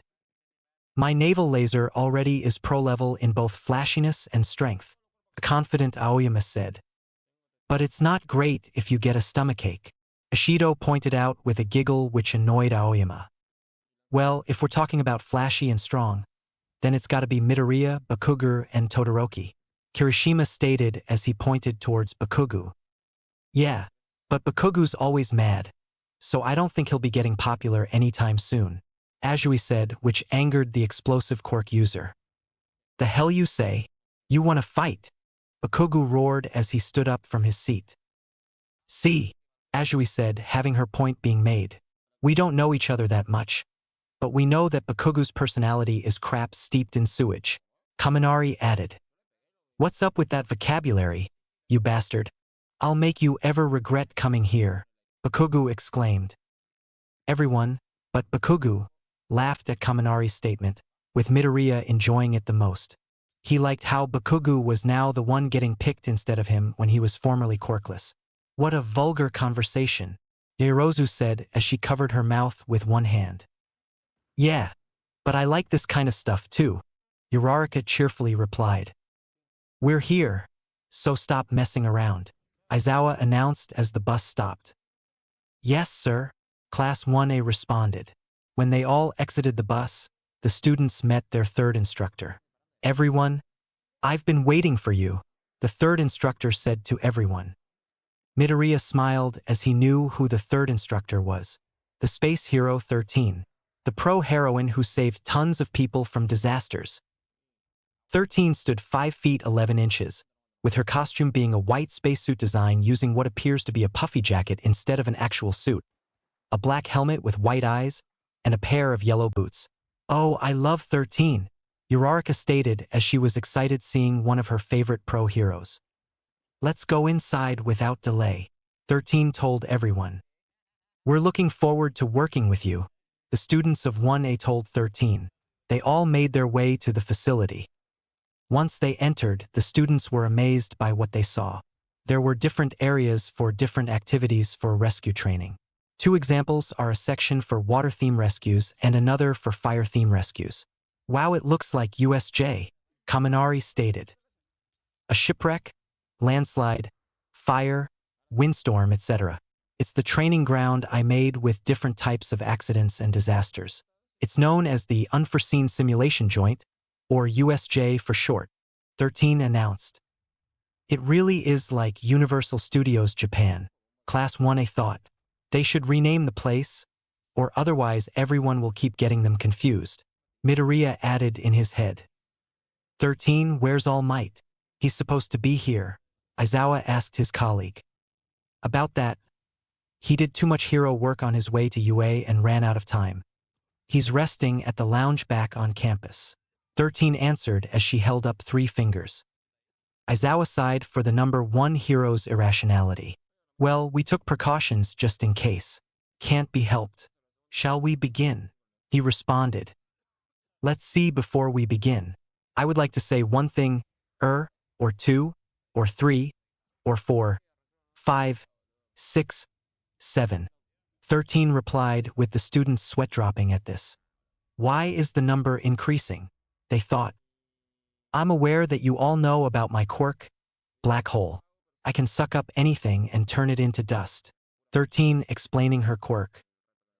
You use it to save people from all kinds of disasters, but it's also a power that can kill others as there are certain quirks like that. Midoriya answered. Exactly, Midoriya, as personal quirks have been certified and stringently regulated in superhuman society. So that didn't appear to be a problem at first glance. However, don't disregard that many quirks can quickly kill from one misstep. With Aizawa's physical fitness test, you found the possibilities of your powers that may be hidden. That also goes with All Might's person-to-person combat. 13 explained. I believe you have undergone the risks of using those powers upon others. This class is a fresh start. All of you will learn how to use your quirks to save lives. You don't possess power to cause harm to others. I hope you leave with the knowledge that you have the power to help others. 13 added. That is all. Thank you for listening. The space-themed heroine finished with a bow. It was now Aizawa's turn to speak. All right then, first dash. He couldn't finish as various lights in the facility flickered. A purple portal made out of mist appeared in the middle of the facility. Out from the portal was a man with multiple hands on his body. The man stood 5 feet 10 inches with a slim physique, pale skin with wrinkles around his eyes. The man has messy grayish-blue hair of varying lengths, the longest clumps reaching to about his shoulders, left hanging over his face in choppy waves. The man has messy grayish-blue hair of varying lengths, the longest clumps reaching to about his shoulders, left hanging over his face in choppy waves. His attire consisted of plain red sneakers, black pants that expose his ankles, and a matching long-sleeved V-neck shirt. The hands on his body covered his face, neck, arms, forearms, wrists, chest, and shoulders. The unknown man wasn't alone as other individuals came out of the portal. Aizawa's eyes widened from what he saw and got in front of his students. Gather together and don't move. 13. Protect the students. Eraserhead instructed. Gather together and don't move. 13. Protect the students. Eraserhead instructed. What's this? Is this like the entrance exam where the lesson already started? Kirishima wondered. Don't move, Aizawa commanded as he put on his yellow goggles. Aizawa-sensei, those are what I think they are? Midoriya questioned despite knowing the answer. Yes, Midoriya, those are villains, Aizawa answered. Midoriya realized that this was the reason for the break-in at UA. He was shocked that villains had appeared in one of UA's facilities. He had so many questions running in his mind right now, like what they were doing here, how they could find this place, and what they were after. He had so many questions but no time for answers as the invasion in the USJ had begun. Chapter 8 USJ Invasion. Disclaimer: My Hero Academia is owned by Kohei Horikoshi, as Marvel owns Ghost Rider. I only own the story and the OCs that will appear in the story. Please support the official release. Class 1A's rescue training at the USJ turned into a complete nightmare. The reason is that villains have invaded the facility. All the villains were in the middle of the USJ while Aizawa, 13, and Class 1A were at the stairs. Then the purple mist-like portal had yellow eyes appear on it. It shrunk down but was still a giant mass of purple mist. Only 13 and Eraserhead? The schedule we got the other day said All Might was supposed to be here. The purple mist villain stated. TCH. So the cause of the break-in yesterday was caused by you scumbags. Ha, Aizawa said. Where is he? I went through the trouble to gather all these people, too. All Might, the symbol of peace, isn't here. You think he'll appear if some of the students die? The villain with multiple hands on his body said. He showed no regard for human life just to bait out the number one hero. Midoriya gripped his katana's handle as he was about to step up, but Eraserhead stopped him. Midoriya, stand down. I'll deal with the villains while you stay with the others. He told his student as he undid his scarf to its long length. Wait, actual villains? There's no way they could break into a hero school, Kirishima exclaimed. He couldn't believe a massive group of villains had appeared and prepared to kill them. Sensei, what about the trespassers' sensors? Yairozu asked 13 as she believed the alarms would have gone off. We have them, of course, but 13 trailed off, no more words being needed as the lack of noise from the sensors made it clear what she had alluded to. I think they got someone with a quirk to shield themselves from the sensors, since this place is isolated and separated from the main campus for a class to arrive. They may be fools, but they aren't dumb. This attack was carefully planned with a goal they want to achieve. Midoriya deduced from the obvious clues that he noticed. Yeah, you're right. Nizu informed me that you hypothesized that someone may have used the reporter's trespassing as a distraction. It seems like the break-in was to get today's class schedule. 13 replied. 13. Start the evacuation. Try to contact the school and make sure they're safe. These villains got something to counter the sensors. Someone with radio wave-type powers could be the reason. Aizawa ordered, then turned to Kaminari. Kaminari, try to contact UA with your quirk. Yes, sensei. Kaminari replied as he placed his hand over a device on his right ear. Wait a minute, Aizawa-sensei. What about you? You're actually going to fight them all by yourself. You'll get killed, Hagakure exclaimed. Even though Aizawa-sensei's fighting style involves erasing the enemy's quirk and capturing may be a disadvantage. He can't be a pro if he's a one-trick pony. Am I right? Midoriya stated. Exactly, Midoriya, Eraserhead responded. I'm leaving it to you, 13, he told his colleague, who nodded her head. Then he jumped down the stairs to meet the mob of villains. Shooting squad. Let's go. One villain with holes in his fingertips told his allies. Didn't the intel say that it'll be 13 and All Might? Who's that? One female villain with long gray hair. Her hair floated upwards as she and the other villains underestimated Eraserhead. Aizawa activated his quirk with his eyes turning blood red at the villains in his line of sight. One villain tried to shoot from his fingertips but was confused as his quirk wasn't working. Ha! My quirk? The bullets aren't coming out, the villain exclaimed. The other two villains also noticed their quirk not working as well. Eraserhead then used the opening he gained. Aizawa tied up the three villains with his scarf and slammed them into one another, knocking them out. You morons, that's Eraserhead. He can erase quirks by looking at you, one villain told the others. Erase? I bet he can't erase the quirks of a heteromorphic type like me, a giant villain with multiple arms said as he charged at Aizawa. No, I can't, Aizawa answered as he dodged the villain's punch. But dealing with guys like you. The hero's scarf coiled around the villain's leg as the pro evaded another villain's punch. He hit the attacking villain with a kick. Who's more likely to manifest in close combat? Eraserhead tossed the wrapped villain into a crowd, taking out a good number. So I took measures against them, the pro hero stated as he beat the cannon fodder. He's an expert in hand-to-hand combat and uses those goggles to hide his eyes. You can't tell whose quirk he erased.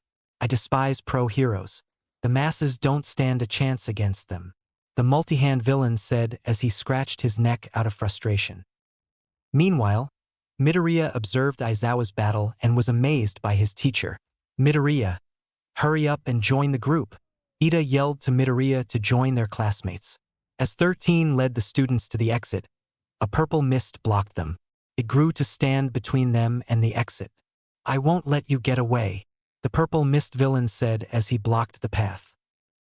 Damn it, I blinked once, and the guy who's the most trouble got away, Aizawa said in his head as he was surrounded by villains.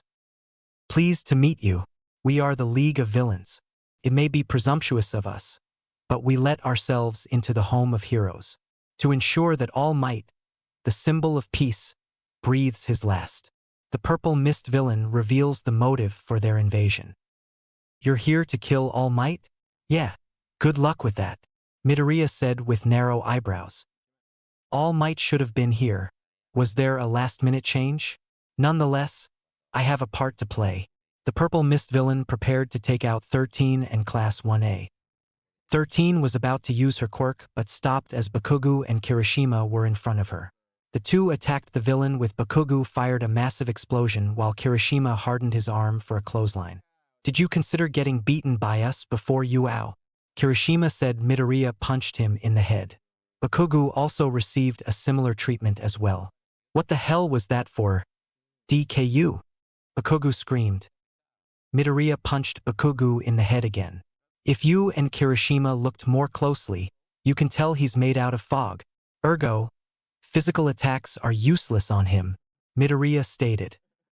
When the dust cleared, the purple mist villain had no visible damage on him. It seems that there's only one golden egg among the basket, the mist villain praised. My job is to scatter you all to die. The villain then enveloped the entire class with his purple mist. A giant circular shield appeared where 13 and the students were. What's going on?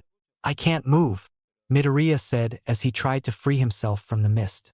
A purple portal appeared beneath him and forced him through to wherever it led him to. The portal opened, and Midoriya found himself at the shipwreck zone and fell into the water. He opened his eyes to find himself underwater. A warp? Is that his quirk? How are they going to kill All Might?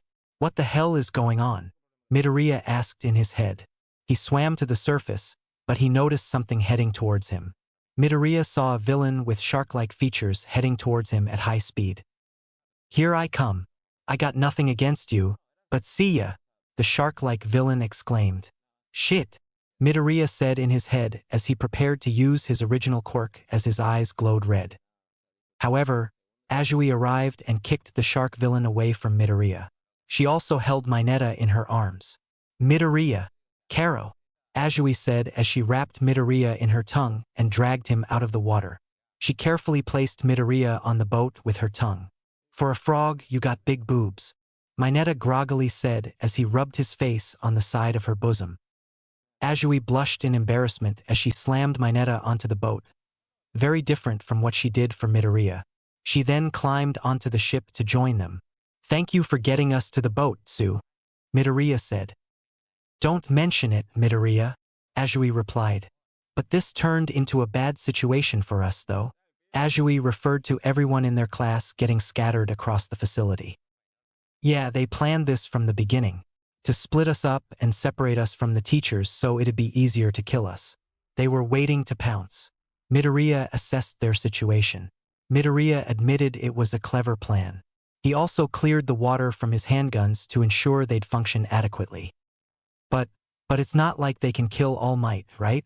When All Might comes, he'll pound those villains to the ground, Mineta said, trying to lighten up the mood. Mineta, are you an idiot? Midoriya questioned as Azui and Mineta looked at him. If they believe they can kill All Might, then they have a plan to do so. Besides, All Might's quirk is strength, not speed, and he doesn't know our situation.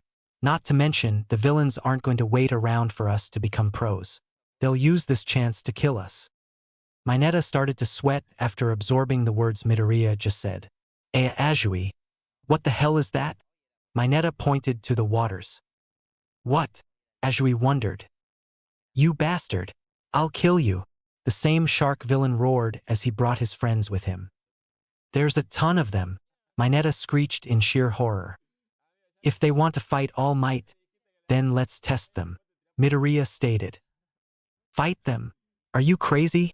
If what you're saying is true, then we don't stand a chance, Mineta exclaimed. Hey Mineta, instead of crying, why don't you look at the villains to see what they're doing? They aren't attacking? And do you know why? Midoriya responded.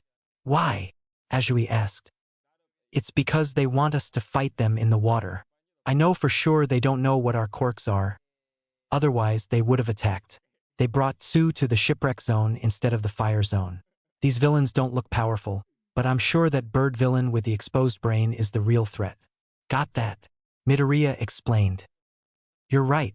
Since I'm here, it means they only know our teacher's quirks. So what should we do, Midoriya? Azui asked. I came up with a plan. So come close and listen up, Midoriya answered. Shoji's eyes and ears stretched from his body to search for his classmates at USJ's entrance. Shoji, is everyone here? Ida asked him. They're all completely scattered, but they're here. Shoji gives the good news before turning to the villain. What should we do? Physical attacks don't work on him and he can teleport, Zero stated as the purple mist villain reformed himself. Ida, I need you to do something, 13 told him. What? Ida responded.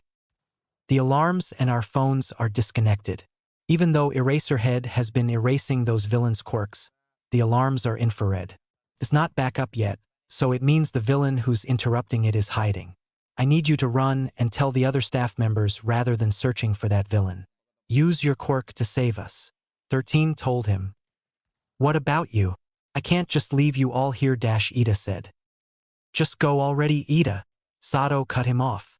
There are alarms outside since everyone is staying inside. They won't follow you outside. Blow this mist away with your legs, Zero said.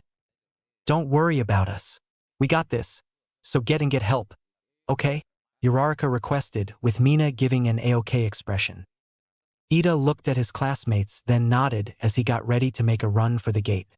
Only a fool would form a plan in front of the enemy, the purple mist villain exclaimed as he attacked. That's because we don't mind you knowing, 13 responded as she opened one of the fingertips on her suit.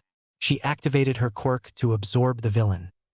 At the shipwreck zone, Azui and Mineta prepared to execute Midoriya's plan. You two ready? Midoriya asked. Yeah, I'm ready, Karo, Azui answered. Are you sure we can't just wait? Mineta said in fear. No, now let's go, Midoriya answered as he conjured a massive fireball between his hands. He then conjured one for all into his body to jump into the air. Hey, what the? One villain said as he dove into the water. That doesn't look like a normal fireball, a second villain said as he dove as well. Look out, a third villain exclaimed. Tsu, jump now, Midoriya commanded. Okay. Azui jumped off the boat while holding Mineta. She was halfway across the water until one of the villains spotted her. Hey, they're escaping. Get them, he shouted. Oh no, you don't, Midoriya said as he hurled the giant fireball at the middle of the group of villains. An explosion erupted, causing a whirlpool to form, sucking the villains in. Mineta now. Fine, I'll do it. I'll do it, Mineta shouted as he threw the balls from his head. Hey, what the hell is this thing? One of the villains said as he and others got stuck with the balls in the whirlpool. Then the rapids exploded, breaking the ship with it. I guess next time, they should form a better plan, Midoriya said to himself. Then he created a massive fireball to have him fly to Azui and Mineta's position. Azui watched Midoriya arriving at her and Mineta's position and saw the villains they rounded up. We managed to escape the villains. We've cleared the first hurdle for now. You're amazing, Midoriya. Karo, she said in her head. I can't believe that work. I thought we were gonna die very early while attending UA. I get to live longer to touch Yairozu's boobs one day, Mineta cheered. However, Mineta felt a chill in his spine to turn around and see Midoriya giving him a glare that could kill him. I'm going to pretend you didn't say that about Momo. because otherwise I might shoot you and use you as bait for the villains. We don't want that now, do we? Midoriya said in a calm tone. No, sir, Mineta said as he was shaking with absolute fear. So, what's our next step, Midoriya? Azui asked, which stopped Midoriya's glare. Our priority is to get to the gate and see if we can call for help. We'll figure out the rest later. However, we should avoid the plaza and stay in the water, since Aizawa-sensei is battling some villains. But if I sense any of our classmates, I'll teleport to their position and bring them with us. Midoriya answered. I agree, as he's a pro hero, Azui responded. Even though Aizawa-sensei is a pro, he's just a man that's battling an army by himself. So I'm going to help him if he's in danger, Midoriya remarked. Midoriya, are you stupid or something? Mineta commented, which earned him a punch that embedded him into the ground. I don't care. Once I get you all to the exit, I'm gonna help Aizawa-sensei. After all, helping others in need, in danger, or arm's reach is what defines us to be a hero, Midoriya stated as he removed Mineta from the ground and began to head to Eraserhead's position. Azui stood still for a moment and looked at Midoriya as he headed to the plaza. She continued looking as she admired his heroism and determination to be a hero. Azui then thinks of what she should do as she follows him. Meanwhile, at the landslide zone, Todoroki was taking a breather. The reason was that he froze most of the villains that attacked him. Scatter and kill us, huh? Todoroki then looked at the frozen villains. I feel bad saying this, but you all look like you don't know how to control your quirks. He began to walk past them. This guy, the moment he came, one villain said, is he really a hero in training? A second villain questioned. It hurts, a third villain commented. Todoroki continued walking as he remembered what the multiple-hand villain said. Where is he? I went through the trouble to gather all these people, too, were the villain's exact words. Kill All Might, huh? Todoroki said in his head. Out of nowhere, two villains tried to attack him. One in front and another from behind, but he immediately froze the one in front of him. He dodged the metal rod and grabbed the villain behind him to freeze him as well. Turns out they're just pawns, Todoroki thought as he pulled the rod from the villain behind him. From what I saw, there's only 4 or 5 that's truly dangerous. If that's the case, the next thing I need to do is… Todoroki continued in thought. He turned to the villain in front of him. Hey, if you remain like this, your body tissue will slowly die, he said, scaring the two villains. But I desire to be a hero, so I'd want to avoid doing that, Todoroki added and hovered his right hand over the villain's face. Now tell how you all plan to kill All Might. Meanwhile, at the mountain zone. Ah! Kaminari screamed as he dodged a big villain's punch. Man, that was scary. I thought I met the Grim Reaper. Who are these guys? What's going on? He frantically said as he ran to Yaoyorozu and Jiro, fighting the villains. Ask that later. We need to find a way out, Jiro said as all 3 of them were surrounded. Hey, give me a weapon too, Kaminari requested as Yaoyorozu wielded a metal bow staff while Jiro had a machete. You have electric powers. Just electrocute them, Jiro told him. Don't you remember our team-up at battle training? I can only cover myself with it. I can't control electricity, and I may hurt you too. It's the same with Todoroki. Even if I want to call for help, they're still jamming it, Kaminari reminded her. Listen, you two. I'm relying on you. Aren't you a man? Jiro stated. Why can't you be more like Midoriya? She whispered as she blushed. She then kicked Kaminari toward a villain. Then how about you be a human stun gun? Seriously? Kaminari exclaimed as he bumped into a villain. He began to electrocute the enemy he bumped into. It's working. I'm so strong. How do you like me now, ladies? Better than Midoriya, right? No, you're nowhere close to being better than Midoriya, Jiro bluntly stated. She saw one of the villains about to punch Kaminari with a large rock in hand. Jiro plugged one of her earphone jack into her boot. A sound wave was fired from her boot to shatter the stone in the villain's hand. The villain ended up punching Kaminari in the face and getting electrocuted. Then a villain with 2 knives tried to jump Kaminari. However, Yaoyorozu saved him by throwing a net on the villain. The knife-wielding villain was trapped by the net and got himself electrocuted. 2. Be serious, you two, Yaoyorozu ordered. Sorry, I thought it was a good plan, Jiro said as she continued firing sound waves at villains. Kaminari, you should have added something to control the range of your power to your costume. A villain tried to hit Jiro from behind, but she dodged it. Then Yaoyorozu kicked him away. It's ready, Yaoyorozu said, which confused Jiro. It takes some time, she said as a big sheet popped out of her back. To create something this big, Yaoyorozu finished. A sheet, one villain said. That's some kind of shield? A second villain questioned. You're looking at an insulation sheet that's 100 millimeters thick. Kaminari, go for it, Yaoyorozu said as she covered herself and Jiro with it. Kaminari smiled. Good. With this, I can let loose. Indiscriminate shock 1.3 million volts, he said as he aimed his power towards the ground. It scattered around the area, shocking and stunning the villains. After the villains were down, Yaoyorozu lifted up the sheet. Now then, I'm worried about everyone. Let's find and regroup with them, she stated. You're looking a little overexposed, Yaoyorozu, Jiro told her as Yaoyorozu's costume was torn apart after creating something big. Huh? Oh, don't worry. I have the motorcycle jacket Izuku gave me, Yaoyorozu said as she unwrapped the jacket from her waist. Then she put it on and zipped it up to cover herself. Why do you have one of Midoriya's motorcycle jackets? Jiro wondered.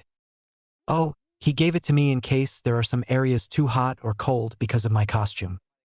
He offered to redesign my costume as he doesn't want any unwanted attention drawn to me, Yaoyorozu answered.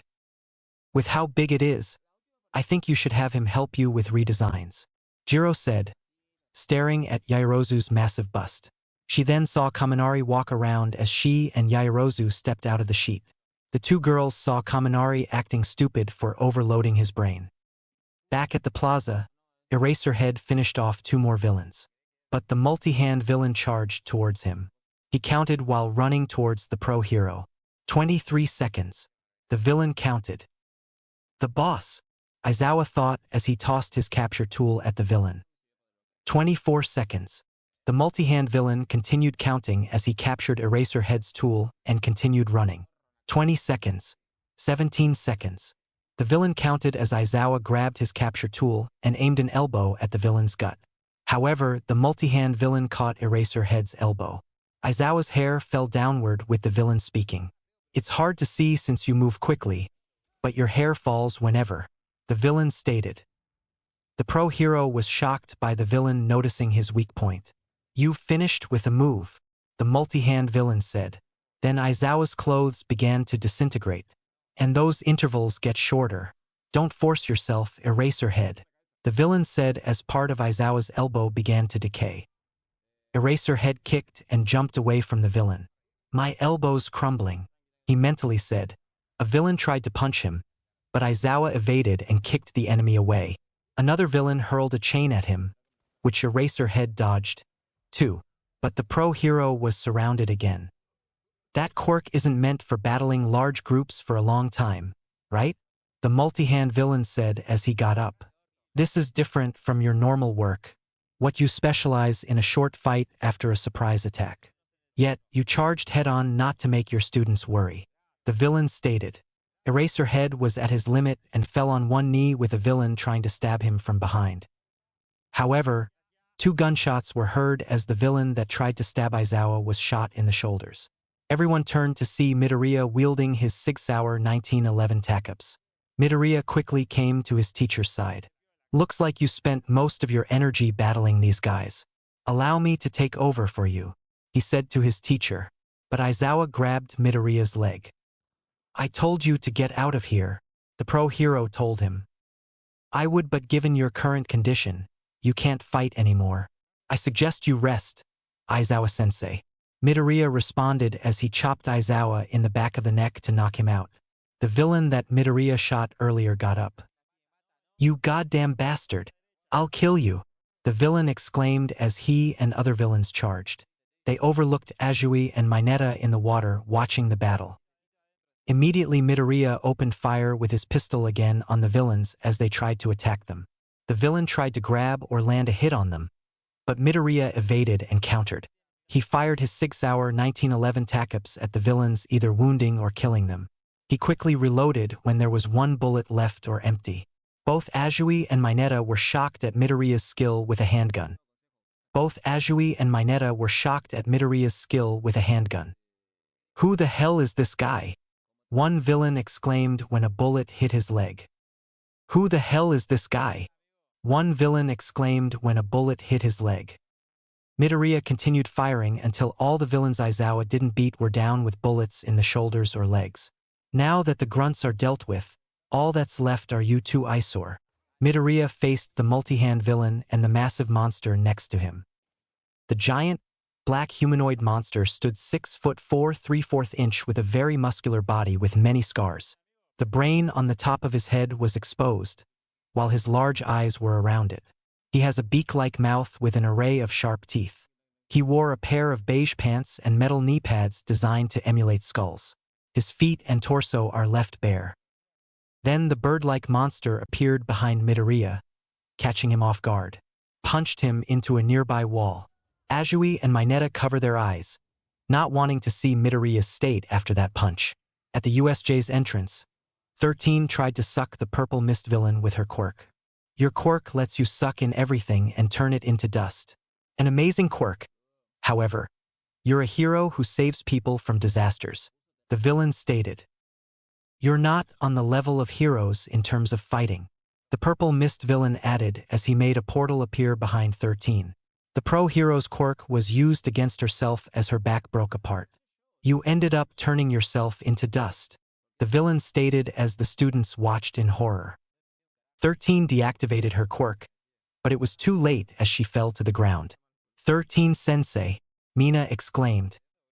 Ida, hurry, run, Sato exclaimed. He was about to say something but remembered what 13 had told him. Use your quirk to save us. Ida began to run towards the exit. Damn it! The purple mist villain noticed Ida. The student I forgot to scatter. We are waiting for All Might. The villain opened a portal in front of Ida. If he calls the other staff members, it'll be troublesome for us, the villain said. Ida tried to break free as he kept running with a thought going through his mind. Everyone's lives are in my hands. My classmates are depending on me, Ida realized. Then Shoji appeared and grabbed the portal. Go, he told Ida as he rolled on the ground. Hurry. Ida continued running towards the gates. Hold on, everyone, he mentally prayed. You fool, the purple mist villain exclaimed as he lunged towards Ida. But Uraraka noticed something on the villain's body. She saw a metal neck guard on him. I won't let you, the villain exclaimed. Ida continued running towards the doors. Should I kick the doors? How thick are they? He thought. You're an annoying pest, glasses boy, the purple mist villain said as he flew above Ida. Die! As he began to cover Ida. Back at the mountain zone with Yaoyorozu, Jiro, and Kaminari. What can we do right now? Jiro asked Yaoyorozu while a villain appeared behind Kaminari. Back at the plaza, Azui and Mineta hid in the water as Midoriya got up from the punch he received. He saw the bird-like monster had Aizawa pinned down to the ground. Midoriya took out his second handgun and shot at the beast. He charged at the creature to save his teacher, who woke up, but he received a backhand that sent him crashing into a wall. Too bad, the multi-hand villain laughed. But he's the anti-symbol of peace, the artificial creature Nomu. He finished as Nomu roared. At the destruction zone, an explosion can be heard in one of the buildings. Die! Bakugo shot as he blew a villain into a wall. Kirishima hardened his arms to block a villain's sword. He broke the sword and chopped the villain's neck to knock him out. That's it? How weak, Bakugo said as he and Kirishima were a little exhausted. Okay, let's go save everyone. Kirishima deactivated his quirk. If we're here, then everyone else must still be in the USJ. Some of them can't attack and we slowed down 13 when we jumped in. This wouldn't have happened if we let 13 use her quirk on that villain. Kirishima blamed himself. Go by yourself then. I'm gonna kill that warp gate bastard, Bakugo said, shocking Kirishima. This is not time to act like a kid. His attack dash Kirishima tried to reason with him. Shut up. That bastard's their way in and out. Bakugo cut him off. I'm gonna close that gateway so they can't leave. I got an idea too. As Bakugo and Kirishima argued, an invisible villain sneaked up behind Bakugo. He jumped towards him as he planned to attack Bakugo from behind. But Bakugo grabbed the villain's head and pinned him to the ground. He used his quirk to fire an explosion to knock him out. If everyone has underlings, they can handle themselves, Bakugo told Kirishima. Kirishima looked at him. I didn't know you could be level-headed. I thought you were more like... He thought of Bakugo yelling, die, die, die, which angered Bakugo. I'm always calm, you bastard, Bakugo yelled. Yeah, that's more like it, Kirishima said to prove his point. Get lost then, Bakugo responded as he was about to leave, but Kirishima stopped him. Hey, wait up, I'll trust our classmates, Kirishima said as he activated his quirk. You're a real man, Bakugo, so count me in. Meanwhile, 3 villains are searching for something or someone in the fire zone. Damn, he's quick, the first villain wielding 2 daggers said. But the dagger-wielding villain got knocked out by Ojiro. He was hanging upside down thanks to his tail. He's over here, another villain exclaimed, spotting him. Ojiro used his tail to swing away from the villains. I can't get caught by them, he told himself in his head. At the downpour zone, 2 villains had cornered Kota in an alleyway. The 2 villains lunged at him but were knocked out by a massive black claw. The owner of the attack was Tokoyami's quirk, Dark Shadow. And that makes 6, Tokoyami said with Dark Shadow giving Kota a thumbs up. We need to reduce the enemy's numbers. The Purple Mist villain prepares to warp Ida somewhere else. But he saw he was being pulled away from Ida. The villain looked back to see Uraraka holding his metal neck protector. I don't know the logic, but if you're wearing this, it means you have a physical body, Uraraka stated. She then threw the villain's body up. Go for it, Ida, Uraraka shouted. My body... Oh no! The mist villain exclaimed as Ida reached the gate. He pried the doors open. No, you don't, the mist villain yelled as he charged at Ida. I don't think so, Siro said as he fired his tape at the villain's neck protector. Sato grabbed the tape to pull the villain away from Ida. Ida finally pried the doors wide open with his strength to escape. Engine boost, Ida exclaimed as he used his quirk to run to UA's main campus. He escaped and will get reinforcements. It's game over, the mist villain said as he saw Ida escape. At the plaza, Midoriya was punched away again by Nomu as he tried to save Aizawa. The monster then broke one of Eraserhead's arms. Erasing quirks is helpful but useless against terrifying power. You're pretty much quirkless, the multi-hand villain stated. Aizawa used his quirk on Nomu but got his other arm broken. Broke it like a twig. I'm sure I erased his quirk, which means he's using his natural strength. He's strong like All Might, Aizawa thought. Ayajui, we need to get out of here. We'll get spotted soon, Mineta told her. However, Ayajui watched in horror at what was happening to Midoriya and Aizawa. Then the mist villain appeared next to the multi-hand villain. Tamura Shigaraki. The mist villain revealed the multi-hand villain's name. Kurogiri. Did you kill 13? Shigaraki asked the mist villain. I immobilized her but couldn't scatter all of the students. One of them escaped, Kurogiri answered. This made Shigaraki scratch his neck out of anger. Kurogiri. If you weren't our way out, I would have killed you now, Shigaraki complained but calmed down. Winning against multiple pro heroes is difficult, even for us. It's game over. Let's go home. Go home? Did he say they're leaving? Mineta asked Ayajui. I think so, Ayajui answered. Mineta cried and hugged Ayajui. Yay! This means we're saved. But one of his hands touched Ajui's breast. Yeah, but I got a bad feeling, Ayajui responded as she pushed Mineta into the water. But before we leave, let's destroy some of his pride, Shigaraki said as he was in front of Ayajui. As the symbol of peace, He reached his hand toward Ajui's face to use his quirk on her. However, a bullet hit his hand, making him retract his hand from her. Shigaraki turned to see Midoriya aiming his pistol at him. "How are you still standing after so many hits from Nomu?" Kurogiri questioned. "Sorry, that's a secret," Midoriya answered as his healing factor helped with the injuries. "Nomu, kill him," Shigaraki ordered as the monster charged at Midoriya. However, Midoriya teleported and appeared in front of Shigaraki. He ignited his right fist and channeled one for all into his right arm. Nomu appeared in front of Shigaraki to protect him. Midoriya punched the creature and fired a fireball from his fist that sent Nomu, Shigaraki, and Kurogiri back. Then Midoriya conjured a massive fireball between his hands and hurled it into the air. The single orb turned into 5 flaming spheres. Then the flaming orbs flew to the 3 villains' position and fired at them. Nomu covered Shigaraki with his body from the incoming projectiles. Kurogiri used his body to absorb the fireballs and sent them back. Midoriya then grabbed Ajui and Mineta out of the water. "You two get Aizawa-sensei to the others at the entrance.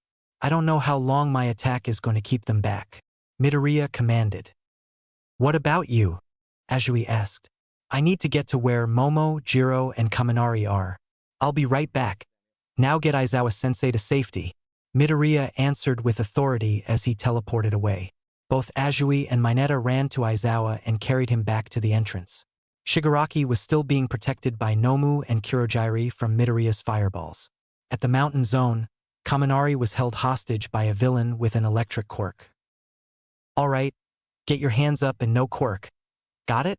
Use them, and I'll kill your friend here," the villain demanded as he held Kaminari by his collar. "Kaminari's helpless," Yaoyorozu said. "Damn villain got us off guard. I thought that electric blast fried them all.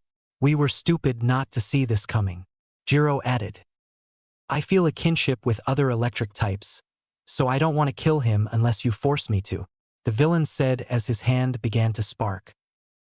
"An electric type? He must be the one jamming the signals," Yaoyorozu said as she and Jiro put their hands up. "Good," the villain said, but then Midoriya appeared next to him. "What the dash?" Midoriya kicked the villain, making him lose his grip on Kaminari. Then he fired a fireball that sent the villain into a wall. The villain was knocked out by Midoriya punching his head into the stone wall. "Izuku," Yaoyorozu said as Midoriya grabbed Kaminari. "Come on, the others are heading back to the entrance.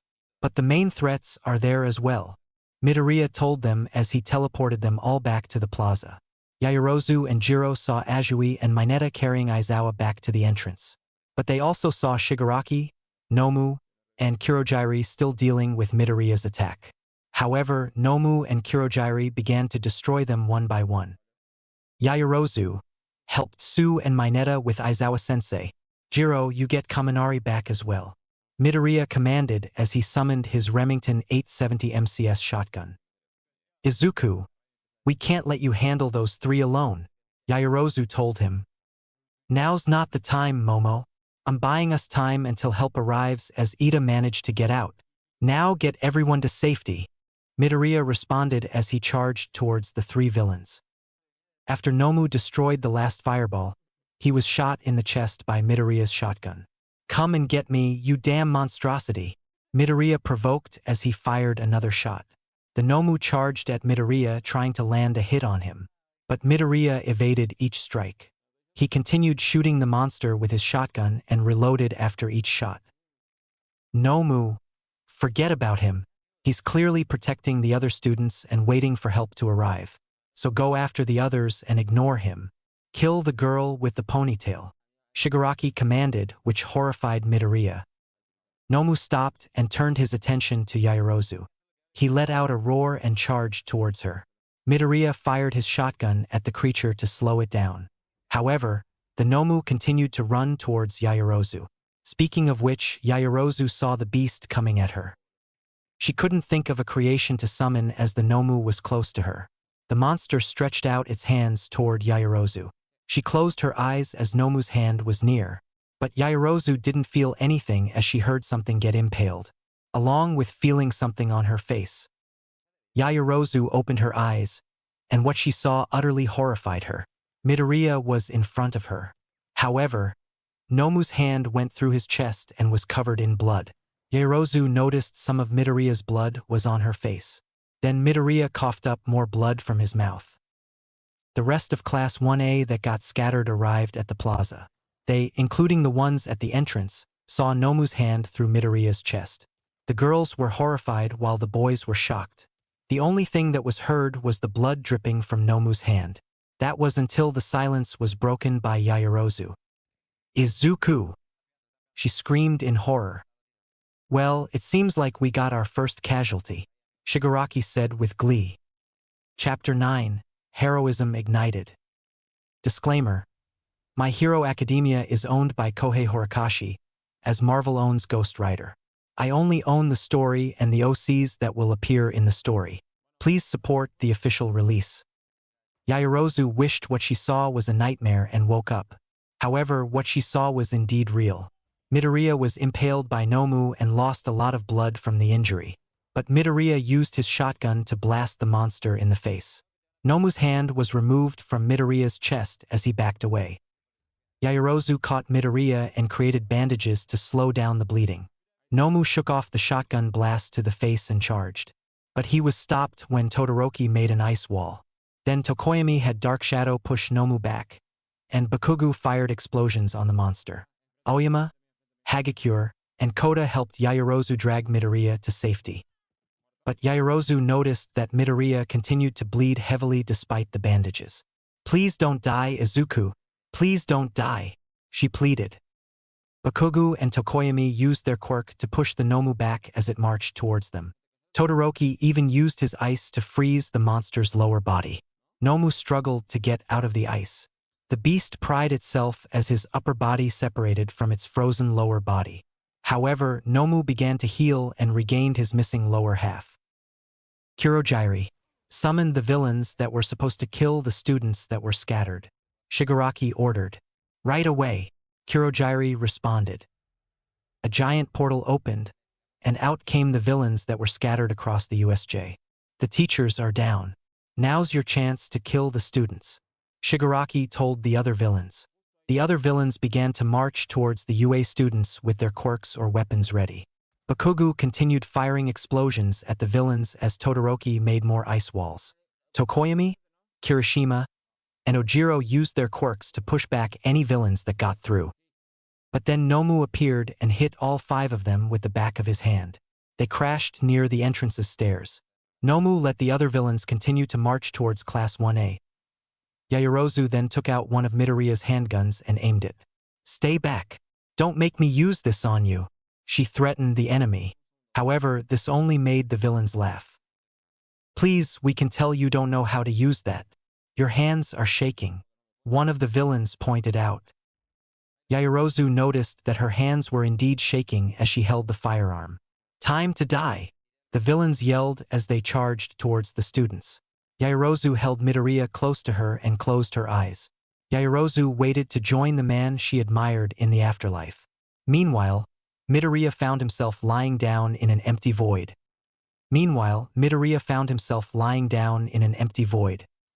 "Get up," a voice commanded. "Get up." The voice commanded again as Midoriya got up. "Been a while that I found myself here again," Midoriya said as he looked around. "Are you going to let them die?" the voice questioned. "Are you talking about my classmates and teachers?" Midoriya responded. "Who else is in a dire situation?" the voice answered back. "No, of course not," Midoriya answered. "Then why are you not using our full power?" the voice asked. "You know I can't use it. They don't know that I was once Akuma and Shinigami," Midoriya replied. "So a secret is more valuable than their lives?" the voice responded. "No, of course not," Midoriya stated. "Then why aren't you transforming? Are you afraid?" the voice questioned. "What do you mean afraid?" Midoriya responded. "That you are afraid of what your friends might think. You already trusted your family and teachers with our secret. But why don't you trust them?" the voice explained. I, Midoriya tried to answer. Do you want a repeat of your biggest failure? Because that is what is about to happen. The voice said as it showed what was happening now. Midoriya saw Yaoyorozu holding him as villains approached their classmates. He was horrified by what he saw. Do you remember the oath that you made with me when we first met? When villains caused your mother's accident. The voice reminded Midoriya. You vowed that no more innocent that's within our reach will be harmed. You vowed that no one would suffer the pain you went through. And you vowed that you wouldn't let another life that you can save be taken. But now you're breaking that oath, and villains will once again kill those you care for. Just like your first love. The voice stated. No, I refuse to let that happen again. I refuse, damn it, Midoriya exclaimed in anger. Then why are you still not acting? Get up and show me that you will continue to honor our oath. Our oath to protect the lives that we can reach. To bring judgment upon the guilty that wish to harm the innocent. To never let villains do as they please. The voice responded. The villains have already taken and caused you so much pain. How will you make them pay? What will you take from them? The voice becoming demonic bellowed as enormous flaming red eyes appeared in the void. Everything. Midoriya responded as his eyes also glowed fiery red. Midoriya responded as his eyes also glowed fiery red. /N. Imagine them red instead of blue. /N. Midoriya's eyes. You're first. A villain with a machete exclaimed as he lunged towards Yaoyorozu. Yaoyorozu, run! Jiro exclaimed as some of Class 1A tried to reach her. But Yaoyorozu continued to hold Midoriya close to her. However, she no longer felt Midoriya in her arms anymore. Yaoyorozu heard something get impaled and turned to see it. Standing in front of her was Midoriya. However, his fist was inside the machete-wielding villain's chest. Then the villain's entire body was engulfed in flames. In mere seconds, the villain was reduced to a pile of ash. Some of the villains backed away in fear. Midoriya's body then began to emit steam as he began to laugh menacingly. Hee hee. Oh, you've all done it now, Midoriya said to the villains. You let him out. The one scratching to come out. He continued as he menacingly walked to the villains. Some villains continued to back away as they felt a dangerous aura from Midoriya. Midoriya rose his head to face the villains, his eyes phasing between his normal eyes and empty eye sockets. He's hungry, because he hasn't been eating for a while now, Midoriya said with his voice becoming distorted. Then Midoriya's feet erupted in flames, leaving fiery footprints. He's banging on the door. Banging on the door, Midoriya exclaimed as he began to twitch and laugh psychotically. Izuku, Yaoyorozu said with worry. Momo, get the others and leave. Run to the entrance, Midoriya told her. But Yaoyorozu tried to respond. Midoriya turned to her with most of his face burned off. Run! Midoriya exclaimed as his whole body erupted into fire. Yaoyorozu watched as the rest of Midoriya's flesh burned off.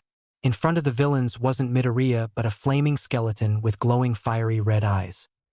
In front of the villains wasn't Midoriya but a flaming skeleton with glowing fiery red eyes. /N. What Yaoyorozu saw before Midoriya fully transformed. /N. What the villains see. /N. What the villains see. Then Midoriya's body erupted into flames again. When the fire disappeared, his attire changed completely. Midoriya now wore a spiked black leather jacket with matching pants, black Harley-Davidson boots and spiked black leather gloves. The spikes on his coat and gloves protruded 3 inches in length. /N. Ignore the gun. /N. Ignore the gun. The villains immediately knew who they were facing and continued to back away. Oh God! It's him, one villain stated. The Akuma and Shinigami. A second clarified. Nobody told me he was here, the third villain said. Midoriya now as Akuma slowly raised his finger to point at them. All of you, guilty, he said, further scaring the villains even more. One villain grew some spikes from his arms and fired them at Yaoyorozu. Immediately, Akuma appeared in front of her and took the hit for her, but the spikes burned when they impaled him. Then, he instantly appeared in front of the villain that fired the spikes. The vigilante spewed fire from his mouth. burning the villain until he was a pile of ash. He carried Yaoyorozu and placed her with their classmates at the staircase. Go. I'll handle this, Kuma ordered. However, Bakugo stopped him by grabbing his shoulder. Who the hell do you think you are to order dash? But he couldn't finish his sentence. The reason is that Akuma grabbed Bakugo by the neck. Then the flaming skeleton stared at Bakugo, dead in the eyes. You'll just get in the way, Kuma told him. Bakugo was then pushed away as Akuma approached the villains. Bakugo tried to retort, but Jiro stopped him. Midoriya's right, Bakugo. We just saw him shake off an attack that should have killed him. Let's leave it up to him, she told the explosive quirk user. Bakugo angrily clicked his tongue as he and the others made it back up to the stairs of the USJ's entrance. Some villains continued to back away out of fear of their new opponent. However, a few weren't intimidated by Midoriya's transformation. Come on guys, it's just one guy. How much of a threat can he be? A villain said as he made his hands into claws. But Akuma summoned Midoriya's handguns, which transformed as well.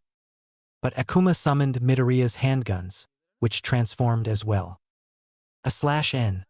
What Midoriya's pistol transformed into. He placed the handgun's barrel on his right hand into the villain's mouth. Akuma pulled the trigger, and the villain's entire head was blown off. Immediately, the other villains that weren't intimidated charged. The vigilante fired both handguns, hitting the villains in the head, chest, or neck. The villains that were shot immediately burned into ashes. Hey, what's this?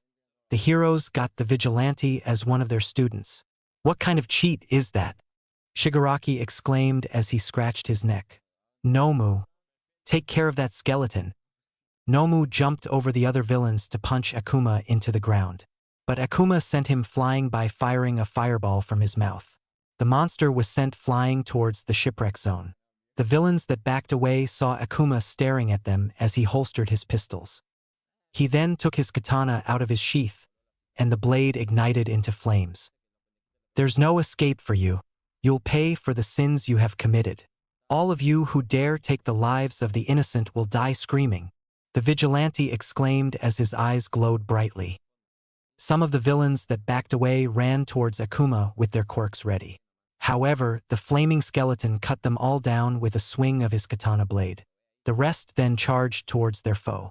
Akuma ran towards the villains as well with his katana ready. He dodged or burned any projectile thrown by some of the villains' quirks. The fiery skeleton then used his katanas on the invaders. But he didn't kill all of them as some were killed from the blade. The others, however, either got an arm or leg cut off. Then Akuma sheathed his katana and ignited his fists. He used his ignited fists to turn any villains that attacked him into a pile of ash. However, some didn't suffer the same fate. Instead, Akuma broke their arm or leg. Akuma then slammed his fists into the ground, creating a fiery portal. Then he pulled out twin one-handed scythes from the portal. He used them to cut down more villains that charged at him. Suffice to say that the villains were beginning to feel fear towards Akuma. But Nomu then came back in the air and crashed into the flaming skeleton. /N. Focus on the scythes. /N. Focus on the scythes. The monster was holding chains from the destroyed ship in the shipwreck zone. He lifted Akuma off the ground to wrap the chains on his neck. Then Nomu proceeded to use the chains to choke the vigilante. However, he showed no sign of struggling as he stood there calmly. Akuma placed one hand on the chains and made it glow red, burning Nomu's hands. Akuma then pinned Nomu to the ground with one scythe into the monster's chest. He removed the chains from his neck and inspected it. Akuma used his quirk to ignite the chains without melting it. He noticed some villains running towards him, and Akuma spun the chains a bit. Then he swung it horizontally, hitting all of the villains that ran to him and turning them to dust. Nice, very nice, the vigilante said as he tied the chains around his jacket like a sash. Akuma then removed his scythe from Nomu's chest. Next, he combined both of his scythes to form a double-bladed one. The bottom blade became vertical as he grabbed Nomu from the ground. Akuma then swung the polearm around to slash Nomu's body in different directions.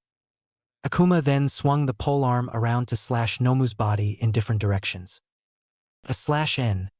what the scythe looks like combined. Nomu went for a right hook aimed at his foe's head. However, Akuma dodged it as he stabbed his scythe into the ground. The monster ran towards his enemy, as Akuma did the same. Nomu went to grab the vigilante but received an ignited uppercut instead. The flaming skeleton then landed hits on his foe's face, chest, and sides. Akuma hit Nomu's gut with a body shot and fired a fireball that sent the beast into the air. He then teleported back to his scythe and fired a flaming horizontal slash. The attack hit Nomu, creating a large explosion. Nomu crashed into the ground with third-degree burns on his body. However, Akuma noticed that the injuries on Nomu's body began to heal. "You're such a fool, Akuma. Nomu isn't like the villains you dealt with now and in the past. Nomu has both shock absorption and super regeneration.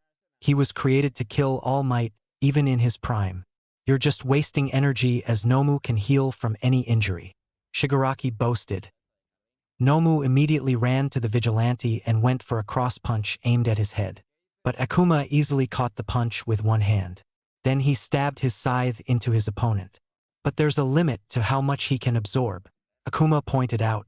Then he hit Nomu with a fireball to the face, sending him back to Shigaraki. "Kurogyri, help Nomu kill Akuma," Shigaraki commanded, but Kurogyri didn't reply. "What's the matter with you? Didn't you hear me?" he questioned. But when Shigaraki turned to Kurogyri, he saw him pinned down by Bakugu. "Guess there's a physical part of you I can target, you smoky bastard," Bakugu said, holding Kurogyri's metal neck protector. "Didn't I say you get in the way?" Akuma reminded Bakugu. "Like I take orders from you," Bakugu responded. "Why you?" Shigaraki said as he lunged at Bakugu, but Kirishima stopped him. "I don't think so," he told the villain. "Don't worry, boss. We'll take care of them," one villain that Aizawa fought against said. Then the other villains Aizawa rendered unconscious got up as well. Bakugu was forced to let go of Kurogyri as they charged. "Now we have the advantage," Kurogyri stated as villains surrounded Akuma, Bakugu, and Kirishima.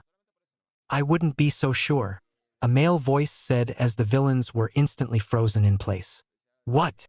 Shigaraki exclaimed as he saw the one responsible was Todoroki. "You won't defeat the symbol of peace," Todoroki said to the villain.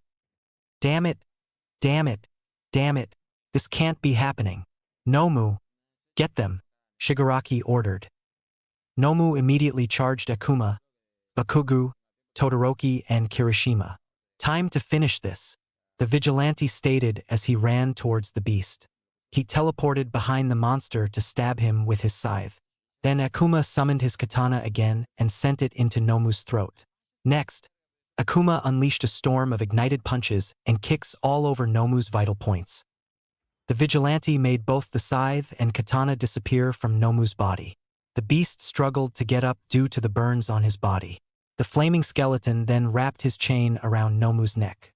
He then spewed fire from his mouth that covered the monster's entire body. Akuma stopped and saw Nomu having even more severe burns on his body. "Want to know something I've learned during my time with Izuku Midoriya? I've learned that heroes always shatter their limits. To go beyond dash," Akuma said as he kicked Nomu into the air. Then he pulled the monster towards him and created a massive fireball into his left fist. But Akuma also channeled one for all at 100% too. Plus Ultra, the vigilante finished. Akuma sent his fist into Nomu's stomach with the combined attack on his fist. A massive explosion and shockwave sent Nomu flying through the USJ and into the sky. The shockwave from Akuma's attack rattled throughout the USJ. Nomu continued to fly through the air as he passed through some clouds. All of Class 1A saw what Midoriya did to Nomu, and they were all shocked by the outcome of the battle. "Am I going crazy? Or did Midoriya just send that villain flying?" Zero asked his classmates. "What power? I didn't know Midoriya had this much power," an amazed Shoji said. "That's Dekukuin for ya. He always surprises us with his abilities. That's why he's the class rep," Uraraka stated. "Yeah," Ishido agreed. "That was like a finishing move from a video game," Kirishima said, looking at the hole Nomu went through. "Midoriya really is the best in the class." and it seems like his power will just keep growing. Todoroki said in his head. God damn it. How does Deku keep getting stronger? An enraged Bakugo thought. Akuma turned to Shigaraki and Kurogiri. Now, will you surrender or suffer the same fate as your allies? The vigilante questioned the two. But then Akuma stumbled and placed a hand over his chest. He fell on one knee and started to phase between his form and Midoriya. It seems I overdid it. The injury Izuku received is still healing. The fiery skeleton thought. Shigaraki violently scratched his neck. No, no, no, no. This can't be happening. We were supposed to win and kill All Might. But instead, we lost and All Might isn't here. You cheater. I'll kill you, he exclaimed as he ran towards Akuma. Midoriya, look out, Kirishima exclaimed. But then a gunshot was heard and hit Shigaraki's hand. The one responsible for the gunshot was none other than Snipe. Looks like they've finally arrived, Akuma stated. Apologies, everyone. I know we're a bit late, but it's fine now, for we have arrived. Nizu told the students on one of the teacher's shoulders. It's Ida, Uraraka stated with utter joy. My fellow classmates, I've returned with help, Ida exclaimed as he stood with the teachers. One of the villains fired bullets from the holes in his fingers as the other villains charged. Present Mike stepped forward and unleashed a sound wave towards the villains, knocking some out. Then another male teacher stepped up. He stood 5 feet 11 inches, a slender build with blank eyes tilted inwards. His hero costume consisted of a skin-tight black bodysuit with a golden striped neck area and a matching black helmet that covered his entire head. He also had on a tan cloak that resembled a double-breasted trench coat. Included with his costume was a jawguard attached over his nose and around his jaw and circular mufflers, and baggy dark gray pants and a pair of thin, lightweight prosthetic legs. The hero opened his mouth to release a white mist that turned into clones of himself. The clones charged towards the villains and kicked them back down. Our priority is our students' safety, Nizu told the teachers. Yes, sir, the teachers responded. It's game over now that the pros are here, Shigaraki said as he backed up to Kurogiri. Let's go home and try again dash. He was cut off as Snipe landed shots on his arms and legs. Kurogiri then expanded himself to protect Shigaraki. Damn it! Do we have anyone to catch those two from this distance? Snipe said as he continued to shoot. I do, 13 said as she got up with the help of her students. We need to leave, Kurogiri stated as he wrapped around Shigaraki, but he noticed he was getting sucked in. 13's quirk? He exclaimed. You'll pay for this. Mark my words that you will pay, Shigaraki exclaimed as he looked at Akuma. I'll kill both you and All Might, he added as Shigaraki warped away. Humph, I highly doubt it, Akuma said as he engulfed himself in fire. When the flames disappeared, Midoriya now stood where Akuma was. He was back in his hero costume, damaged by Nomu's attack. Midoriya was about to fall, but Kirishima caught him. Hey Midoriya, you alright? Kirishima asked. He noticed that Midoriya was no longer bleeding, breathed normally, and was out cold. Looks like you just need some rest. I don't blame you after what you just did, Kirishima said as he put Midoriya's arm over his shoulder. He began to walk him to the facility's entrance. Look at this mess, Snipe commented at the USJ's entrance as he overviewed the mess in the facility. I can't believe we let some villains escape after what they did here, including what they did to Eraserhead and 13, Midnight said as the teacher let Nizu down from his shoulder. They managed to catch us by surprise, but we need to make sure our students are fine, Nizu stated with Midnight and Snipe nodding. Elsewhere at a bar, Kurogiri opened a portal to let Shigaraki out.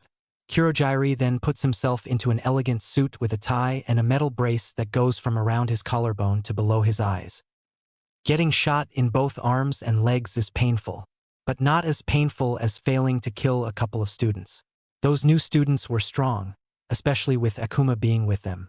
We even lost that Nomu that got defeated by that vigilante too. How is this possible, Master? Shigaraki said to a video monitor. Akuma, the vigilante that's also known as the Shinigami, defeated Nomu. He must be on par or even greater than All Might, a panicked voice stated from the monitor. What happened, Tamura? Calm voice asked. We had everything planned out and ready, but All Might wasn't there. I thought we could draw him out by killing the students.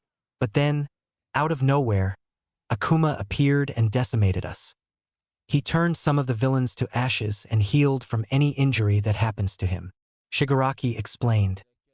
Akuma always had an interesting quirk. I heard many things about him. He possesses impressive control over fire, survives and heals from any lethal and mortal injuries, has enhanced strength and speed, and teleportation. This requires further study. Don't worry, Tamura. You may have failed, but there's always next time. The calm voice told him.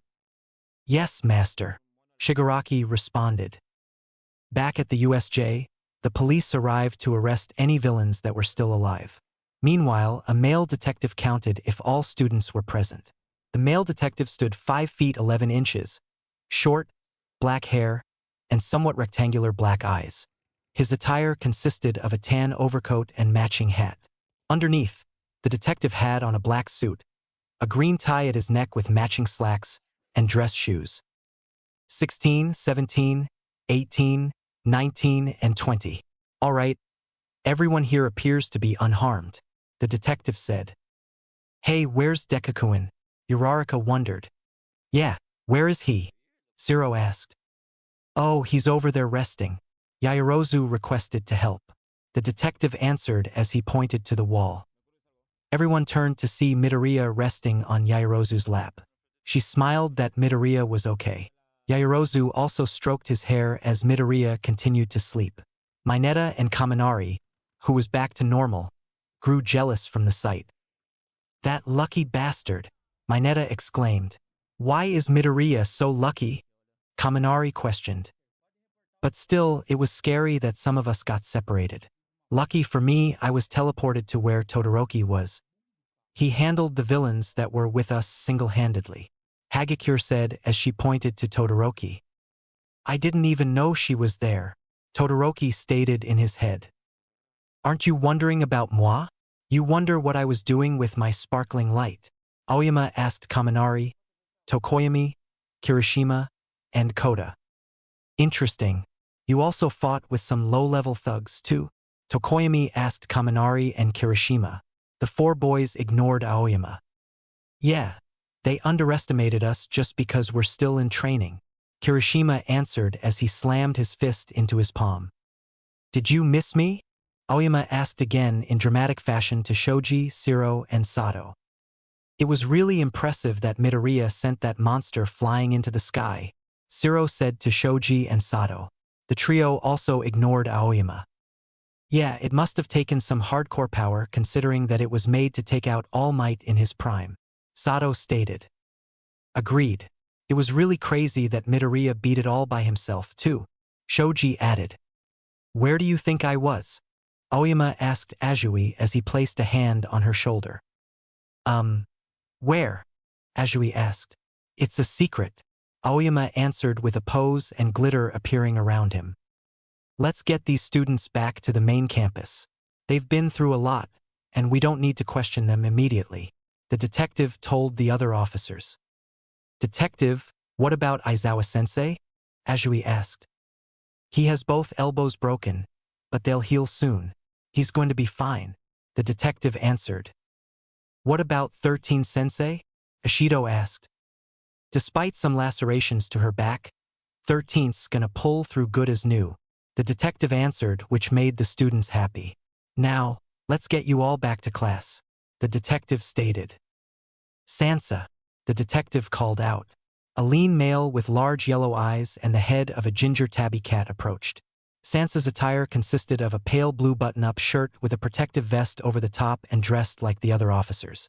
He has a golden bell around his neck. Yes, sir, Sansa responded. Can you bring me the spiritus vodka? I need it to wake Midoriya up, the detective requested. I'm on it, Naomasa, sir, Sansa answered with a salute. Wait, you're giving him alcohol to wake him up? Azui asked. Is it irresponsible for an officer like yourself to give alcohol to Midoriya, who's underage? Ida added. Well, my unit and I had a few encounters with Midoriya when he was still a vigilante. After a while, he proved that he wanted to help the civilians like us, and we partnered with him a couple of times. Midoriya tends to carry alcohol that's highly flammable with him. But that's only when he doesn't have any fire to consume, Detective Naomasa explained. Sansa returned with the requested beverage Naomasa requested and a shot glass. Here you go, sir. Thank you, Sansa. Naomasa thanked. He then approached Yaoyorozu and poured the liquor into the shot glass. He then took out a lighter to ignite the alcohol. Yaoyorozu, can you please lift him up a bit? Naomasa requested. Yaoyorozu lifted Midoriya's head a little and opened his mouth. Naomasa then carefully poured the flaming vodka shot into Midoriya's mouth. Midoriya opened his eyes, which relieved Yaoyorozu. He placed a hand over his chest as he still felt a little pain. It's been a while since I was impaled like that, Midoriya stated. I guess you got rusty when you retired from vigilante life, Naomasa commented, which made Midoriya laugh. He then poured another flaming vodka shot for Midoriya. Naomasa then gave the shot glass to Midoriya. Yeah, probably, he responded. Can't believe I had to reveal my vigilante secret to my classmates, though, Midoriya added as he drank the liquor and returned the glass. But because of that, you managed to save not just their lives but your teachers as well. That must be worth it, Naomasa told him. True, it was worth it, Midoriya admitted. Midoriya tried to stand, but he fell to his knees. Then Yaoyorozu put his arm over her shoulders. She then helped him stand up. Guess I'm still a little weak after healing from a near-death experience. Thanks, Momo, Midoriya said. Of course, Izuku. Now let's get on the bus with our classmates, Yaoyorozu replied as she helped him get on the bus. Tsukachi, sir, an officer called to Naomasa as he ran to him. Someone we believe to be involved in the assault has been apprehended. We found him in the woods nearby, the officer reported. What really? Anything else to report? Naomasa asked. He doesn't have any injuries and is listening to our orders. But he hasn't said a word, as if he can't speak, the officer answered. Weird, Naomasa thought. He noticed Nizu approaching him, and Naomasa took off his hat. Principal Nizu, I like to investigate every inch of the school just to be safe, Naomasa requested. Of course, Detective.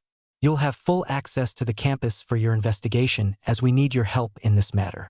I don't care who makes a fuss about it. You have my permission, Nizu granted. Thank you, Naomasa said as he bowed before turning to his team. Team, continue with the investigation. The detective put on his hat to help his fellow officers with the investigation. Later, all of Class 1A returned to UA after the events in the USJ. But Midoriya was in Recovery Girl's office. She used her quirk to heal the lingering pain Midoriya received from Nomu. Now, Midoriya was resting on the bed with All Might, in his real form, by his side. Are you okay, young Midoriya? You wouldn't be injured and reveal your secret to your classmates if I was there, All Might said to him. Don't worry, I'm fine. I wouldn't be alive right now if it weren't for my healing factor. Besides, I couldn't keep my secret from them forever. So I think I should take Aizawa-sensei's advice and trust them more, Midoriya responded. Then the door opened, and Detective Naomasa entered the room, taking off his hat. Hi, All Might. It's been a while, Naomasa greeted. This is quite the surprise. I didn't know you were the one in charge of the investigation, Naomasa. The symbol of peace responded. Wait, you know Detective Naomasa too, All Might? And is it okay for him to see you like this? Midoriya questioned. Yes, it's okay. Naomasa Tsukachi here is my best friend in the police force.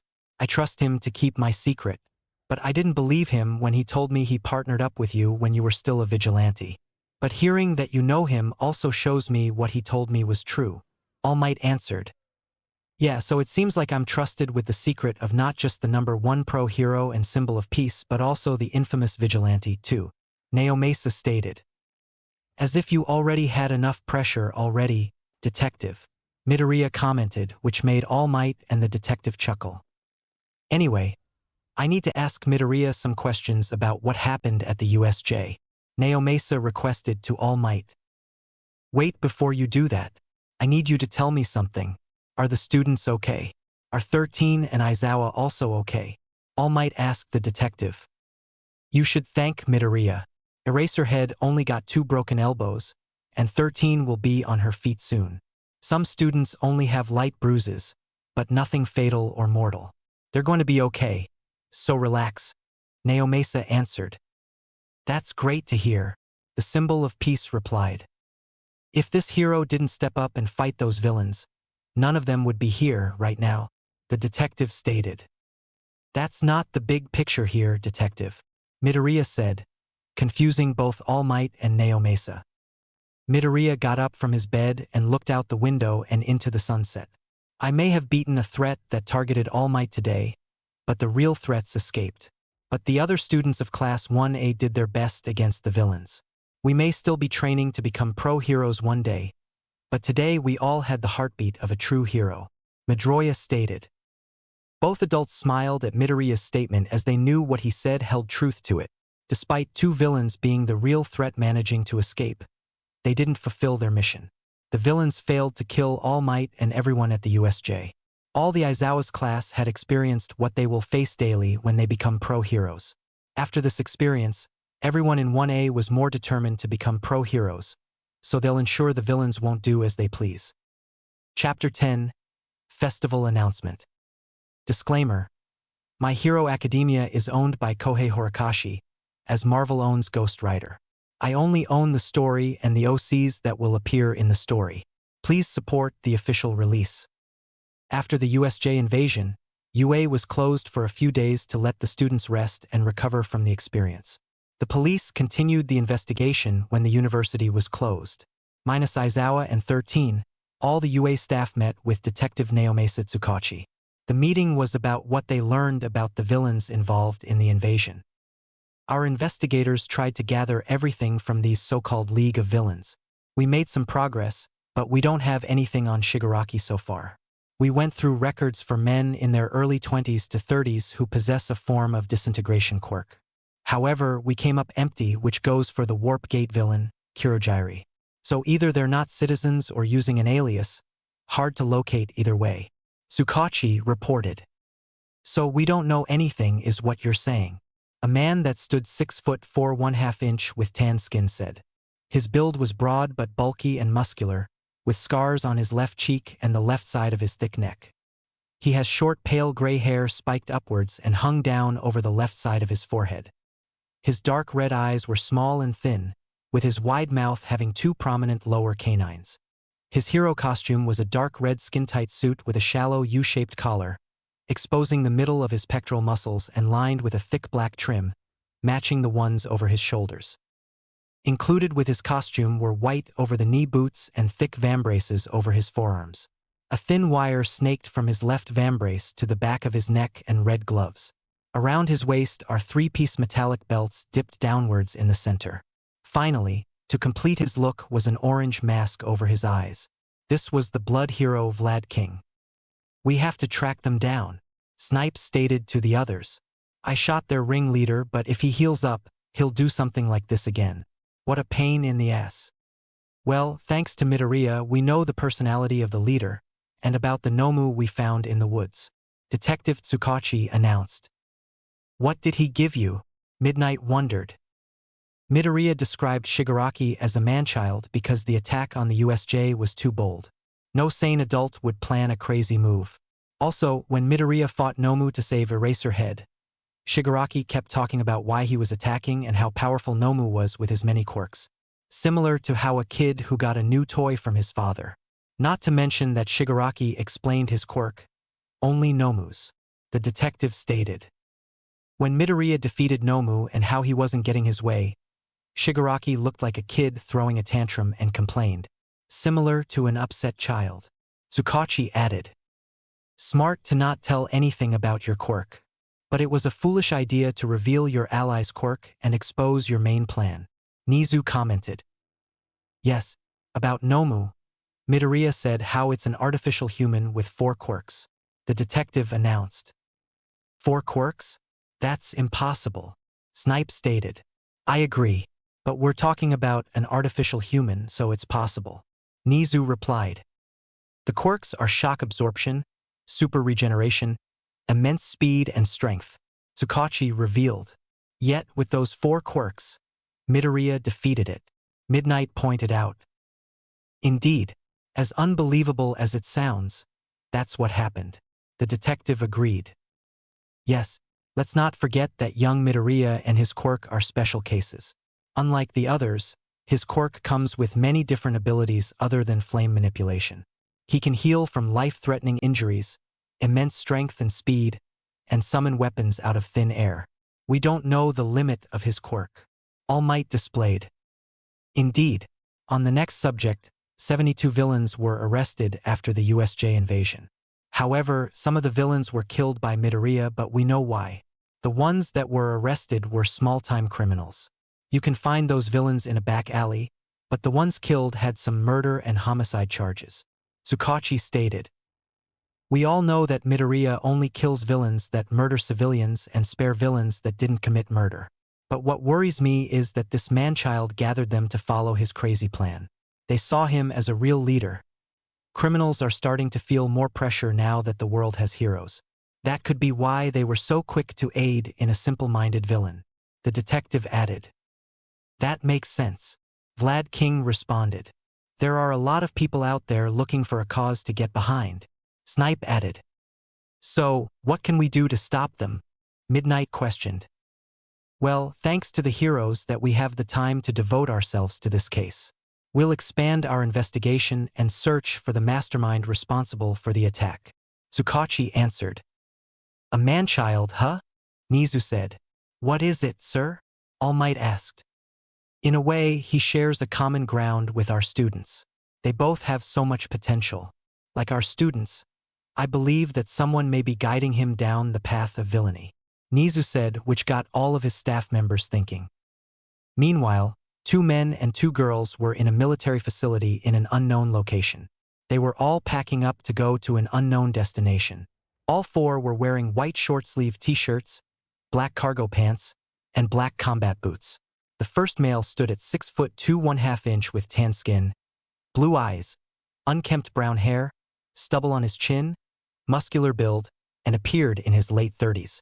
The first female stood at 5 feet 11 inches with fair skin, red eyes, long red hair, hourglass figure with a large bust, and appeared in her mid-30s. The second male stood 6 feet 0 inches with fair skin, green eyes, long black hair tied into a low ponytail with strands framing his face and a single bang stopping above his nose, muscular build, and appeared in his early 30s. The second female stood 5 foot 9 3/4 inch with fair skin, yellow eyes, long blue hair, athletic build with a medium bust, pointed ears like an elf, and appeared in her late 20s. So how surprised do you think Izuku's gonna be when he sees us? The black-haired man asked the others.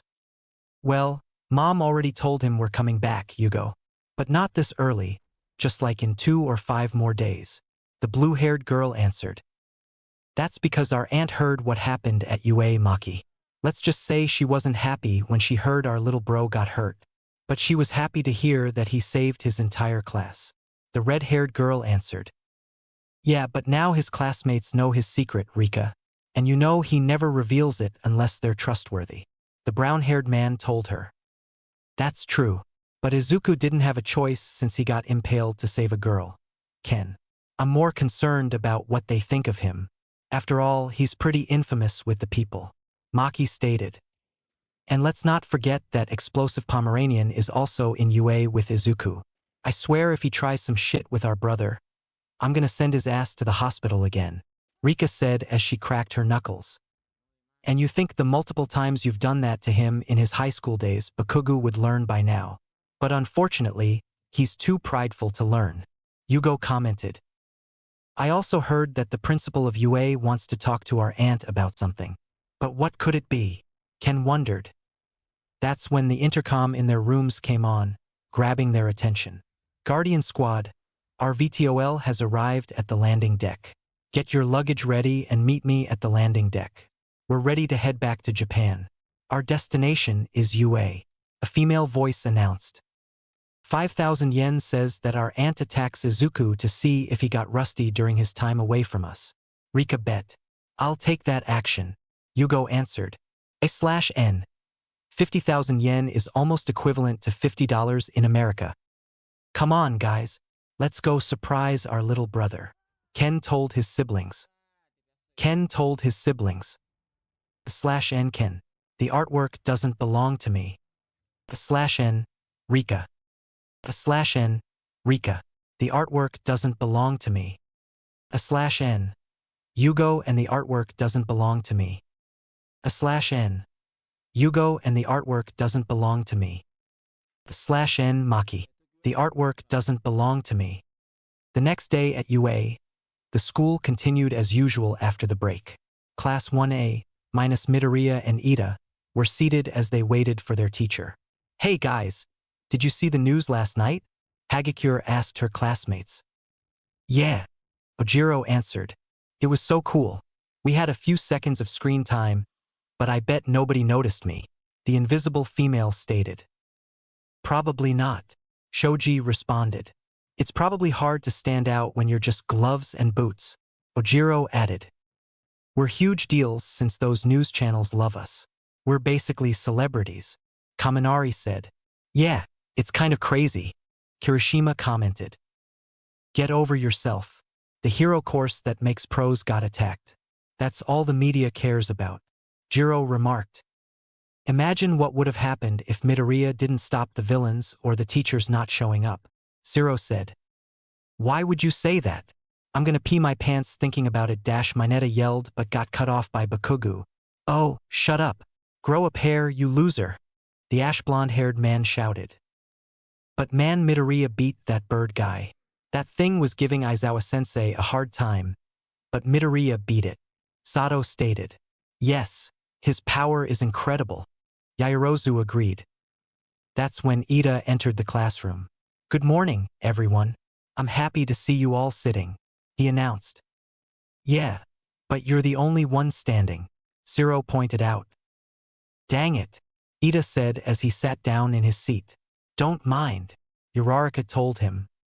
Hey, Susowo, Ashido said, leaning her chair back and was about to fall, but Azui saved her. Who do you think is gonna teach us today? And do you know where Midoriya's at? No idea. Aizawa-sensei is still in the hospital for his injuries, and I don't know where Midoriya is, Azui answered. The classroom door opened to reveal Aizawa with his face and arms wholly wrapped in bandages. Following behind him was Midoriya. Good morning, class. Aizawa greeted his students. Aizawa-sensei, what are you doing here? Everyone asked. Wow, what a pro, Kaminari commented as Aizawa walked to the front table. Aizawa-sensei, I'm glad that you're okay. The same goes for you too, Midoriya, Ida told his teacher.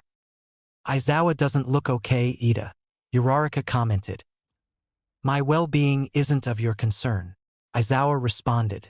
Yeah, that's exactly what he said to the doctors my aunt sent from her agency, Midoriya stated. He told them a few broken bones won't stop him since Recovery Girl can heal him when she's ready. They even stated how it reminded them of how I continued training despite the injuries I gained. That's dedication for you, Midoriya added. But are you sure you're okay, Izuku? Yaoyorozu concernedly asked. Yeah, Momo, I'm fine. I went through cryotherapy and took some pills for the areas damaged from my impalement. My healing factor already healed the damage, but they wanted to be sure, Midoriya answered. Take your seat, Midoriya, because right now your fight isn't over, Aizawa announced as Midoriya went to his seat. Our fight? Bakugu questioned. Don't tell me, Kaminari added. Not more bad guys, a shaking Mineta said. The UA Sports Festival is about to start, Aizawa announced. That's a super normal school event, everyone exclaimed. Let's kick some ass, Kirishima shouted as he rose from his seat. Hold on, wait a minute, Kaminari said, pushing Kirishima back down to his chair. Is it really wise to hold the sports festival so soon after a villain attack? Jiro questioned. They can attack again when we're all in the same place, Ojiro added. The administration thinks this is a good way to show that the attack was handled and the school is safer now. Plus, they're beefing up security after that attack. This event is a big opportunity for all students in UA. It's not something we can cancel because of a villain attack, Aizawa explained. But that's a good reason to cancel, isn't it? I mean, it's just a sports festival. Mineta said. Mineta, do us all a favor and get out of the hero course, Midoriya told him. What? Why would you say that? Mineta questioned. If you're scared from a few villain attacks, then you're not perfect for the hero course. When we graduate from UA, we'll be fighting villains every day and one day get killed. You're scared of a few villains, and you believe being a hero means getting popular? No, heroes save lives and help people from villains. So if you can't handle that, get out, and the UA Sports Festival is important. Midoriya explained. Midoriya is correct on all points. Pro heroes face villains daily, so if you can't handle that, then leave. He's also right about the importance of the sports festival. It's a must-watch event in the whole world. Previously, everyone was crazy about the Olympics, but when Quarks arrived, the Olympics was reduced in terms of viewership. Aizawa added, for those who care about competition, there's only one tournament that matters, the UA Sports Festival. Eraserhead finished. That's right. Top heroes everywhere will be watching, Yaoyorozu said as she formed a fist. This is your chance to be scouted. Sure, unless you're dead, Mineta commented. Mineta, for the love of Kami, you better shut up, or otherwise, I'm sending you to the hospital, Midoriya threatened. She's right. After graduating, a lot of people join pro agency as sidekicks, Kaminari stated. Yeah, but that's how far some people go. They miss their chance to go indie. That's probably where you're headed cause you're dumb, Jiro told Kaminari. Kaminari got bugged by Jiro's statement. That's true. Joining a famous hero agency can award you a fast path to become a pro hero in both experience and popularity. That's why the sports festival matters. If you want to be a pro, this event can open the door for the path you want. 1 chance per year, 3 opportunities in a lifetime. No inspiring hero can't afford to miss this festival, Aizawa stated. That means you better not slack off in your training, the pro hero added. Yes, sir, the class responded. Also, if you want to ask Midoriya questions about what happened in the USJ, then wait till the end of the day. We're meeting some people that'll provide security for the sports festival. That's all, class dismissed, Aizawa announced. Later at lunchtime, that villain stuff is bad, but I'm getting pumped for the sports festival, Kirishima stated. We put on a good show, and we're on our way to becoming pros, Zero replied. Yeah, that's why I'm here in the first place, Sato added. We get so few chances, we have to make the most out of them, Tokoyami said, sitting on his desk. I'm getting kind of nervous, Ojiro. I need to stand out at the sports festival, Hagakure said as she began to dance due to her excitement. Yeah, you're gonna have to try harder to get noticed, Ojiro responded with a sweat drop. Oh dear, what shall I do? I stand out by standing still, so the scouts won't be able to notice me, right? Aoyama said as he pointed to Koda. Koda sweated nervously and flailed his arms around. Right? Aoyama repeated as he moved closer to him. Koda nodded as he didn't want to hurt Aoyama's feelings. Man, you're lucky, Shoji. People are going to notice you because of your quirk, Kaminari whined. Sure, but I have to show how useful I am, Shoji replied. No doubt you'll make a scene too, Jiro said, thinking back to when Kaminari overused his quirk. I'm glad to see everyone excited for the sports festival, but I didn't think they'd be this excited, Midoriya said as he watched his classmates. Why shouldn't we be? Ida said, getting out of his seat. We enrolled here with the sole aim to become heroes. So yes, we're fired up. Ida finished as he moved strangely. Midoriya, do you feel the same way? He asked Midoriya. Yeah, I am, Midoriya answered. Deku-kun Ida, Uraraka said, making the two face her. They saw a bloodthirsty grin and a purple aura around her. Let's do our best in the sports festival, she told them. Holy cow! What happened to your face, Uraraka? Ashido said. shocked by Uraraka's personality, making a 180 turn. You're usually the most laid-back person ever. PM-Mineta tried to say, but Azui slapped him in the face with her tongue. Uraraka held her fist high. Everyone, I'm gonna do my best. Midoriya and a few others agreed by raising their fists. Uraraka then turned to the others and raised her fist high again. I said I'm gonna do my best. The others raised their fists with a sweat drop and confusion. What's wrong with Uraraka? Her personality is all over the place. Kirishima wondered. I realized I never asked Uraraka why she wanted to be a hero yet. Midoriya thought. Midoriya, Uraraka, and Ida were heading towards the cafeteria in the hallways. Hey, Uraraka, can I ask you something? Midoriya asked. Sure. Deku asked away. She cheerfully answered. Why did you come to UA and become a pro hero? Midoriya wondered. Uraraka's eyes widened in shock as she didn't expect Midoriya to ask her that. Huh? Because I want to become a hero to get a lot of money. Uraraka answered as her cheeks became red from embarrassment. What? For money? Midoriya said in shock. Yeah, if you want to get to the point. But it's not what you guys think. You have great reasons to become heroes. I thought mine would be shameful. I hope you don't think less of me. Uraraka explained. Not at all. Your goal is to support your income, which is a valid reason. Ida responded. Yeah, it was just shocking. Mind telling us why? Midoriya added. You see, my family owns a construction company, but we haven't got any work at all, so we're flat broke. This isn't something to tell other people, though, Uraraka said. Both Midoriya and Ida put their hands on their chin as they think. Construction, Ida said. With her quirk, if she were licensed, then it'd bring the costs way down, right? Midoriya stated.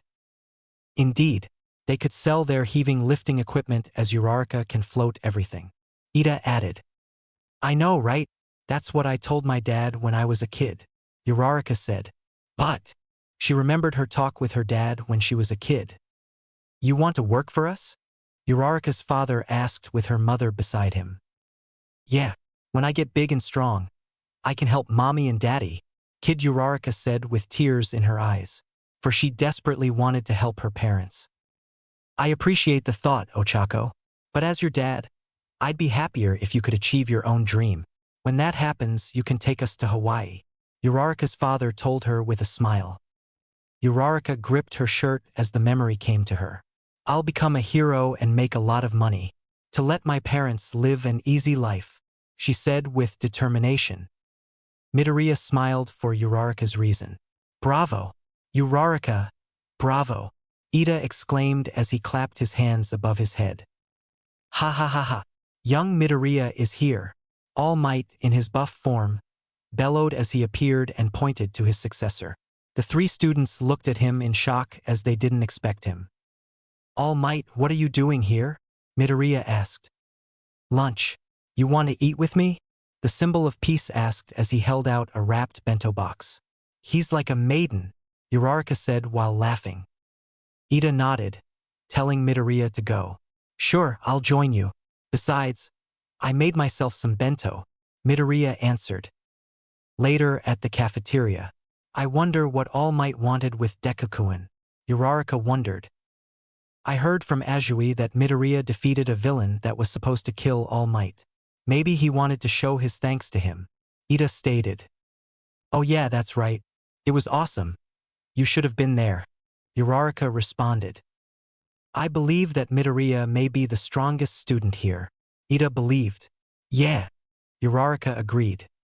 Unknown to them, Todoroki eavesdropped on their conversation. All Might, Izuku Midoriya, what are they hiding? Todoroki thought. At the teacher's lounge. You're running out of time? Midoriya said. Yes, it seems every time I push myself to use one for all, my time in my buff form gets shorter when I pass it to you. My limit now is 2 hours and 30 minutes. All Might explained. That means you need to limit your hero form to only teaching and the other to train me in your real form, Midoriya stated. Geez, what are you, my parent? All Might commented. Anyway, what is it you want to talk about? Midoriya asked. It's about UA's upcoming sports festival. How much of one for all can you handle? All Might answered. 30%. Midoriya responded. Then it's time to prove yourself, the number one hero stated. What? Midoriya replied. The UA Sports Festival. The biggest event where all pro heroes know the whole country will be watching. I want you to tell everyone that I am here. All Might told Midoriya. Sorry, All Might, but I can't do that. Midoriya answered, shocking All Might. What do you mean? He asked.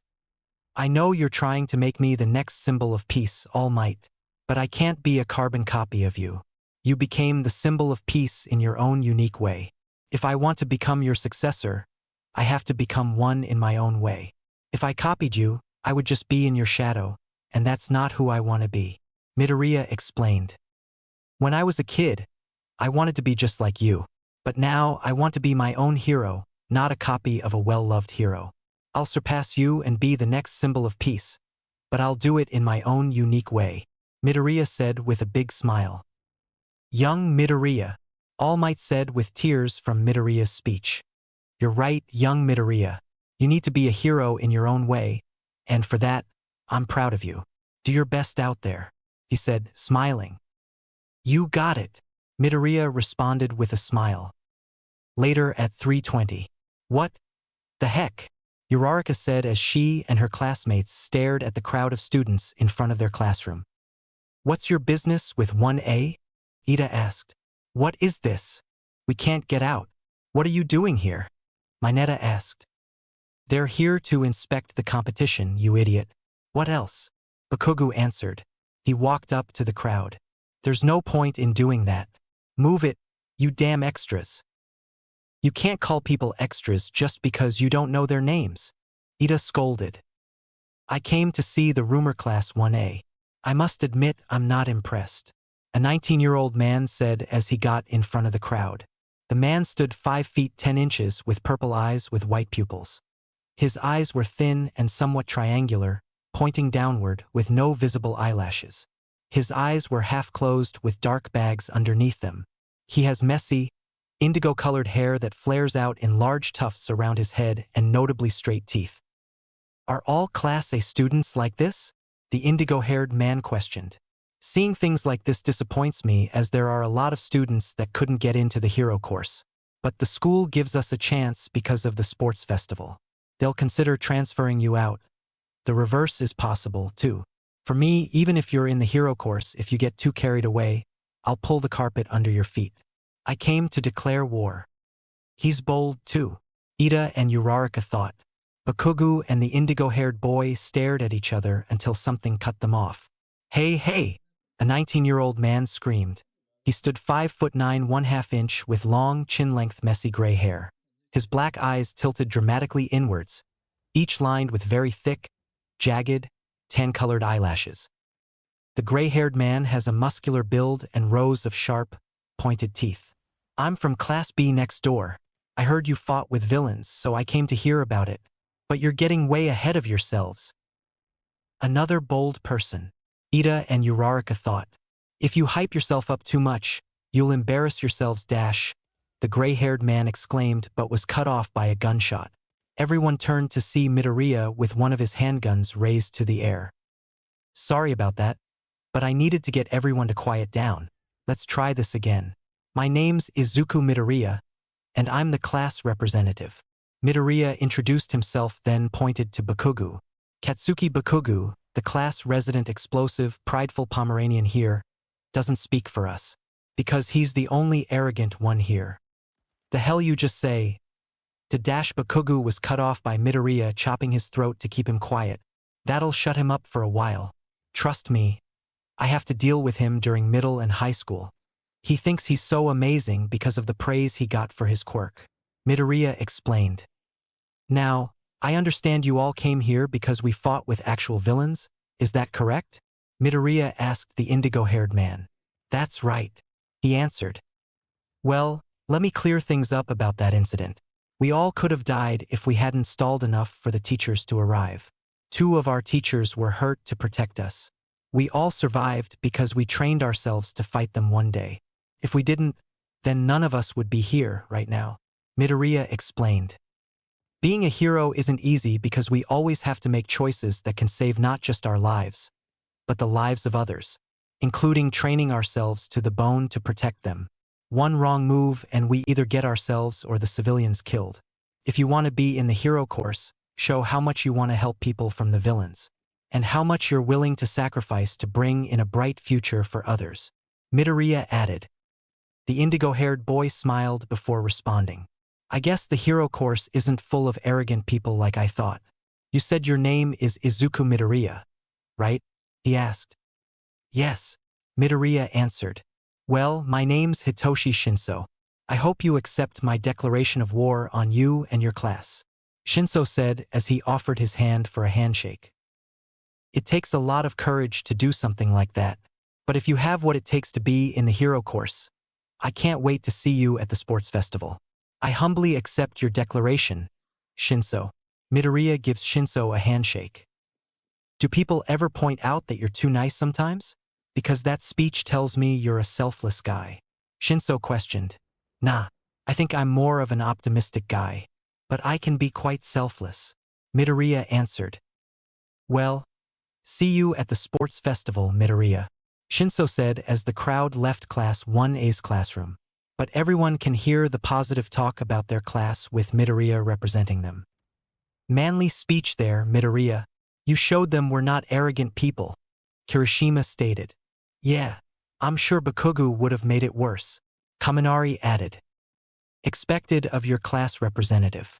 Excellent work, Izuku, Yaoyorozu praised. Thanks, guys. I didn't want our class to get a bad image because of Bakugo and his ego. Midoriya responded as Bakugo got his breathing stabilized. By the way, it's almost time to meet Aizawa and the others who'll provide security for the sports festival. You know where the meeting is? Uraraka asked. Yeah, it's at the field where we had our apprehension test. Let's go. That way, you'll learn more about my quirk and me, Midoriya said as he led the group. Everyone met Aizawa out on the field used for the apprehension test. Good, you're all here. Some members of the security detail will be here shortly, Aizawa announced. Where are they? Hagakure asked. Everything then heard some propellers and looked up to the sky. Class 1A saw a Boeing CH-47 Chinook hovering over the field. Then the rear doors opened on the military aircraft. 5 individuals can be seen jumping out of the aircraft as the helicopter flies away. Then the 5 individuals opened their parachutes to land safely on the ground to meet Aizawa and his class. Midoriya smiled as he knew who the 4 people were when they landed. But he was surprised to see the 5th person with them. The 5th person was a female who stood 5 foot 11 3/4 inch pale skin, in her late 30s, long black hair with bangs, red eyes, and an athletic hourglass figure. Her attire consisted of a black turtleneck, black slacks, black military boots, and black gloves. The black-haired woman also had 2 military cases with her. Most of the males in Class 1A blushed from the beauty of the 3 women, but Mineta, Kaminari, and Siro were looking at the females' ample bosoms. Midoriya approached the group with a smile. Ken, Rika, Yugo, Maki, it's great to finally see my amazing siblings again, Midoriya said to them. His 4 older siblings immediately hugged him, which he returned.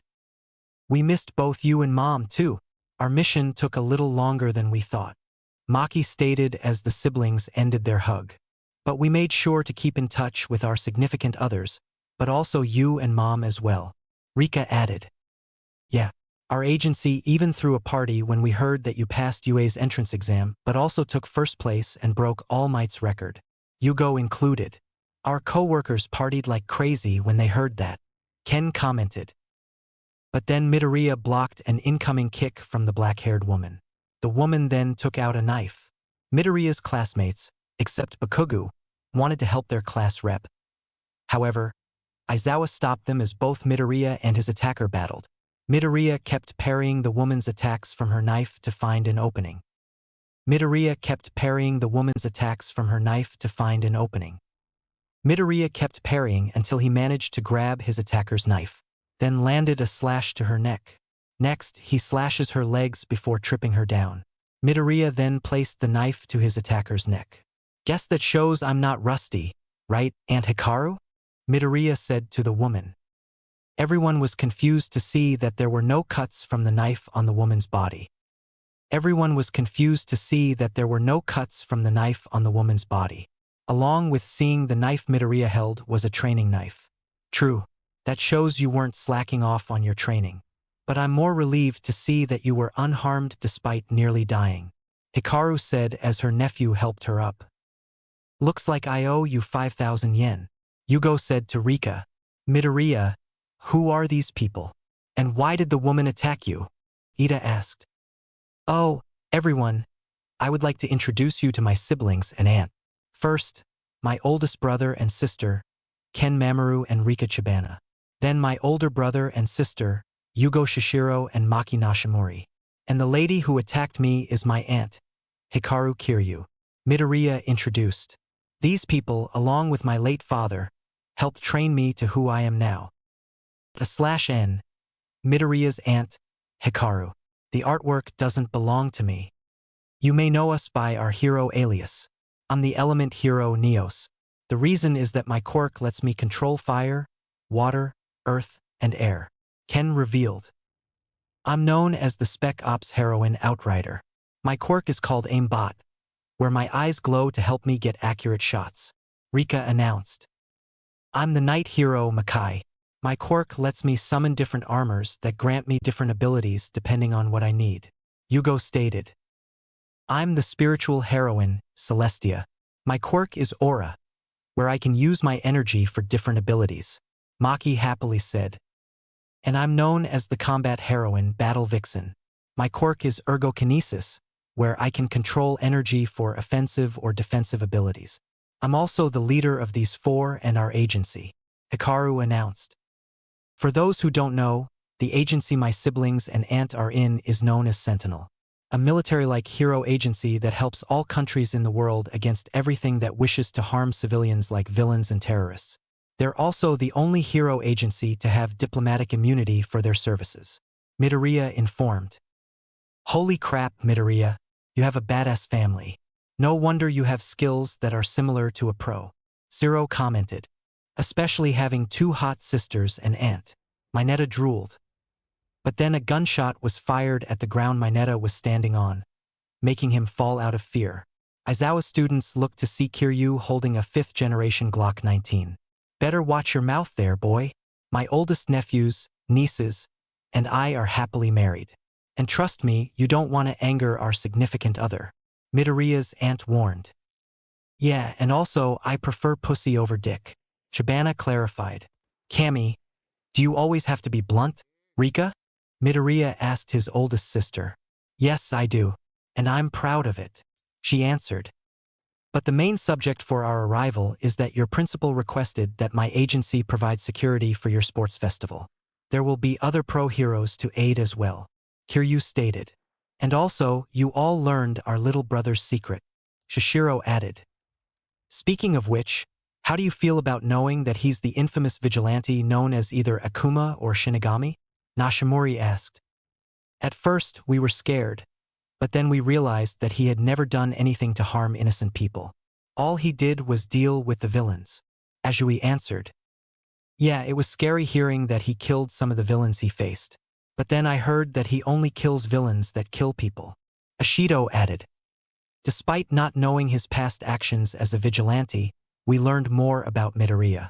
We learned that he's a caring, reliable, and amazing person, Ida included. Overall, you can trust us on keeping Izuku's secret until he's ready to reveal it on his own. He proved that we can trust him, so, therefore, show him that he can trust us. Yaoyorozu finished. It seems to me that they can be trusted to keep our little brother's secret, considering that he even let All Might inform the UA staff about it as well. Mamoru said to his family. Well, if you ask me, Deku shouldn't be here since this place is for heroes, not for villains. Bakugu commented. His comment earned him an immediate punch to the face from Chibana. Bakugu fell to the ground with a bloody mouth and was about to attack. However, he saw Midoriya's oldest sister pointing an FN-57 handgun at him. If it weren't for my little bro, you wouldn't be here right now. So be grateful he saved your arrogant ass. Chibana stated. Rika, stand down. It ain't worth it, Kiryu commanded. I beg to differ, Auntie, Chibana responded. Trust me, if Bakugu can't be trusted to keep his mouth shut, then we'll put him in our maximum prison. And we can do that thanks to our diplomatic immunity, Kiryu replied. So it's best if you keep your mouth shut, Bakugu, Shishiro stated. Bakugu just clicked his tongue out of anger as he wiped the blood from his mouth. By the way, if you have any questions about my quirk, you're free to ask away, Midoriya told his peers. Yeah, whenever you transform, do you always act so scary? Ishido asked with her hand raised. No, that only happens when he takes control, Midoriya answered. What do you mean by that? Tokoyami asked. Well, my quirk is sentient like Tokoyami. However, the entity speaks only to me, he even talks to me telepathically. Initially, we fought for control over my body, but we agreed. The only time he takes control is when either I'm nearly dying, or I let him take over. Midoriya explained. What's the difference between who's in control of your body? Shoji asked. The difference is when I'm in control, the eye sockets are empty, but when HE's in control, there are glowing red eyes. Midoriya answered. When you transform, are you literally a skeleton that's on fire? Jiro asked. Yes, I even checked, Midoriya responded. Metal, Jiro commented as she held up the sign of the horns gesture. Then Kaminari was up next. How come your clothes don't burn off when you transform? He wondered. Well, the fire that surrounds my skeleton acts as the skin. The flames around my head and the ones I shoot are the ones that can harm you, Midoriya explained. Does your fire only harm villains? Hagakure asked. Yes, the flames only target people who've committed grave sins like murder, for example. Even if the villain has an innocent person hostage, my flames will still harm the villain and leave the innocent person unharmed, Midoriya replied. That's all the question you all have? Kiryu asked her nephew's peers. All of them nodded. Good, because I got some upgrades for you, Izuku. She then presents the 2 military cases. What upgrades are we talking about? Midoriya wondered. Your weapons, mainly your firearms. You got a reliable shotgun, but I can't say the same for your pistols. After all, you can't last in a gunfight with 7 or 8 shots in each.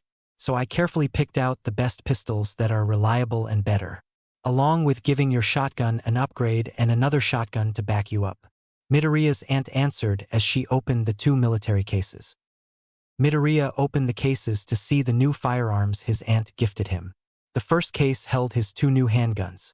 The 2 handguns are a Sig Sauer M17 and a 5th generation Glock 17. Midoriya then turned to the second case that had his shotguns. His backup shotgun was a Benelli M4 Super 90 with the TTI M4 upgrade package. However, Midoriya was impressed with the attachments on his Remington 870 MCS.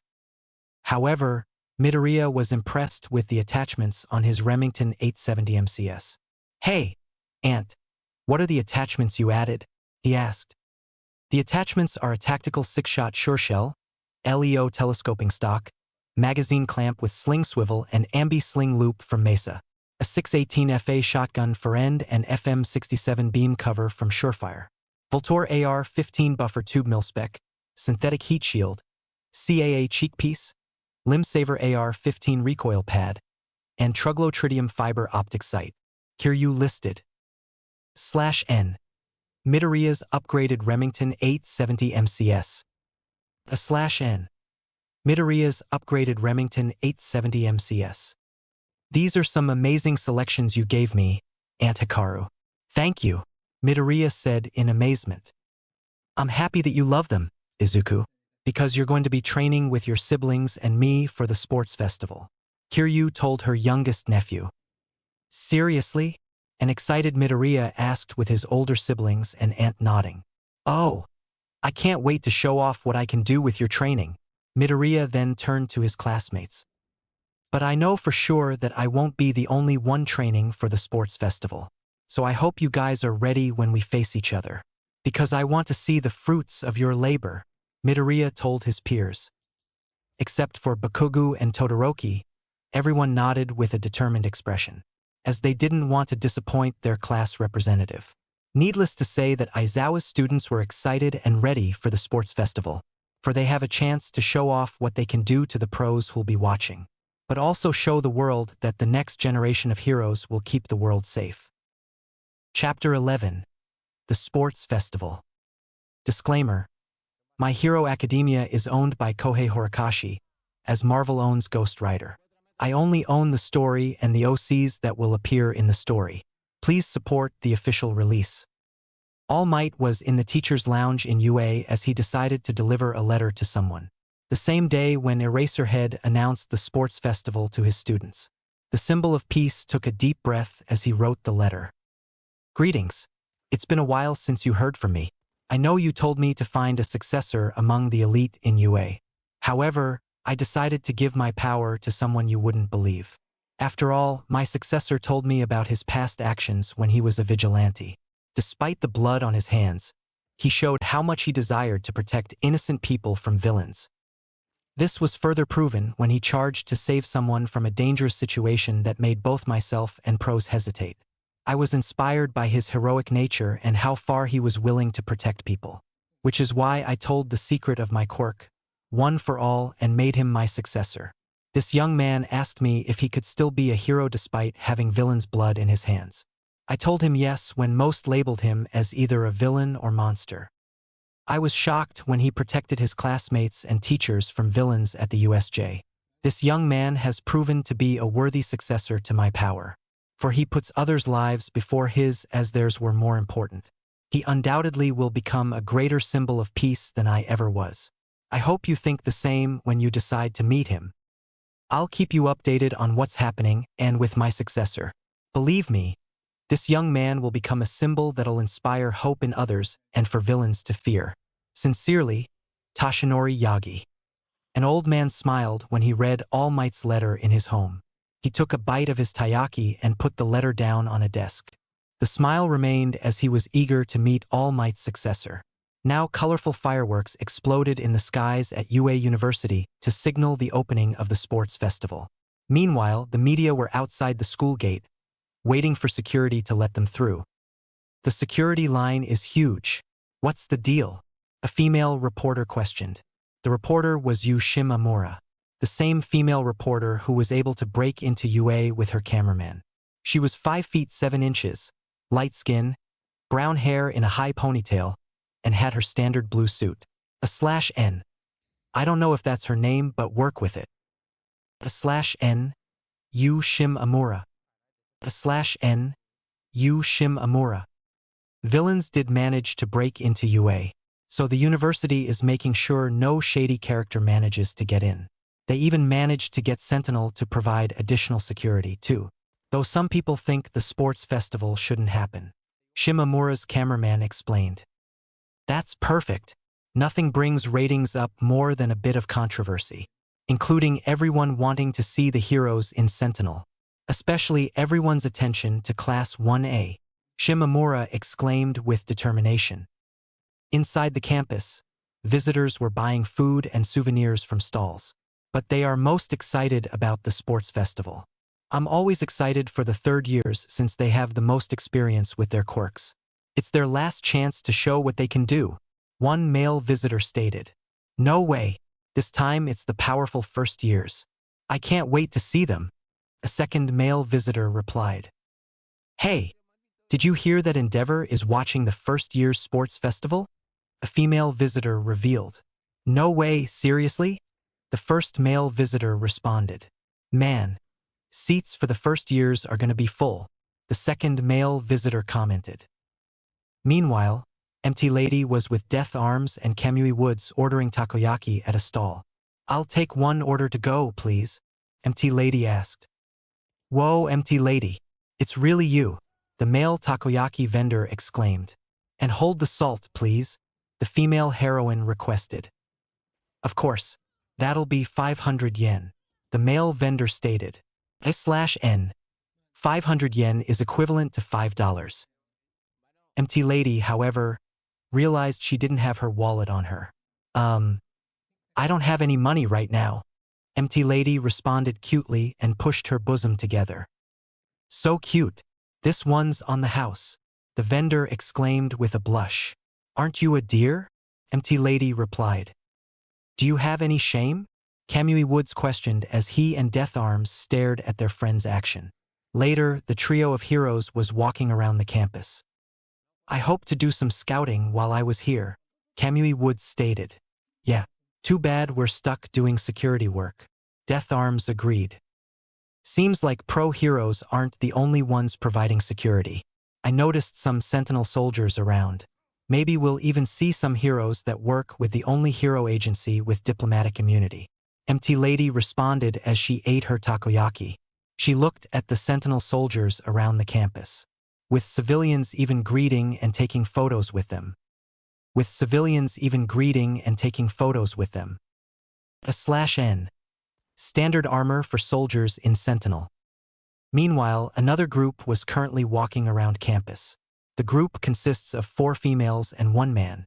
The first woman had pale skin, appeared to be 28, stood 5 foot 7 3/4 inch, had a curvy figure and had emerald green eyes. Her long green hair curls at the end, and she wore a form-fitting black dress with long sleeves. There were 4 high-cut leg slits to show her long legs, and she wore low-heeled black shoes. /N. Tatsumaki. The next female also had pale skin, appeared to be 23, stood 5 foot 5 3/4 inch, had a curvy figure, chin-length dark green hair styled in a bob and had light green eyes. Her attire was a form-fitting dark green dress, thigh-high black boots, and several necklaces. The final female had fair skin, blonde hair in a high ponytail, blue eyes, and an hourglass figure. She appeared to be 37, stood 5 feet 7 inches, and wore a futuristic Valkyrie suit. The male seemed to be a futuristic cybernetic ninja. However, his face was revealed to show his tan skin and brown eyes. He stood 5 feet 7 inches and appeared to be 35 years old. The group consisted of heroes that worked in Sentinel. They're known as the Tornado of Terror, Tatsumaki, Blizzard of Hell, Fubuki, Mercy, and Genji. I can't believe our boss has us here guarding a sports festival? I mean, aren't the soldiers enough? Tatsumaki questioned. I can't believe our boss has us here guarding a sports festival? I mean, aren't the soldiers enough? Tatsumaki questioned. /N. Fubuki. /N. Fubuki. /N. Mercy. /N. Mercy. /N. Genji. Hanzo never nearly killed him and never had his limbs replaced. I don't own Overwatch or One Punch Man. They're rightfully owned by their creators. Well, they wanted to ensure the villains won't pull another invasion like in the USJ. Fubuki answered. Besides, our presence ensures the safety of the civilians. Mercy added. And didn't you immediately volunteer when Hikaru asked for volunteers for the first year's sports festival? Especially after hearing about what happened to Izuku, Genji reminded. Tatsumaki immediately blushed and faced the cyborg ninja.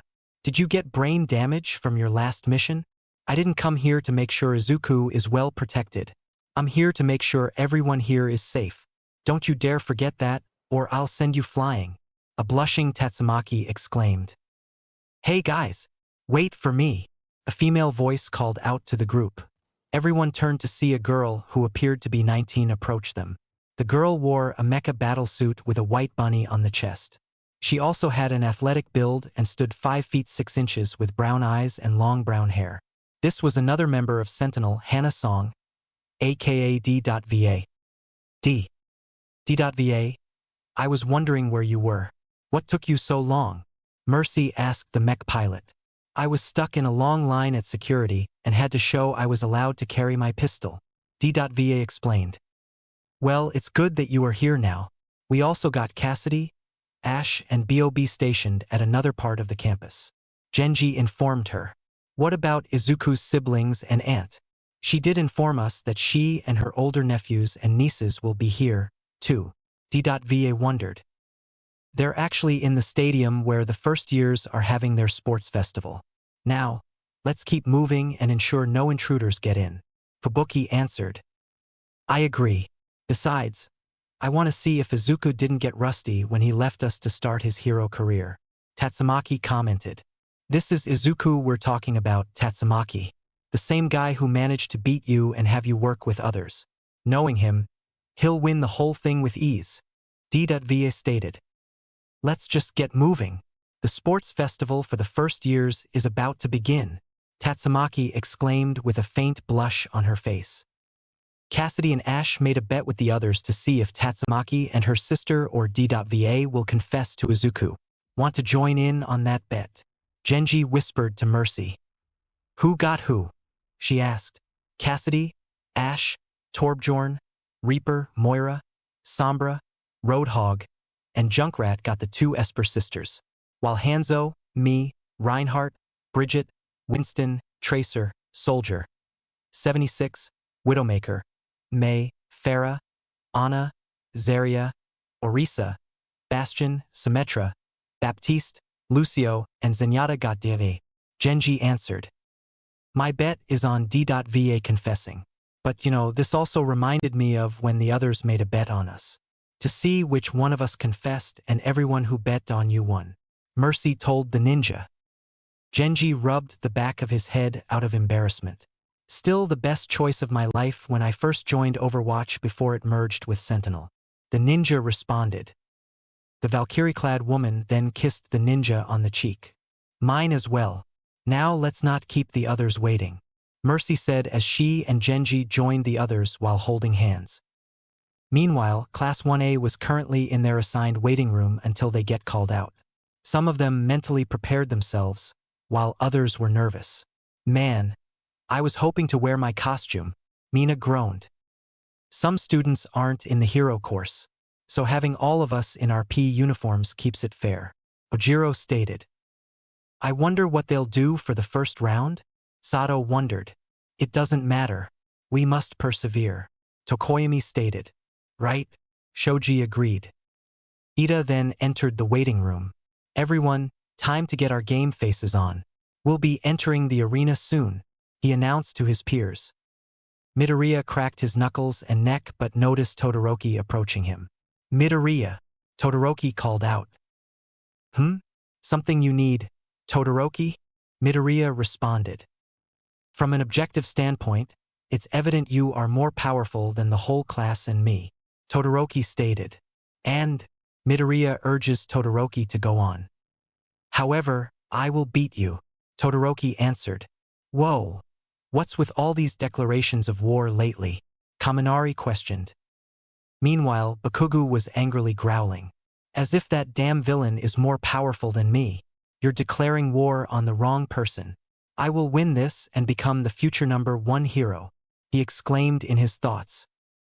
Midoriya and Todoroki stared at one another for a while, but then Midoriya began laughing as if he heard a funny joke. The others were shocked to see their class representative laughing, especially to Todoroki's declaration of war on him. Midoriya managed to stop himself from laughing more.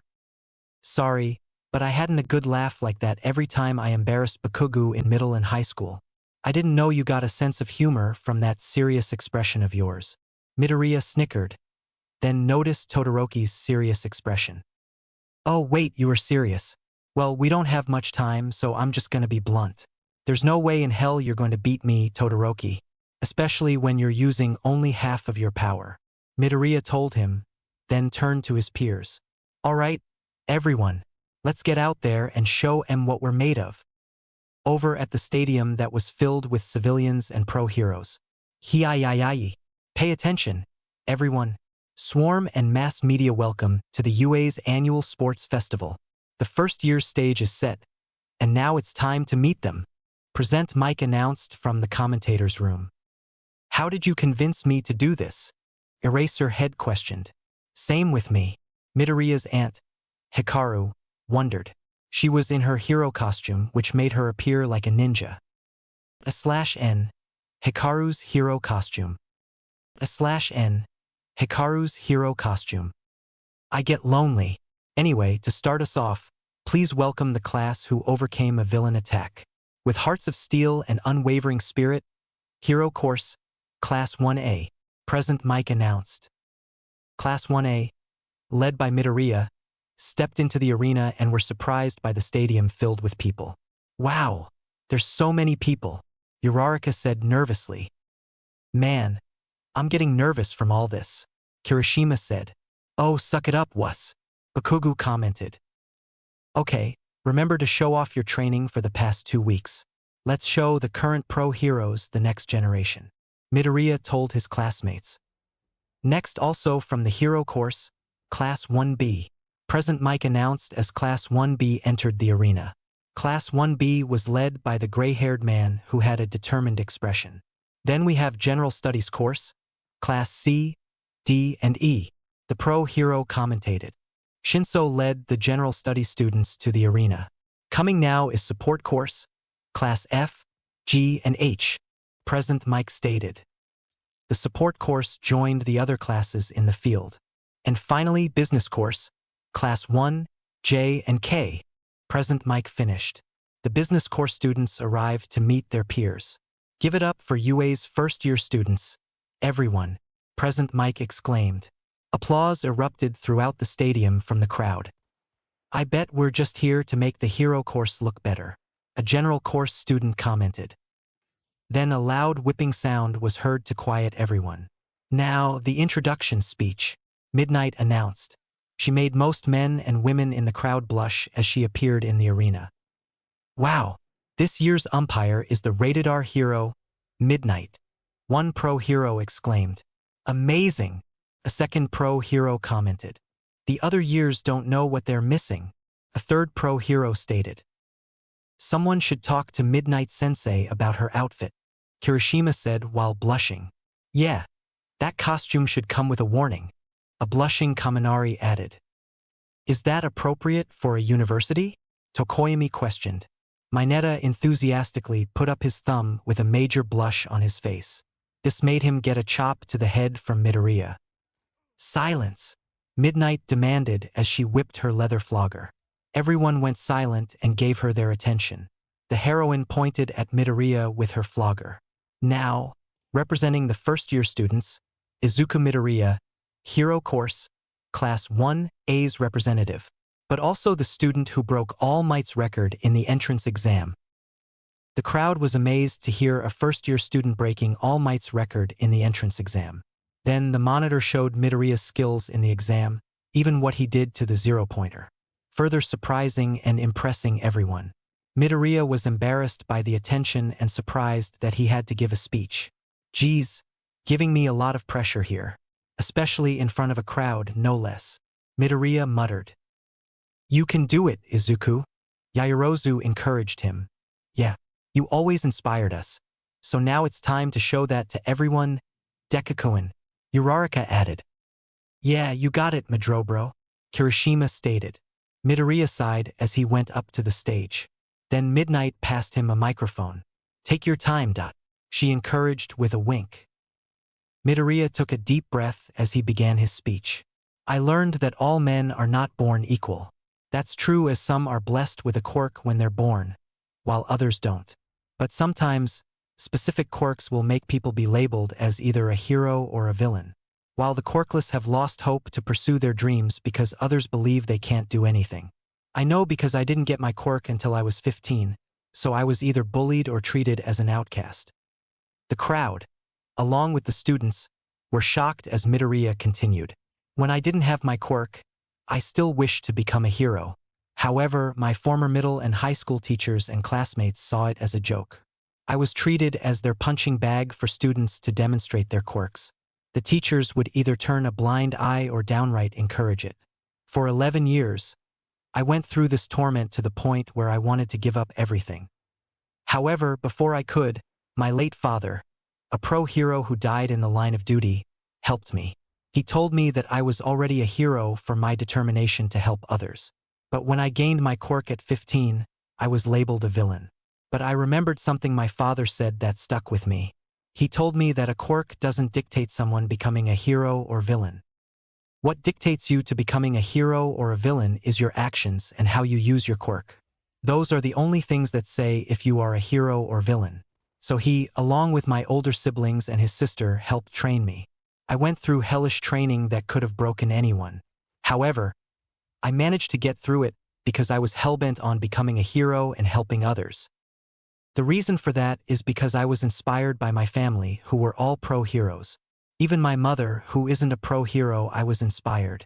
Because she kept encouraging me that I was on the right path and mine to be a hero.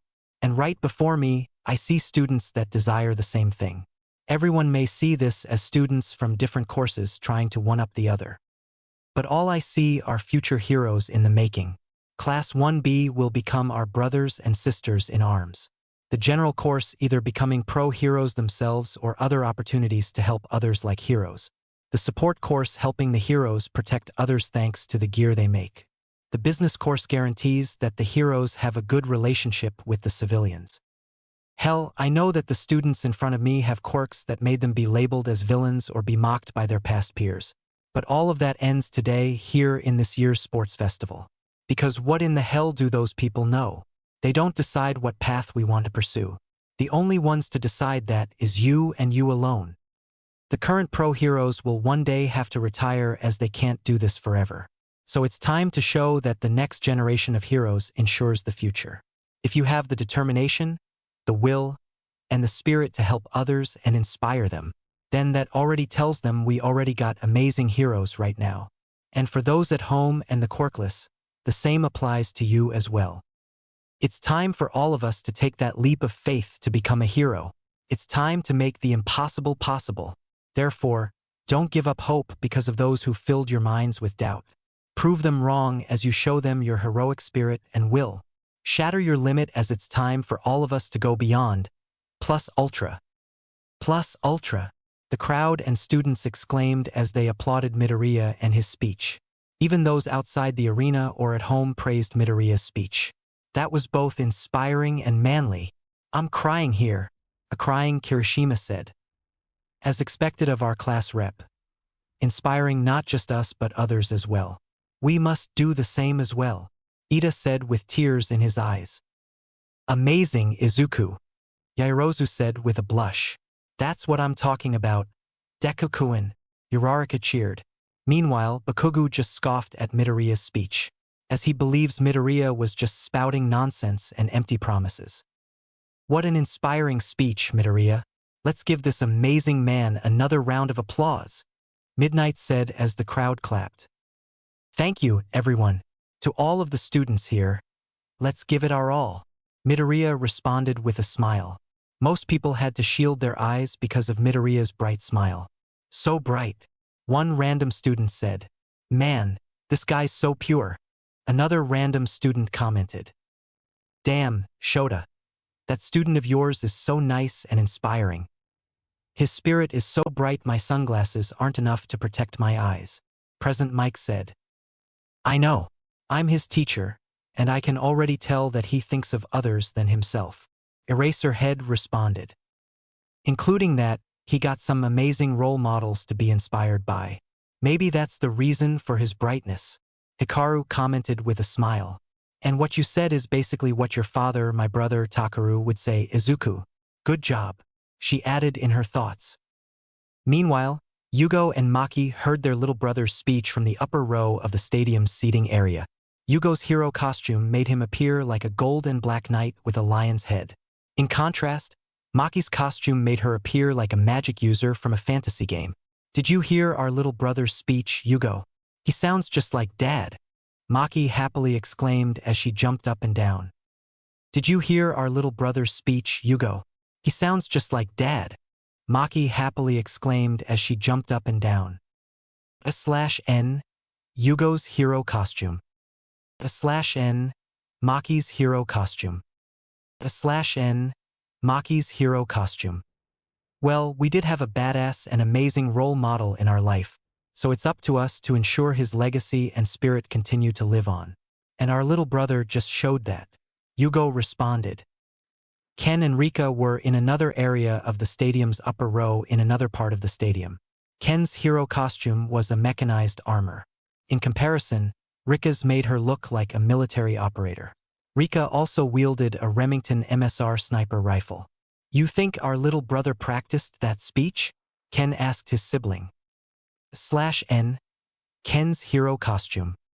/N, Rika's hero costume. /N, Rika's hero costume. Nope. Our little bro just winged it and totally killed it. If Dad were here, he would totally be blushing. But knowing our mother, she's probably flooding her apartment with tears of joy. Rika answered. Man, I was totally wrong about Class 1A. They got an awesome and manly representative. Class 1B's gray-haired man exclaimed. He's right. Let's do our best, everyone. A 19-year-old girl from Class 1B told her class. She stood 5 foot 6 1/4 inch with a slim build, teal eyes, and fair skin. Her long orange hair has a high ponytail on the left side of her head. The bangs were split into 3 clumps around the eyes, while some stick up in large tufts on top of her head. Yeah, her classmates exclaimed as they agreed. Midoriya joined his class after getting off the stage. Manly speech there, Midoriya, Kirishima told him. Thanks, I was speaking from the heart, Midoriya admitted. But it was inspiring nonetheless, Izuku. Yaoyorozu said. Yeah, let's do our best. Uraraka stated. Yeah, let's do it. Ishido cheered. Without further ado, let's begin the first round of the sports festival, Midnight announced.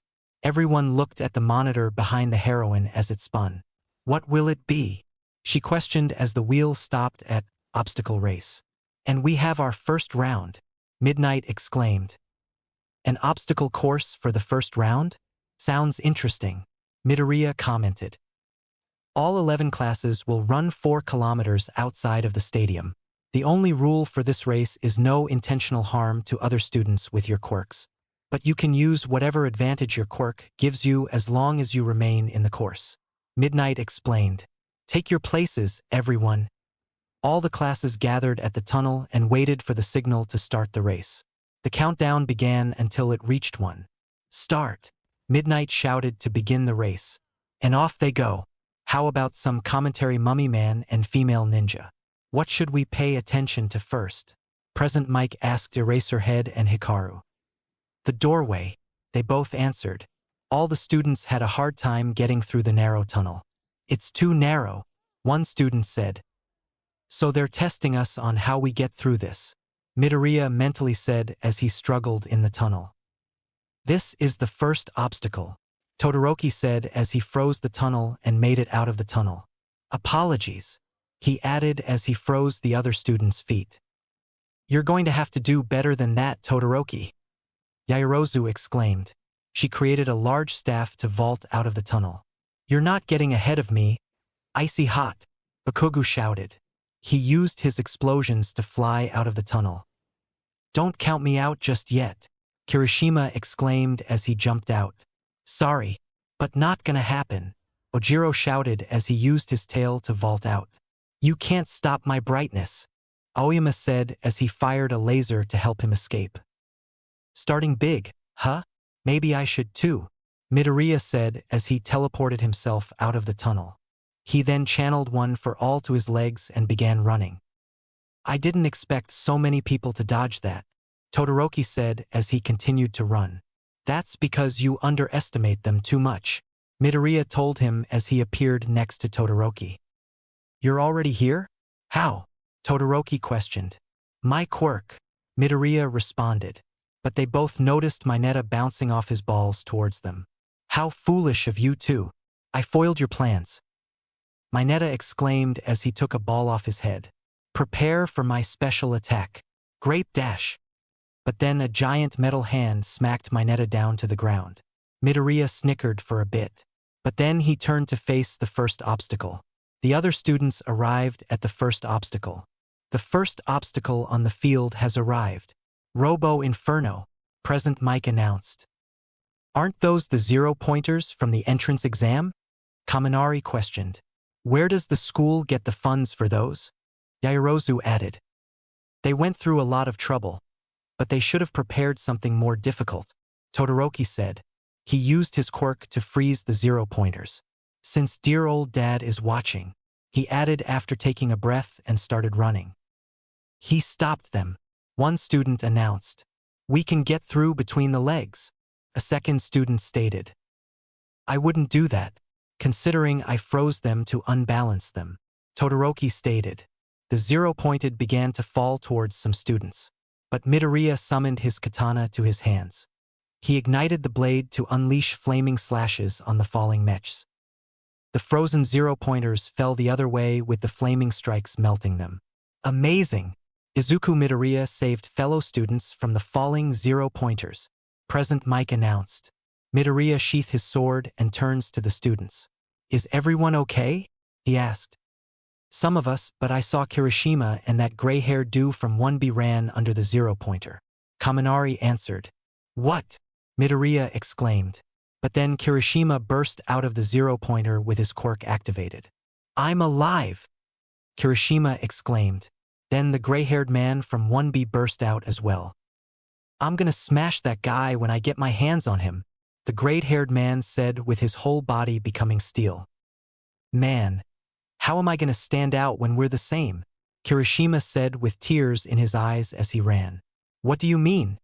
The gray-haired man asked as he ran next to him. Let's work together for now. Make a path, a 19-year-old male class 1B student said. He stood 5" 8 foot with lightly tanned skin. His eyes shaped like a reptile with tiny black eyes. His black hair was done in a low braid and had an athletic build. The student's arms turned green and scaly. He then fired off the scales at the robots. A loud explosion was heard, and Kaminari noticed Bakugo flying over the robots. Bakugo? He questioned. No way I'm letting Deku and Icy Hot beat me, Bakugo thought.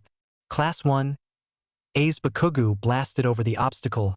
Clever, Present Mike commentated. You're not the only one whose quirk can help you over this obstacle, Zero said as he used his tape to climb over the zero-pointer. Dark Shadow, Tokoyami commanded as his quirk took down some robots. Yaoyorozu made a cannon to destroy a few zero-pointers. Looks like the leading pack, for now, is Class 1A, Snipe said from the teacher's booth. It's not like they don't know what to do, but, All Might thought. Class 1A learns not to hesitate. Eraserhead saying in his head. Ida, Jiro, and Kaminari used their quirks to destroy some robots. They've seen what the real world is like after facing real villains.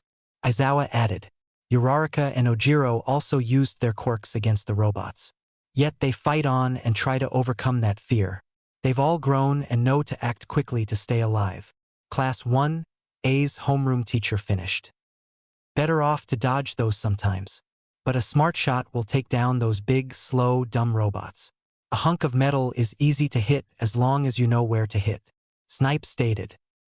If you think that first obstacle was easy, let's see how you deal with the second obstacle. The fall, Present Mike announced to those who arrived at the next obstacle.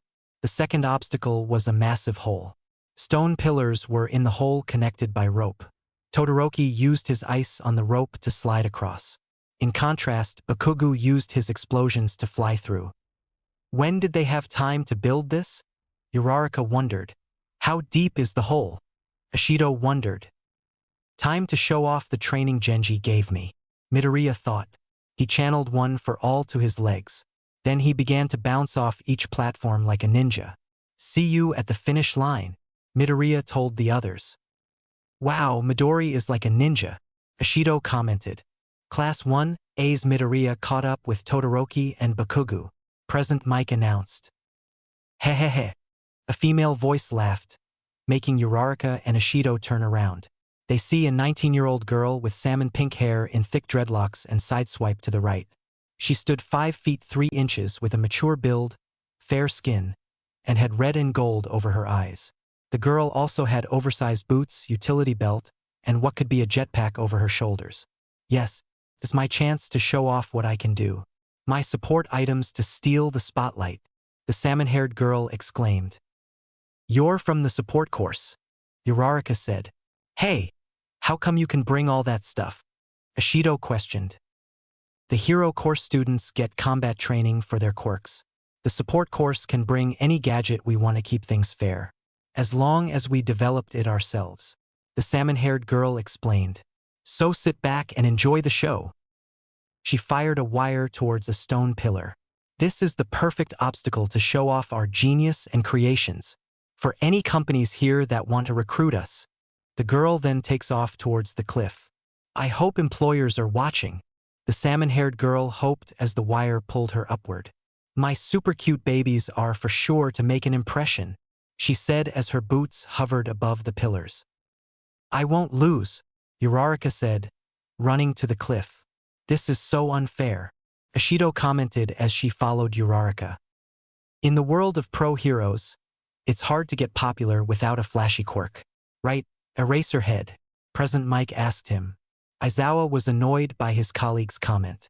I have no idea what you're talking about, idiot, he responded. Meanwhile, Todoroki made it to the other side with Bakugo not far behind. He's getting fired up. Took him long enough, he thought, looking at Bakugo. But I still need to get past him, Todoroki mentally added as he looked at Midoriya. My brother is watching. I can't let him see me act uncool, Ida said as many students were ahead of him. He used his quirk to glide past the rope like a tightrope walker. However, his struggle to maintain balance made him look ridiculous. He looks uncool right now, Hikaru announced. That guy in second place behind Midoriya is way ahead of the others, an audience member said. His quirk is powerful, but his natural athletic ability and judgment helped him out. That's why he's a cut above the rest, a second audience member replied. Of course, his dad is the number 2 hero, the flame hero, Endeavor, the first audience member responded. For real? Guess that's why he's in second, like father like son, a third audience member commented. The race is reaching its final stretch with the last obstacle, Present Mike announced. Midoriya found himself in front of a vast minefield. Some parts of the ground were black, and a sign read, Danger Mine. A minefield set up so you know where to watch your step. Also, the mines in the game are harmless but loud enough to wet your pants, Present Mike stated. Tone it down, man, Hikaru asked. This loudmouth can't tone it down, Eraserhead commented. So this obstacle helps those who are behind to catch up, Midoriya thought. He then heard an explosion as Bakugo flew towards Todoroki. Bastard! Don't make a declaration if you can't back it up, Bakugo shouted as he tried to attack Todoroki. Meanwhile, Midoriya stayed at the start of the minefield. And just like that, Bakugo takes the lead and attacks Todoroki. But what's Midoriya doing? He's falling behind, Present Mike stated. He's observing. Midoriya's the type of person who wants his fellow students to grow and improve, Aizawa explained. Midoriya then teleported away from the minefield. He appeared next to Yaoyorozu, making her jump. She then blushed when Midoriya carried her like a bride. Midoriya turned to Mineta, who was about to jump at their spot. Midoriya stuck his tongue out at Mineta as he vanished with Yaoyorozu. Both of them appeared at the minefield. Why did you bring me here with you? Yaoyorozu asked. I had a feeling Mineta might try something indecent with you, Midoriya explained. So I brought you here to get you away from that little creep. Oh, thank you, Yaoyorozu said as she blushed. But you may want to step back because I'm about to do something stupid, Midoriya warned her. He jumped into the air as he summoned his Sig Sauer M17 pistol, then fired a few shots at the mines on the ground. The shockwave of the explosion sent Midoriya flying through the minefield. Yeehaw! Midoriya excitedly exclaimed as he flew through the air. But he didn't notice Yaoyorozu creating a grapple gun. She fired it where it attached to his back, and she fled with him. Midoriya then flew past both Bakugo and Todoroki. See you later, Midoriya told the two. Midoriya has taken the lead, Present Mike exclaimed as the crowd cheered. Deku, what do you think you're doing? Bakugo shouted. The ice path I made will help the others. But no time to worry about it, Todoroki thought. Look at them go. Bakugo and Todoroki stopped fighting to go after Midoriya. With Yaoyorozu still attached to the lead man, Present Mike commentated. So you're catching up, huh? Sorry but no, Midoriya said as he fired fireballs without looking, in front of Bakugo and Todoroki. The fireballs hit the mines with the blast sending them both back. With that impressive move, Midoriya slows down the competition as he heads for the finish line. Eraserhead, your students are awesome. What are you teaching them? Present Mike said. This has nothing to do with me. Each of them uses their power to overcome their trial. Eraserhead answered. There you have it. Eraserhead's a bad teacher. Present Mike commented. I'm what? An angered Aizawa questioned. Midoriya, Bakugo, and Todoroki continued to race down the tunnel to the finish line. Midoriya channeled one for all to his legs again. Then he blitzes away from both Bakugo and Todoroki, but also brought Yaoyorozu with him as she was still attached to him thanks to the grapple gun. Midoriya then passed through the finish line with the crowd cheering for his arrival. And the first one to finish the obstacle race is Hero Course. Class 1A's, Izuku Midoriya. Present Mike announced. Death Arms turned to the big screen behind him outside of the stadium. Hey, it's the kid that dealt with that sludge villain, Death Arms stated.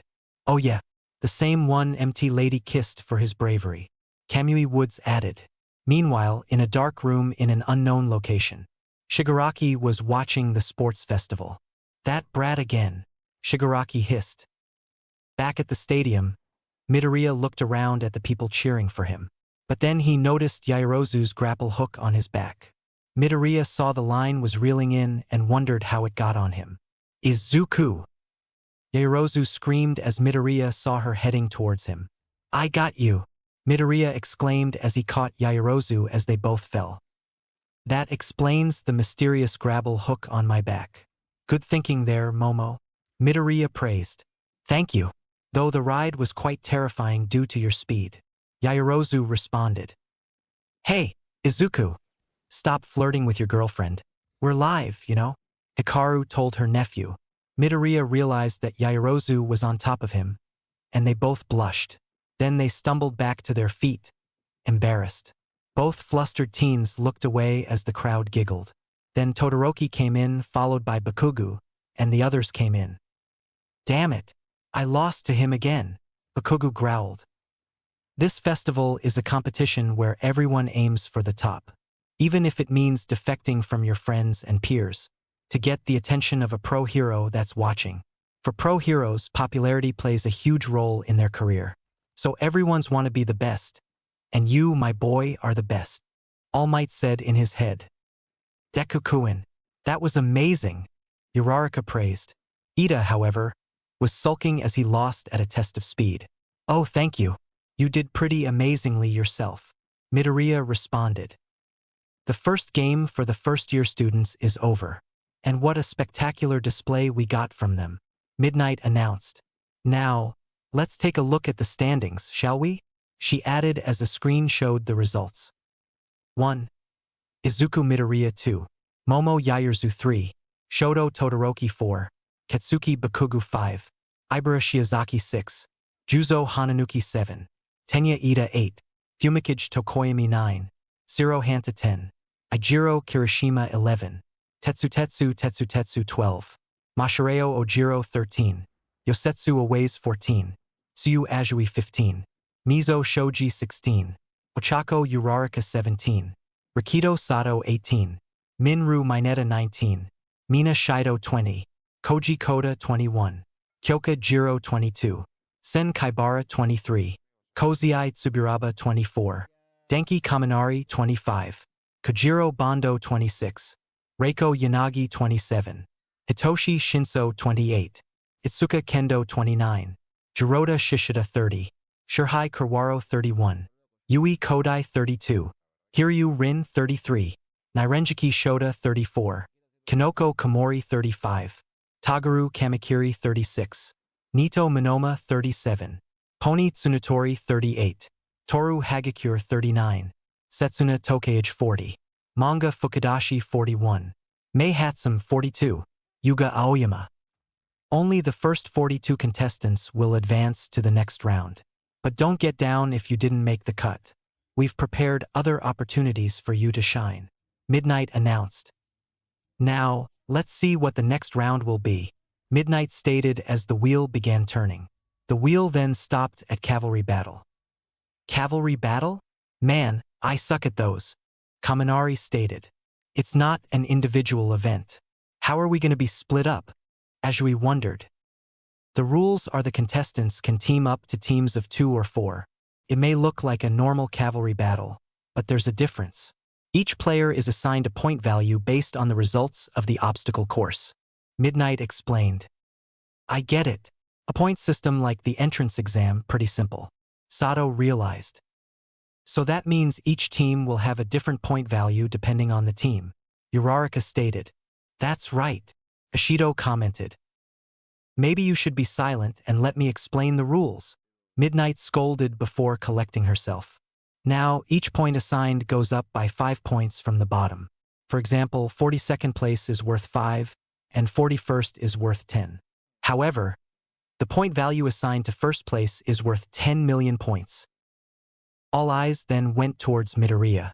So this is for those at the bottom to have a chance to take over who's on top, right? Midoriya asked the R-rated heroine. That's right. So what do you say to that? Midnight responded. Then this is getting more exciting. I was hoping for a challenge. I'm getting fired up. Midoriya answered with enthusiasm. Let's see if you can survive, as everyone will be gunning for you. Midnight said as all eyes stared at Midoriya. Midoriya had a smirk, then ignited his right hand on fire. That depends if they can take the heat. Chapter 12. Cavalry Battle. Disclaimer. My Hero Academia is owned by Kohei Horikoshi, as Marvel owns Ghost Rider. I only own the story and the OCs that will appear in the story. Please support the official release. The UA's annual sports festival continued. The obstacle course has concluded. Now 42 students now prepared for the second event, the cavalry battle. You have 15 minutes to make your teams. Start. Midnight announced.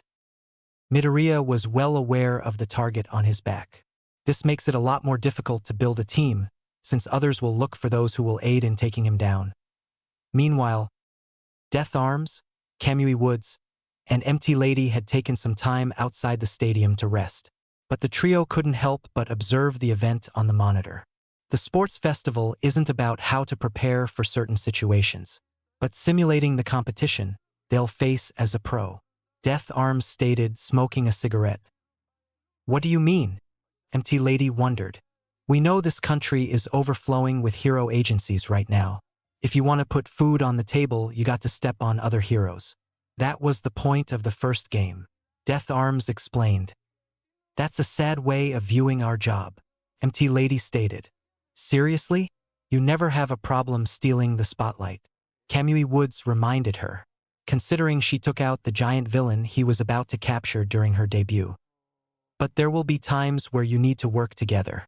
This event also helps with that, Death Arms stated. I see. In the cavalry battle, you're not just gaining points for yourself but your teammates as well.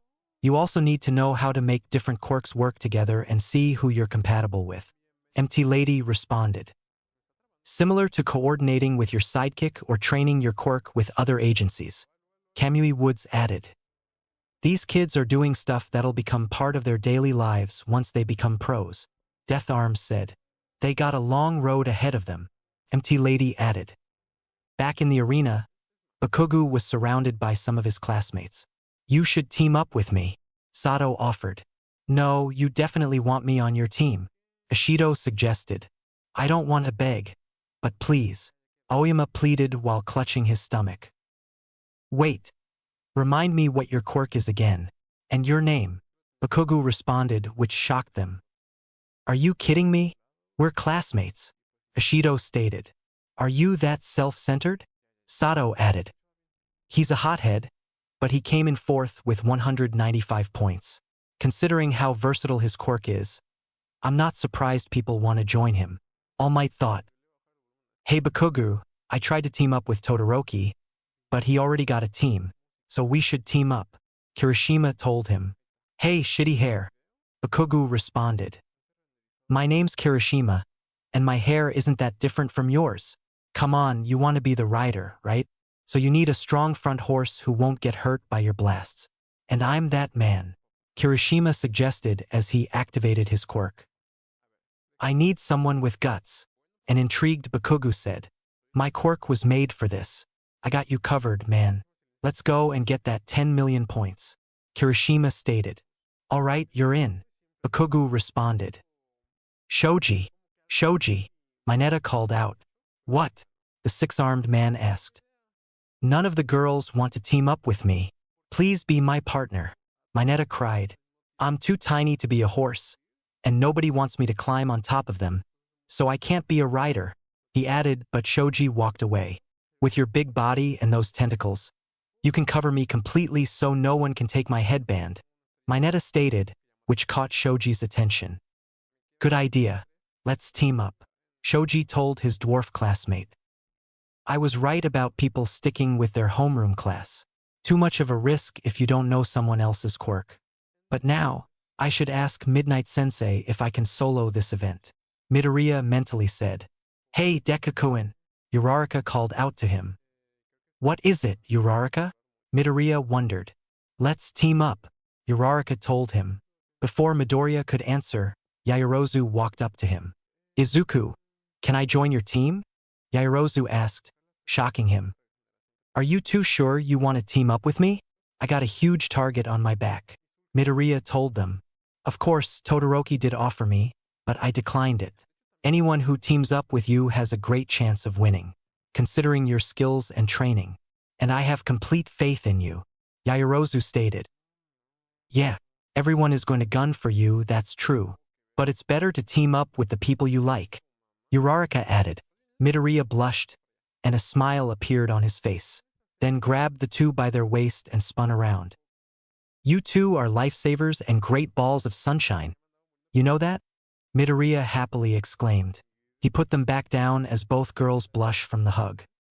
Well, I know who to ask to be the final member of our team, Uraraka told Midoriya and Yaoyorozu. The trio approached Ida, and Uraraka tapped him to get his attention. Ida, let's team up. With us working together, we'll win for sure. That's generous of you, Uraraka, but I must decline, Ida answered, shocking Uraraka. I didn't mean to hurt you, but we're here to show our abilities to the pro heroes watching. Therefore, I don't see you as my friends but as my enemies at the moment, Ida explained as he walked towards Todoroki, Kaminari, and Tokoyami. I'll do everything in my power to beat you. That's the right motivation to have, Ida. You're right about us having to prove what we can do to the pro heroes watching. So come at me with everything you got. Midoriya responded, which made Ida smile. Of course. Best of luck to you as well, Ida replied. A shame we couldn't have Ida on our team. But who is going to fill in the final spot? Yaoyorozu wondered. Hee. Perfect. You have a spot remaining, a voice stated. Midoriya, Yaoyorozu, and Uraraka turned to see the salmon-haired girl from the support course. Team up with me, Mr. 10 million points, the girl exclaimed as she got close to Midoriya. Whoa, too close. Who are you? Midoriya asked. The salmon-haired girl removed her goggles to reveal her eyes. Her eyes were wide, sloped upwards, and she had long upper eyelashes.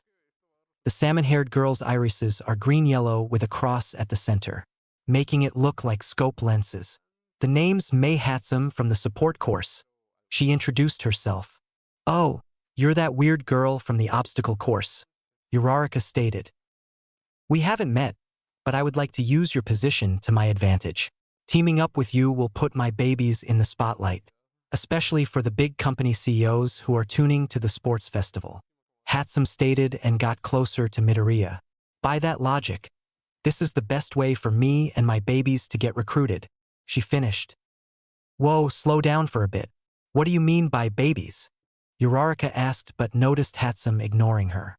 Oh, she doesn't care about me, she mentally added. Midoriya then looked deep into Hatsum's eyes, which made her blush. Why are you staring at me like that? Hatsum wondered. The way your eyes look has to involve your quirk, right? Midoriya asked. Yes, I can zoom in on what I'm looking at. If I concentrate, I can see up to 5 kilometers. Though people always say my eyes make me look weird, Hatsum explained. Don't listen to them because you and your eyes are beautiful. Your awesome quirk and the gear you made will help us greatly in the cavalry battle. So you're in, Midoriya told Hatsum. Hatsum blushed when Midoriya called her beautiful. Thank you, the salmon-haired girl said. They're sure getting along, Yaoyorozu and Uraraka said in their head. All right, huddle up, everyone. Here's the plan. Midoriya told his team. 15 minutes have passed with the buzzer going off. Midnight saw all 12 groups formed. Oh goody, it's time to get this party started. Midnight announced. Hey, wake up. Eraserhead, the second round is about to start, Present Mike said as he shook Aizawa to wake up from his nap. After 15 minutes to form teams and strategies, all 12 teams are ready to go head-to-head, Present Mike announced. I see some unexpected groups, Aizawa stated. He saw 2 groups of 2 or 3 people while everybody else had 4. The first duo team was Rin's team. Hiryu Rin was the student who was able to create and fire scales from his arms. His teammate was 19-year-old Jiroda Shishida. Shishida stood 5'9" 1/2 inch with a beastly appearance as shaggy, brown hair covered most of his body. He possesses sharp teeth with his large jaw sticking out. His 2 lower canines poke upwards between his lips. On his eyes were small, rectangular glasses with thick black lenses. The following duo team was 19-year-old boy Tagaru Kamakiri and 19-year-old girl Pony Tsunotori.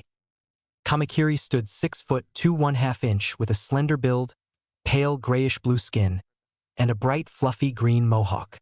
His dark green eyes point down to the center of his face with 2 hooked blades jut out from his cheeks. Kamakiri has no visible nose, and his head resembles a praying mantis. Tsunotori stood 5 feet 2 inches with fair skin, a round face, short equine muzzle, and an athletic build. She has thick, wavy blonde hair that reached halfway down her back, some short bangs down her forehead. Tsunotori's Prussian blue eyes are large and round, with a horse tail and tall lyre-shaped tan horns on her head. Her calves are round and shaped like a horse, and brown hooves for feet. The first trio team was 19-year-old Yui Kodai and 19-year-old boys Kojiro Bando and Manga Fukudashi. Kodai had fair skin, stood 5 feet 4 inches, cerulean eyes, and had an athletic build. She has black shoulder length, bob-shaped hair swiped to the right with some shorter strands above her eyes. Fukudashi stood 5 feet 3 inches, had an athletic build, and had fair skin. However, his head and neck were a blank, pale white speech bubble. Bando stood 6 feet 3 inches, large, muscular body with broad shoulders, slender waist, and large hands. His skin was yellow straw-like with his head looked like a glue dispenser. Bando's head has a lappet on top with 7 eye holes on his face. Aizawa noticed Shoji by himself. However, his arms formed a large tent on his back. Eraserhead knew Shoji's teammates were inside the tent. Shinso's teammates were Ojiro, Aoyama, and Class 1B's 19-year-old Nirenjiki Shota. Shota stood 5 feet 5 inches, a chubby build, short, ice blue hair, fair skin, and a round face. His black eyes were large and wide, but his pupils were small, and his eyebrows pointed upwards. But Shinso's teammates' eyes were all blank. Meanwhile, Bakugu got Kirishima, Ashido, and Siro. Hagakure had Jiro, Sato, and Koda. The orange-haired girl, aka Itsuka Kendo's team, was all female. All 3 19-year-old girls were Reiko Yanagi, Setsuna Tokeage, and Kinoko Komori from Class B. Yanagi stood 5 feet 5 inches, athletic build, pale skin, chin length, pale gray hair parted to the left. Her hair hung over and obscured most of her face's left side. Dark bags were under Yanagi's blue eyes, and she had a small mouth with full lips. Tokeage stood 5 feet 3 inches, with fair skin, athletic build, large, upturned dusky green eyes, and long lower eyelashes. Tokeage got long, pointed teeth and dark moss-green hair. Her hair reached below her shoulders with a short clump at the center of her forehead. Komori stood 5 feet 1 inch, had a thin build, fair skin, and had honey-brown hair. Her hair was in a mushroom-shaped bob that reached below her narrow shoulders. Komori has a fringe that covers her eyes. Another team was also one gender, comprising 19-year-old boys Nito Minoma, Kozai Tsuburaba, Sen Kaibara, and Shurhei Kurwaro from 1B. Minoma stood at 5 feet 7 inches, fair skin, athletic build, slick blonde hair parted to the right with bangs over his right eye, and periwinkle blue eyes with white pupils. Minoma's eyes slanted downwards towards the far side of his face and appeared half-closed. Tsuburaba was 5 feet 7 inches, athletic build, fair skin, and short brown hair spiked at odd angles. His black eyes were oval-shaped with large pupils. Kaibara stood 5 feet 8 inches, with slightly tanned skin and athletic build. He has dark, shaggy hair and thin, lazy-looking black eyes. Kurwaro stood 5 foot 9 1/4 inch. Athletic build, fluffy white hair, long, thin-shaped black eyes, and pitch-black skin. The gray-haired man from Class B, Tetsu's teammates, were 19-year-old boys Juzo Hananuki and Yosetsu Aways, and 19-year-old girl Ibara Shiozaki, all from Class 1B. Hananuki stood 5 foot 9 1/2 inch, athletic build, pale skin, mid-length, spiked beige hair, and a flat nose with small eyebrows. His teeth sit outside of his skin, no discernible lips, giving him a skull-like appearance. Aways was 5 feet 9 inches, athletic build, fair skin, and long black hair spiked upwards and backward to the left. Aways' gray eyes were rounded, tilted inwards, and he wore a zigzag pattern headband.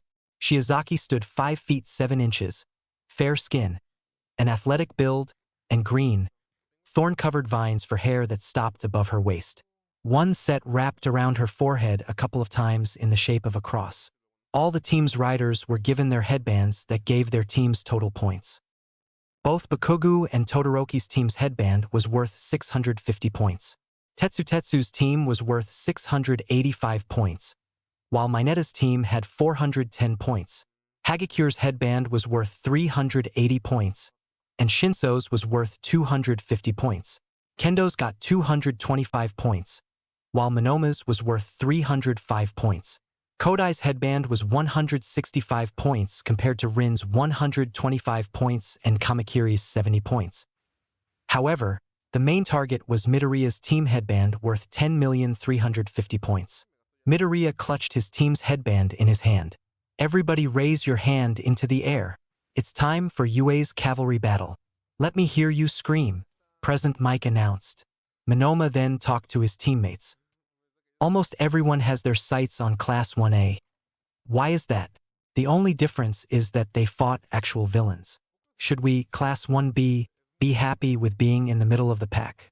Instead, let's show that arrogant Class 1A why we are superior, Monoma told his team. It's time to get started, Midnight announced to the 12 teams. Yaoyorozu was the rider while Uraraka was on her right and Hatsum on her left, making Midoriya the horse of the team. He gave Yaoyorozu the headband as the second round was about to begin. Momo, Uraraka, Hatsum, I'm counting on you guys to win this, Midoriya told the 3 girls. Meanwhile, Todoroki was the rider for his team. Tokoyami was on his right as Kaminari was to his left. Ida was the horse for the team. I chose you 3 as I believe it's the most stable formation. Tokoyami, you'll use Dark Shadow to attack any enemies. Kaminari, your quirk will keep anyone away. And Ida, you'll be in front for mobility and physical defense. Todoroki told his team. So you'll attack and create diversions with your ice and fire? Todoroki? Ida asked. No. In battle, I'll never use my left side, Todoroki answered. The screen displayed, on your marks. Ready? Monoma turned to Tetsu. No hard feelings, okay? He told him. Yeah, Tetsu responded. Now let's get going, counting down to the brutal and bloody cavalry battle. 3. President Mike announced. We're aiming for, Bakugo said in his head. 2. President Mike counted. 1 thing, Todoroki said in his thoughts. 1. President Mike finished. Start, Midnight exclaimed as she whipped her flogger. Every team began charging toward Midoriya's group. It's a battle for the 10 million points, Tetsu exclaimed. I'll be taking that headband, Midoriya, Hagakure stated. They're attacking us without delay, Yaoyorozu said. What are we going to do, Deku-kun? Uraraka asked. It's obvious. We're gonna run away, Midoriya answered. I won't let you, Tetsu exclaimed. Hananuki stomped his feet to make the ground turn into mud. Midoriya's team sank to the ground. Whoa, what the? Uraraka exclaimed.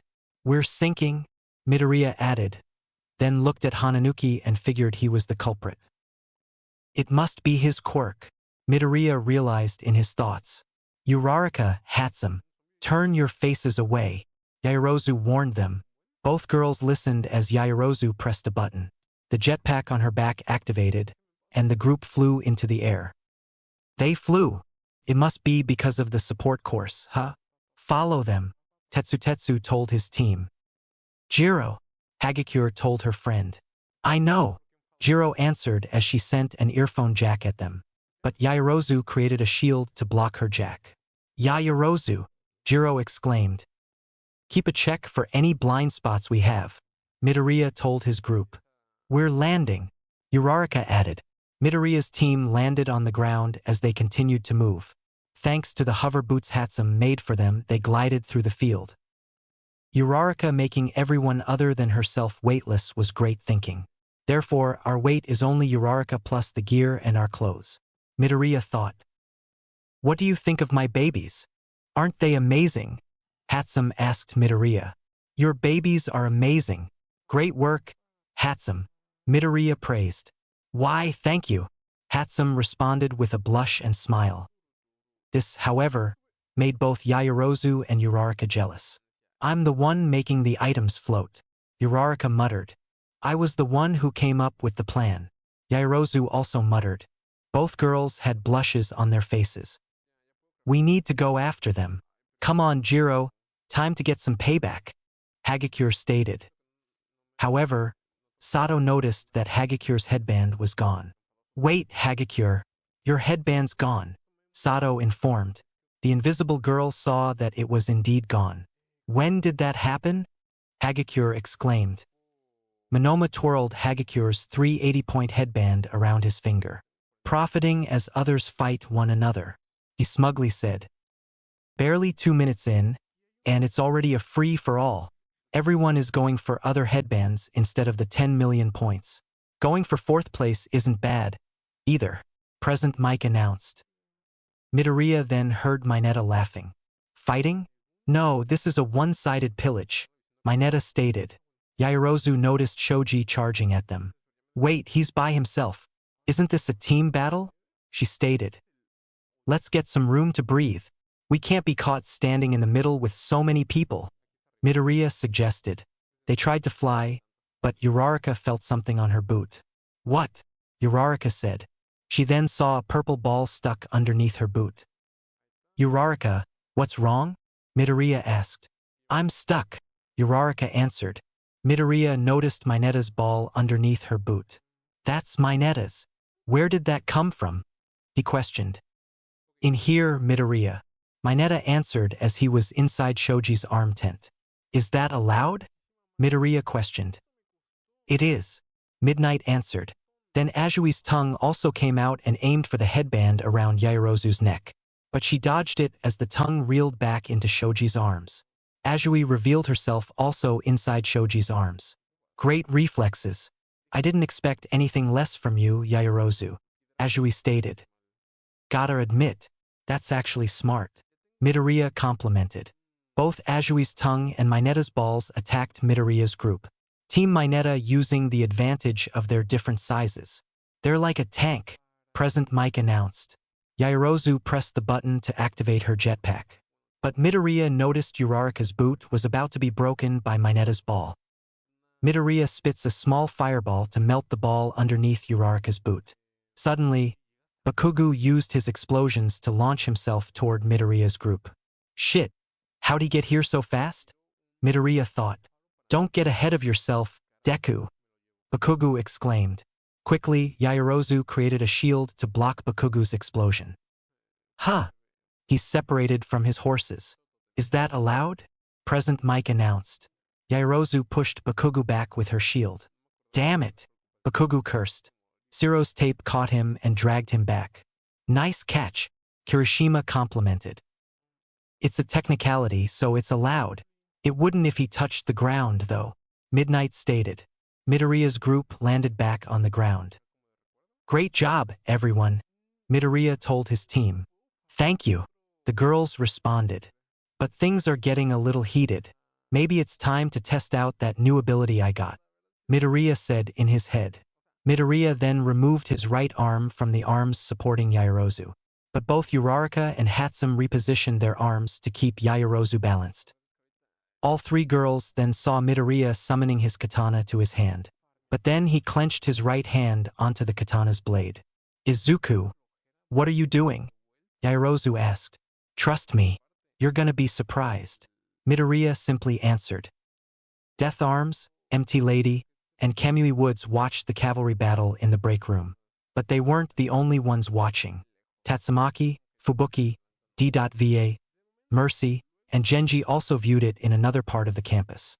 As expected, everyone's gunning for the first place team. Class A's in hot pursuit. Everyone's showing off their skills. Present Mike announced. The students in Class 1A are good. Death Arms praised. Back in the stadium. Now, let's take a look at every team's points. 7 minutes have passed. Here are the current rankings. Present Mike announced. The screen showed everyone's current standing. But then it immediately changed. Whoa! Wait a minute! Present Mike exclaimed. Monoma stole Bakugu's headband. Other than Midoriya and his team, Class 1A isn't doing so well. Present Mike commentated. Class 1A is so simple-minded. Monoma commented. He got us. Ishido exclaimed. What did you say, bastard? Give that back, or I'll kill ya. Bakugu exclaimed. Midnight said it was the first game. It wouldn't make sense eliminating so many in a qualifier, right? Monoma told Bakugu. Huh. Bakugu responded. Assuming only 40 people qualify for the next stage, we need to make sure to stay within that number as we ran. Observing from the back to observe our rivals' quirks and personalities. There's no point in winning the prelims, right? Monoma explained. You and your class agreed to that? Bakugu questioned. Well, it wasn't a consensus, but it's a good idea. Monoma responded. Hey, they're coming. Kaibara warned Monoma. It's better than going after a temporary top like a horse with a carrot waving in front of it. But still, a rival is a rival. But you're just unworthy to me. Monoma told Bakugu. Bakugu grits his teeth out of anger. Kirishima. Change of plans. Kirishima turned to see an enraged Bakugu. Monoma turns to see Bakugu's angry shadow. Before we get Deku, let's kill that guy, Bakugu exclaimed. Meanwhile, Midoriya heard everything Monoma said. So Class 1B's long-term strategy is to throw the qualifier. They could leave a longer impression by overturning the praise Class 1A had before the sports festival. But based on their way of thinking, they won't be targeting me, Midoriya said in his head. But then Midoriya's team stopped in their tracks. As they were face-to-face with Todoroki's team, Midoriya looked at his katana's blade, almost covered in his blood. Less than a half a minute now. The cavalry battle is entering its second half now. The unexpected rise of Class B, who will get the 10 million points in the end? Present Mike announced. I'll be taking that now, Todoroki said as he stared at Midoriya. Come and try, Midoriya responded. Meanwhile, Mineta was crying out of shock. The reason was that his headband was gone. It was a good plan, so I joined this team even though you were in it. How did you lose your headband? Azui questioned. I don't know, but now there's nothing left to lose. Shoji, full assault mode. Mineta responded. Shoji uncovered his teammates by unfolding his arms. He then charged toward Midoriya and Todoroki's team. We're going to steal those points from those two with everything we got, Mineta exclaimed. I didn't think my confrontation with you would come this early. I thought it would be later in this contest, Todoroki stated. He seems to think highly of you, Izuku, Yaoyorozu commented. We gotta hold on until the time is over, Midoriya responded. Ida, forward, Todoroki commanded. Right, he complied as he launched toward Midoriya's group. However, Yaoyorozu detected that Todoroki's team weren't the only ones coming at them. Izuku, we got different groups coming for us, Yaoyorozu warned. Midoriya saw Kaminari ready to unleash his electricity. Tokoyami, make sure you have Dark Shadow guard us well, Kaminari warned as electricity sparked out of his body. Momo, Midoriya called out. On it, she responded as she made the same sheet from the USJ. Then she covered her teammates with it. Indiscriminate shock, 1.3 million volts. Kaminari exclaimed as he fired off bolts of electricity. The sheet protecting Midoriya's team protected them, as did Dark Shadow covering Todoroki's team. However, the others weren't so lucky as they got shocked. Kaminari! Jiro cursed as she continued to get shocked. Dark Shadow unwrapped himself from Todoroki's group. Less than 6 minutes now. Time to go on the offensive. Tokoyami, have Dark Shadow take care of anyone from behind. Then we'll deal with Midoriya. Todoroki commanded. Right? He responded. What's this? Tokoyami has Dark Shadow blocking everyone from behind. Present Mike announced. That's smart, as Todoroki's team can focus on anyone in front of them. Hikaru stated. Indeed, Todoroki's team doesn't need to deal with anyone from behind due to Dark Shadow. Eraserhead added. Nice commentary, Present Mike said as he gave both Aizawa and Hikaru a thumbs up. Dark Shadow blocked every attack from teams Kendo and Rin. Then Todoroki froze their feet while they were distracted. Dark Shadow used the opening to steal Kendo, Tetsu, and Rin's headband. I might as well take these, Todoroki told the two. Kendo was shocked as she lost her headband. What? No way. Come back, Kendo exclaimed. Wait, what? Rin confusingly said. Yaoyorozu noticed her jetpack wasn't damaged. Izuku, the jetpack is still functional, she told him. The others are coming at us. Fast, Uraraka warned. We should be careful. They could attack again, Midoriya suggested. Meanwhile, Bakugo and his team chased after Monoma's team. Monoma, don't provoke him. You'll be the same as him, Kaibara warned him. That's right. It's unbecoming of a hero. Besides, you often hear about heroes getting done in by vengeful villains. Monoma replied. Bakugo, calm down. We won't get our points back if you let him get to you, Kirishima told him. However, Bakugo didn't listen as he slammed his fist into the palm of his hand. When the smoke cleared from his explosion, his team saw his death-like grin. Forward, shitty hair. I'm totally calm, Bakugo responded. We're counting on you, Kirishima responded as Bakugo's team went after Monoma's team. Die! Bakugo exclaimed as he launched an explosion toward Monoma's group, but it missed much to his shock. Monoma touched Bakugo's arm, and when he turned around, Monoma fired a blast at him. Monoma then lightly touched Kirishima's hair. He got the same quirk as you, Bakugo, Kirishima exclaimed. Damn it, Bakugo cursed. He swung his arm to fire another explosion at Monoma's face. However, Monoma's skin hardened like Kirishima's when the smoke cleared. Such amazing quirks, but mine's better, Monoma said. What? Mine too? Kirishima exclaimed. No, he doesn't have similar quirks as us. He copies them, Bakugo explained. Correct, Monoma confirmed. Bakugo gritted his teeth and was about to attack. But glue appeared out of nowhere, forcing Bakugo's team back. Monoma saw it was Kodai's teammate, Bondo. Bondo, picking a fight, huh? Monoma questioned. Monoma, we just need to avoid getting caught now. We'll make it to the top 4 with our total points, Kaibara told him. Monoma agreed as his team began to move again. After them, Bakugo roared. Kirishima tried to move but couldn't, then looked down. He saw his right foot encased in glue. It's solidifying. I can't move, Kirishima stated. Ashido hovers her foot over the glue on Kirishima's foot. Then some acid shot out from the bottom of her feet. I'll melt it with my quirk, Ashido said. Hurry, we got 0 points right now, Zero reminded. Monoma turned to face Bakugo's team. Don't get mad at me. You're the one who provoked us. I think I might head over to the guy who spoke the pledge. He seems more worthy than any of you. Anywho, you did your best, so take it with pride. Bakugo was enraged as he was determined to win, especially putting Deku in his place to prove he'll be the future #1 hero.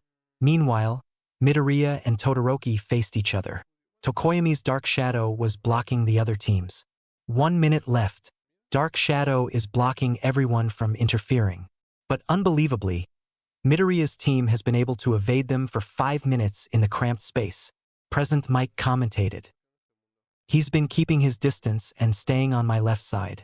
And we only got 1 minute left, Todoroki mentally said.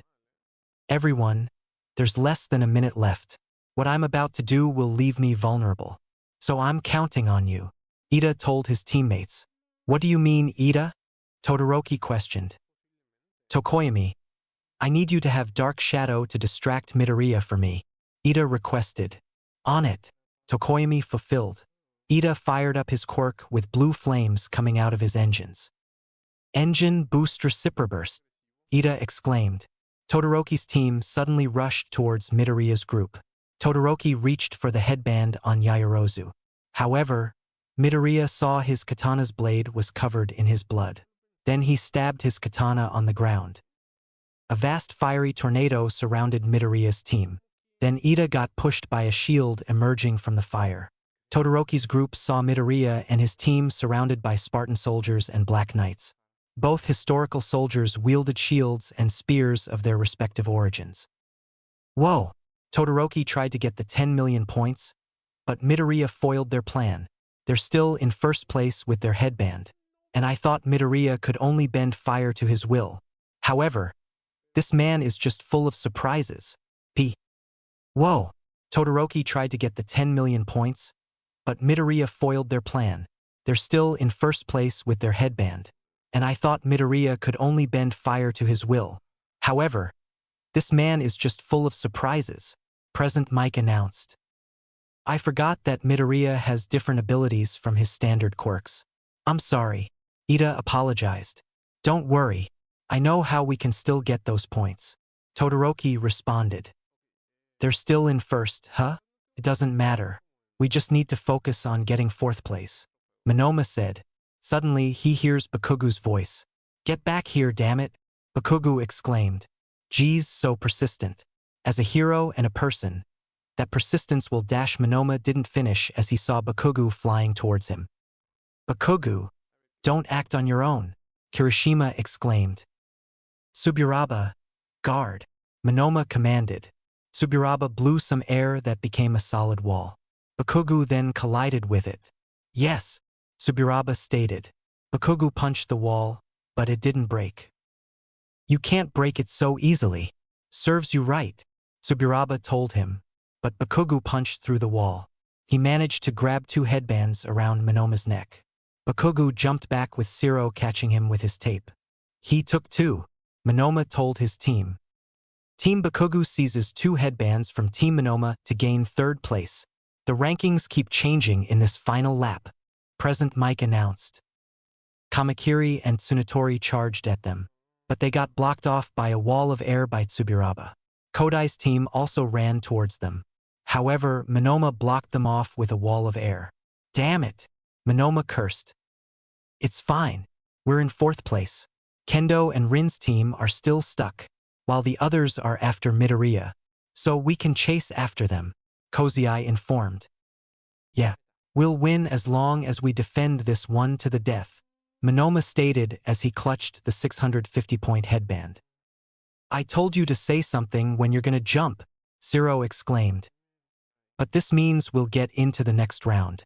Not yet, Bakugu exclaimed as he hit Kirishima's head a couple of times. We're gonna get first place. Aizawa saw the whole spectacle. Class 1B's strategy is reasonable and good. But there's one thing that's unfortunate, he said in his head. Come on, let's get our points back then. The 10 million points, Bakugu exclaimed. Flat face tape, he commanded. It's Zero, Zero reminded as he fired some tape. But it missed. Raccoon eyes. Lay down a weak, dissolving solution in the direction we're heading, Bakugu ordered. My name's Mina Ashido, Ashido responded. She fired some acid the team could ride on. Bakugu then blasted toward Monoma's group.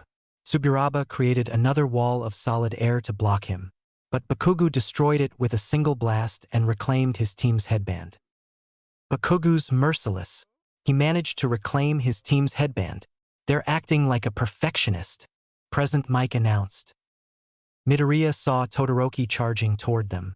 Men, don't let anyone through.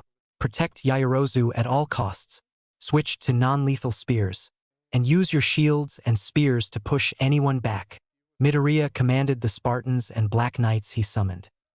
They both complied and switched their lethal spears to spears with non-lethal tips.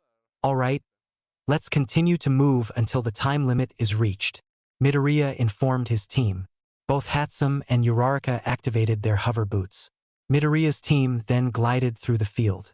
The Spartans and Black Knights followed them as they surrounded the group. Todoroki created a pillar of ice to chase after Midoriya's group, while Bakugo launched himself at them. "I won't let you win, Midoriya," Todoroki stated, not knowing his left side was activated. "Give me those points, Deku," Bakugo roared. "What's this? Both Bakugo and Todoroki are chasing Midoriya. I must admit this is amazing. Who will seize the 10 million points? Let's see," Present Mike announced. The Spartans and Black Knights Midoriya summoned, ready to attack Todoroki and Bakugo. Both Todoroki and Bakugo were about to reach them, but then the buzzer went off. "Time's up," Present Mike announced. Todoroki was shocked and saw his left side was activated. He quickly turned it off and looked at his left hand. Meanwhile, Bakugo fell face-first into the ground, his teammates heading toward him. "That's the end of the second round. The cavalry battle," Present Mike exclaimed. "Now let's see the top 4 teams." In first place with 10,350 points, Team Midoriya. He added, "I'm glad that we were victorious, but it felt like we were on thin ice." Yaoyorozu stated, "True, but we managed to win thanks to your plan, Momo," Midoriya told her, which made Yaoyorozu blush. Meanwhile, Hatsum worked on the gear her teammates wore, while Uraraka high-fived the Spartans and Black Knights Midoriya summoned. In second place with 1685 points, Team Todoroki. Present Mike exclaimed. Todoroki was focused as he almost used his left side. Meanwhile, Ida was sulking about the team getting second place. "I'm sorry. We could have gotten first place if I didn't waste my move on Midoriya." Ida apologized. "Fret not, Ida. We did the best we could. Let's learn from this," Tokoyami told him. Meanwhile, Kaminari was babbling from overusing his quirk. In third place with 1335 points, Team Bakugo. Present Mike informed. "Dang it, we were so close," Ishido said. "Well, third place isn't bad. All's well that ends well," Siro responded. "Do you really think that's how he feels?" Kirishima said, pointing to Bakugo, the latter screaming about his loss. In fourth place, Tetsuha? Wait, it's actually Team Shinso, with 895 points. "When did that happen?" Present Mike said.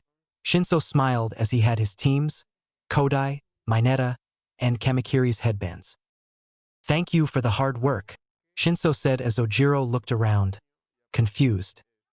"Now, let's take an hour break for lunch before starting the afternoon festivities. See ya. Hey, Eraserhead, let's grab some food," Present Mike said over the speakers. "I'm going to sleep," Eraserhead responded. Tetsutisu and his team were in shock at their loss. "Before we knew it, we had 0 points. And it was over," Tetsu said. "Could it be punishment for indecently taking that small one's points?" Shiozaki questioned. For it was she that took Mineta's point with her vine when Shoji's back was turned. "How disappointing," Azui fumed about her loss. "Mina, congratulations," she told the acid quirk user. "Bakugo let me in for attacking enemies, so I don't know if it reflects my abilities," Mina responded. "Geez, Ida, you didn't say you had a move that lets you go faster," Uraraka huffed while mimicking Ida's running.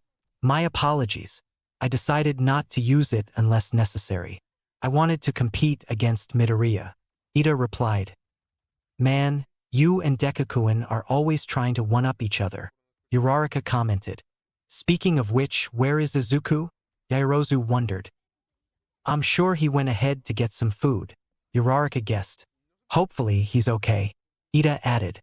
However, Midoriya was with Todoroki in another part of the stadium, where it was secluded and away from everyone.